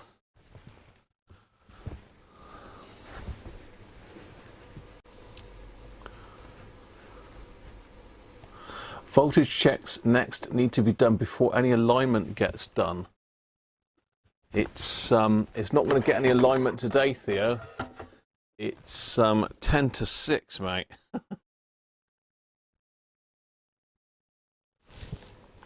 So it's not going to get any alignment today. I just want to get everything working. I think that bulb is kaput. Let's have a look.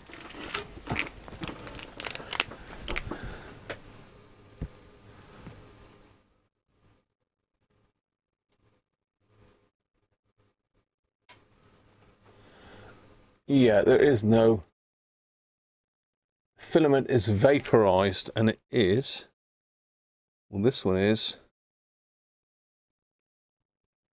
it says 6.5 volts.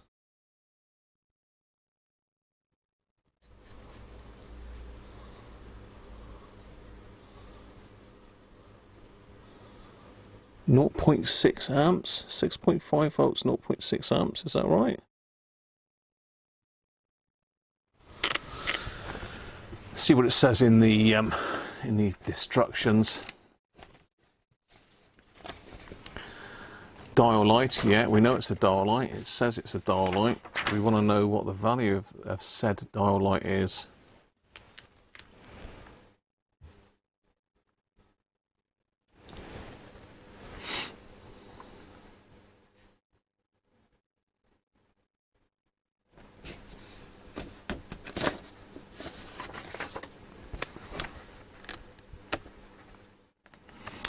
So all the heaters are, oh no, that's a 50U version. I was going to say all the heaters are in series, but they're not. That's a different schematic. What the hell's a light bulb? I'm sure I'd read it here somewhere.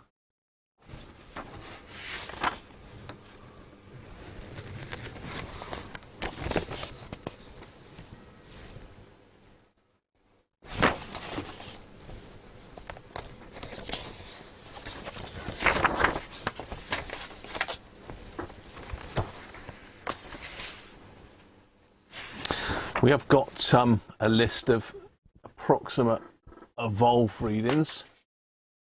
Check the transformer. Fire? There's no fire. Stop saying that, Keith.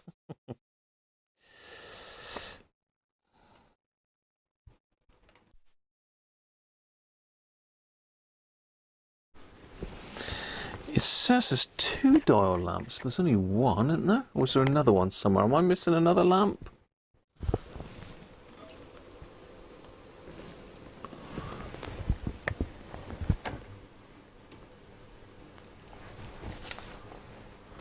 There's only one.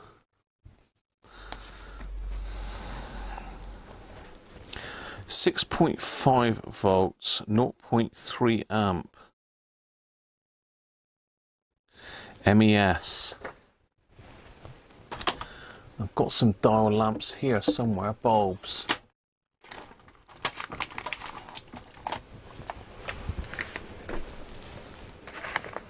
.5.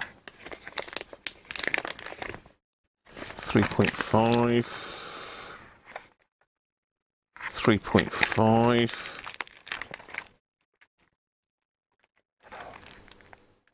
Oh, so hang on, 6.5. What are these? I've got some random stuff here, am I? These look a weird sort of. Oh, 3.6.5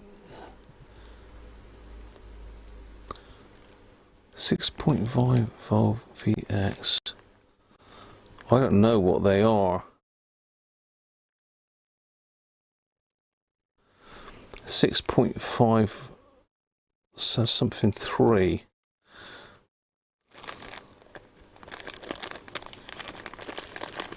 What's this one? 6.5.3. Look at that. I've actually got the exact same bulb. Whoa. Let's check that one on the multimeter. That Shouldn't be mega ohms, that should be ohms. Where on earth have I got that from then? I've got some random stuff, like I say. Yeah, 3 ohms. That's a worker.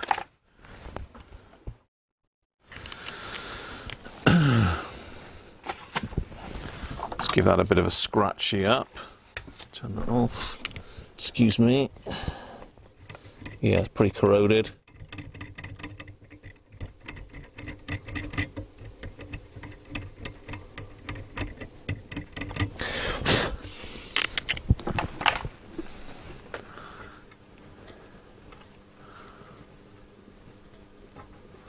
It's not going to be the right screw thread now, is it? Yeah, it will be. Come on.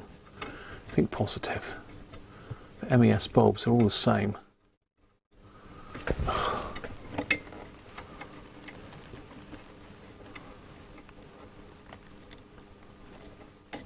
Oh, nearly had it then.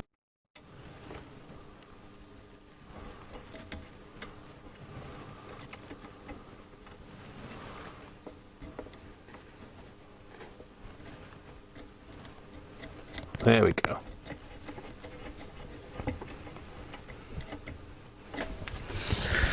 Try them again then. Hey!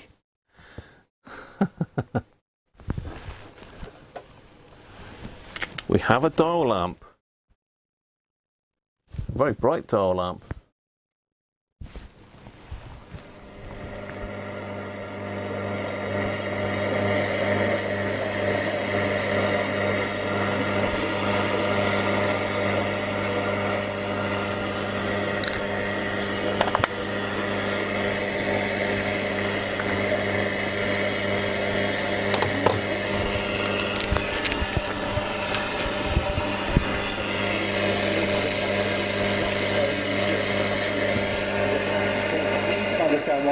Why they made this decision when you need the bounce factor, no one boils quite like our sound, would it?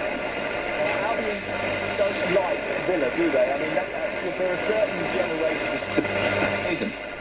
Yeah, they call it the Brummy Black Country Derby. Obviously, it's not a Birmingham derby. It's not as vicious as that relationship between either Wolves or West Brom, or also between Aston Villa and Birmingham. But they don't like each other. I think they see similarities between the two clubs from over the years and their history. And you'd probably argue that actually Villa have continued on that upward curve. Obviously, they've had a rough few seasons prior to.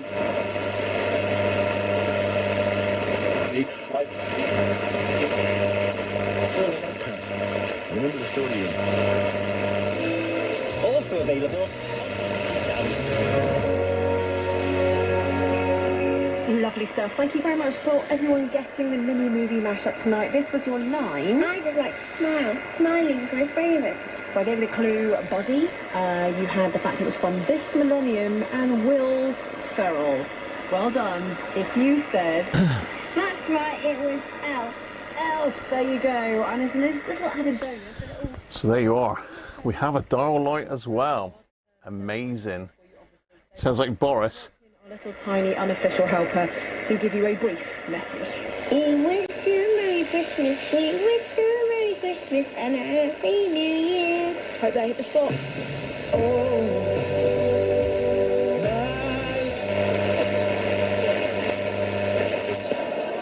Gets a hug from Juan Mata.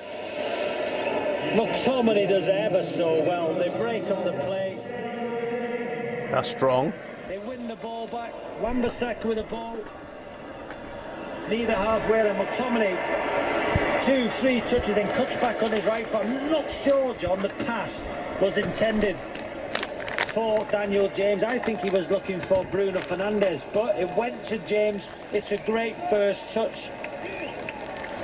on his left foot. Obviously picked those bulbs up for something. I don't know what, though. On his right foot, another touch with his right, and then from a tight angle, John, through the legs of Meslier. 5-1.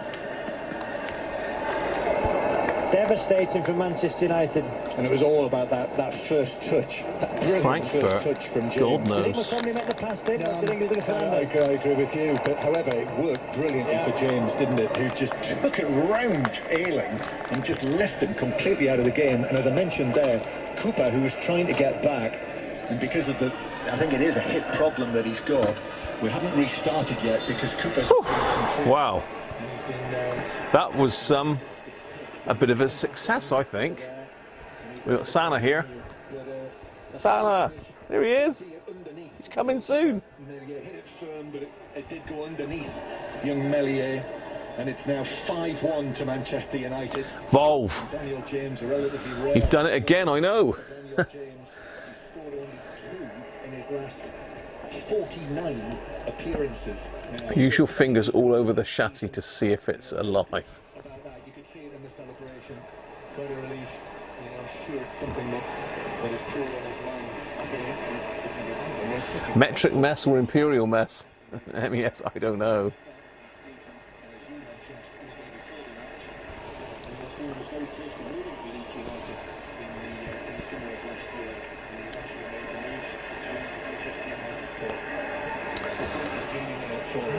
Thanks, Chris.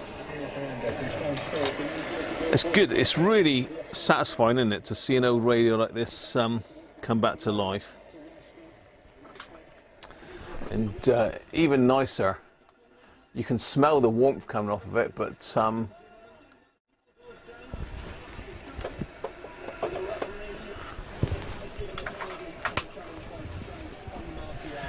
the glow of valves.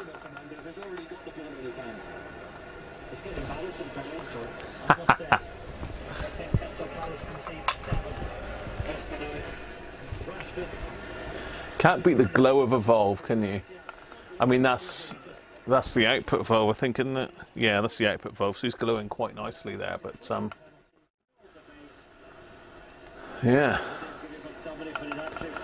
Let's say it's drawing. You can't quite see it there, but it's drawing 170 milliamps, 237 volts, but.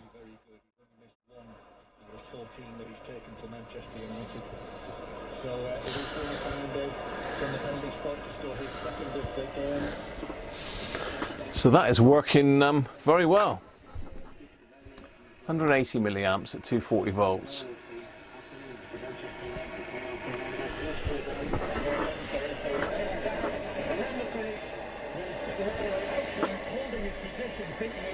Smell of dust roasting on a hot output valve.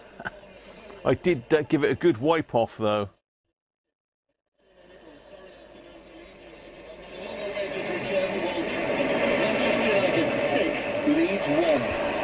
That's embarrassing. 6 goals conceded. Could have been more. A little jump before he takes it. So I'm sure it would benefit from an alignment. I need to rig something up to hook the speaker up so as I can do that really. And Cooper has actually sat down now in the middle of the Leeds United half, and I don't think that he's going to be able to continue. So a second goal for Bruno Fernandes, who's now back ahead. Well, there we are.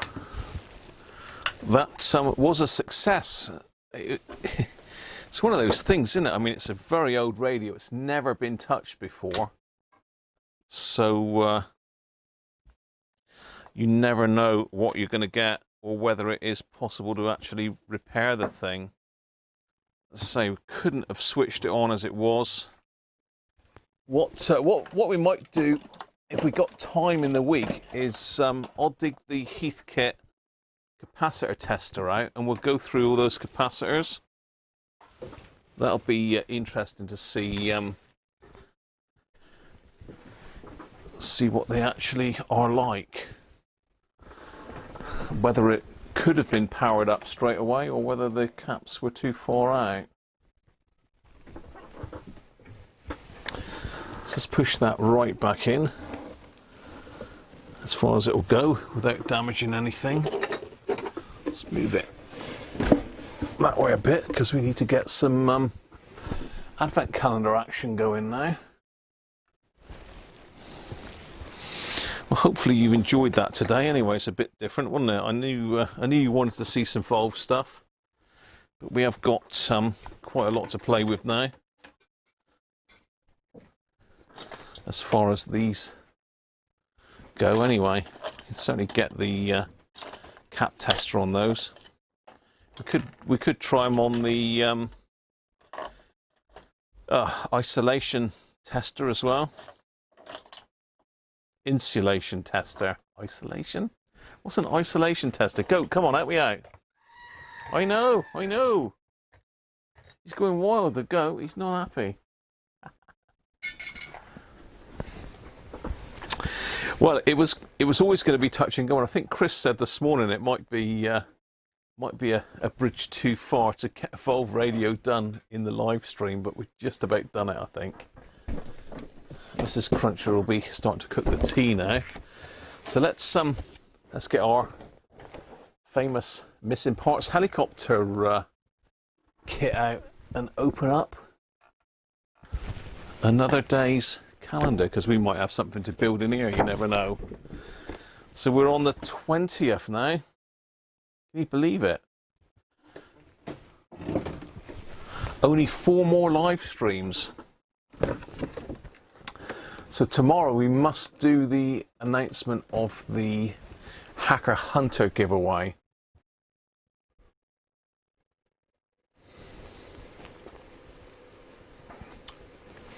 Yeah, Mega. That's the one. It was working good, I mean. Yeah, Alan, how are you? Only just joined. Great to see Evolve Radio on the bench. You'll have to rewind, Alan. It's surprisingly actually worked.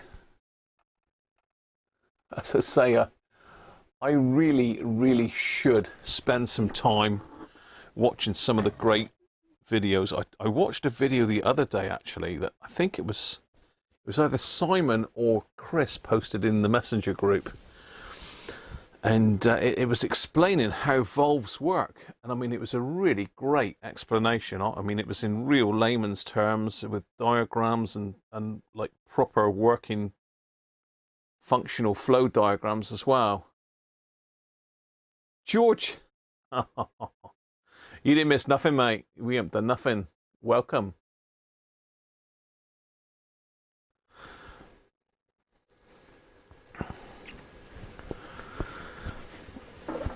Left above 4. Left above 4. Oh, hello. You're right. Number 20. Oh, this is another big door. Oh, I don't know what this is. Well, I hope it is what it is, because it's supposed to be some... If I can get the thing out.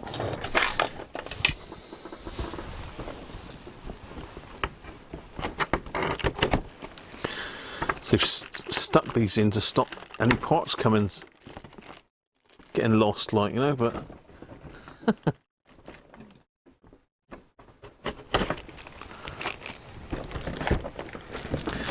So this is our second set of rotor blades. Let's get that out of the way.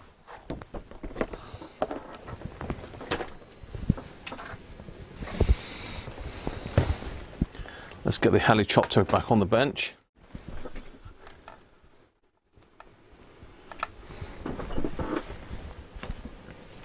Now, got that one. Right, now I put my screwdrivers somewhere safe, out of the way. I know where they were, but they're not there now. It's typical, isn't it? There they are.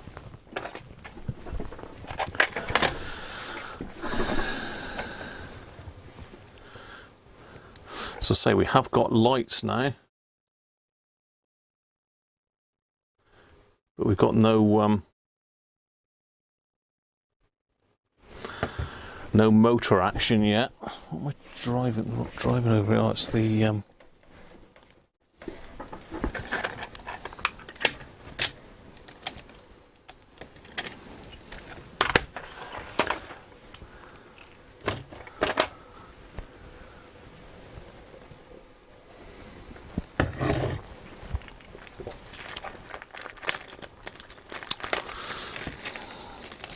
What have you been up to then, George? Someone says you've been in the shed. What's in the shed? A day in the shed. It's too dark in the shed now. Oh, hang on, this is the number 1 Phillips, isn't it? It's all that trouble to find me screwdrivers, and it's the #1 Phillips all along.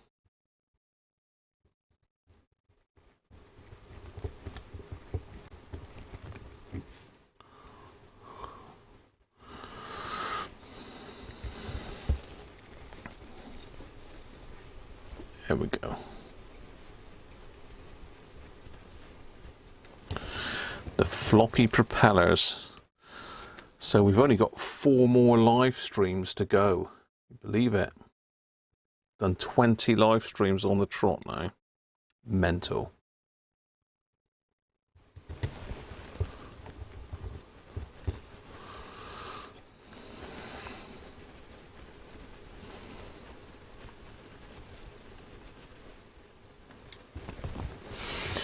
So there we are. We've got our full complement of propellers now.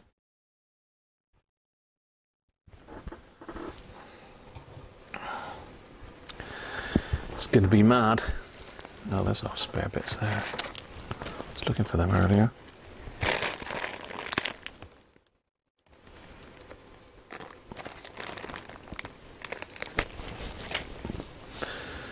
So yeah, not much more to go, I wouldn't have thought. We've obviously got no body shell yet. We're going to have to tidy up all these wires, otherwise the propellers are going to get tangled up. Propellers? It's not propellers, it's blades here. Yeah, I know. The goat of doom. Yeah, so we're probably going to have to do a bit of messing to get the wires all dressed properly, but so far so good. Right, let's put that to one side. And get the Weir Advent calendar out.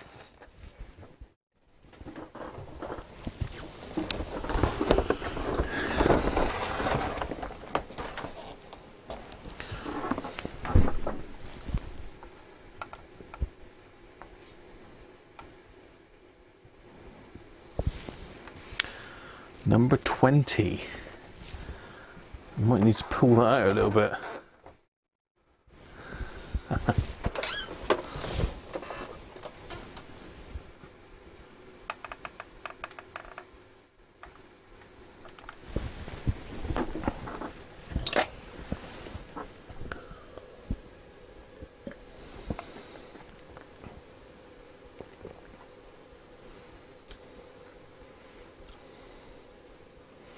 You need a shed.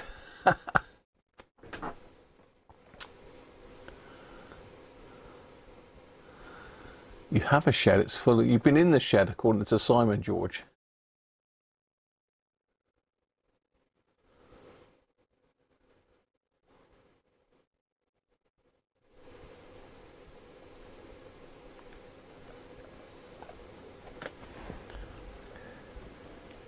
On the ground under the snowman, bottom right.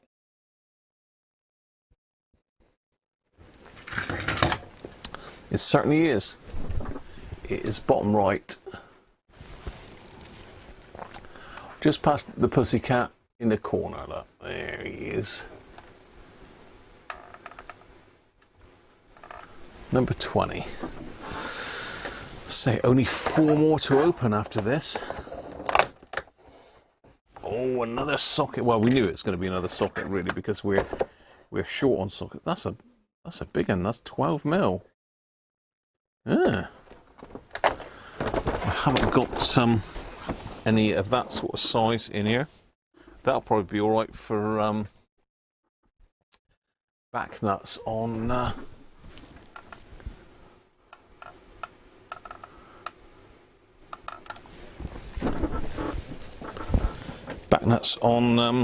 volume controls, etc. Assuming they're not got a long shaft on them. Okay. So it's getting interesting. Let's move that one over to there.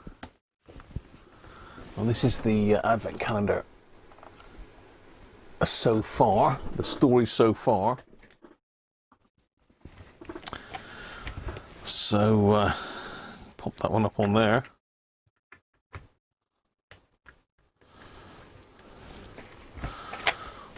I don't know what else are they going to put more of these. 12 mils quite big. I wouldn't have thought they'd go bigger than 12, but they might do. We could have some more Allen keys, I suppose. We could have some more Torx. Screwdriver's full. There's no more on there. Well, we've got 4 to go. 1, 2, 3, 4. So that's it, really, isn't it? There you are.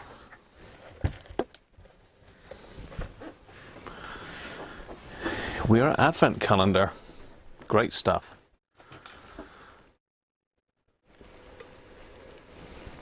You have to smuggle a scope in.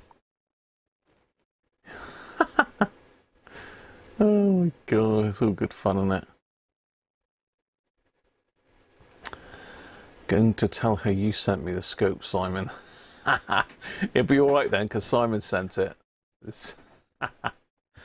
Simon is the golden one. If Simon sent it, it's fine. No issues.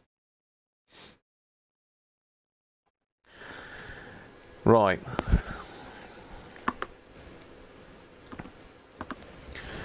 That's pretty much it for today then, people. Hopefully you've enjoyed that. It's a bit different. Touch and go whether I would actually get that done. But luckily I picked a radio that was potentially able to be done. And, you know, it's got a mains transformer. It's not got FM on it. So I had a fairly good chance. It had to have the caps done. There's no way it could have started out without replacing those caps, really. Could have probably gotten away with the electrolytics, but I changed them anyway because I had them. Cheers, Sean. Put my feet up. Yeah, I'll go and have a bit of a break now and get ready for tomorrow's live stream. I've got to do the Christmas present run tomorrow, so I'm not really sure what time it'll be, so it's possibly going to be a later stream. So we need to thank the people that have contributed today to the live stream.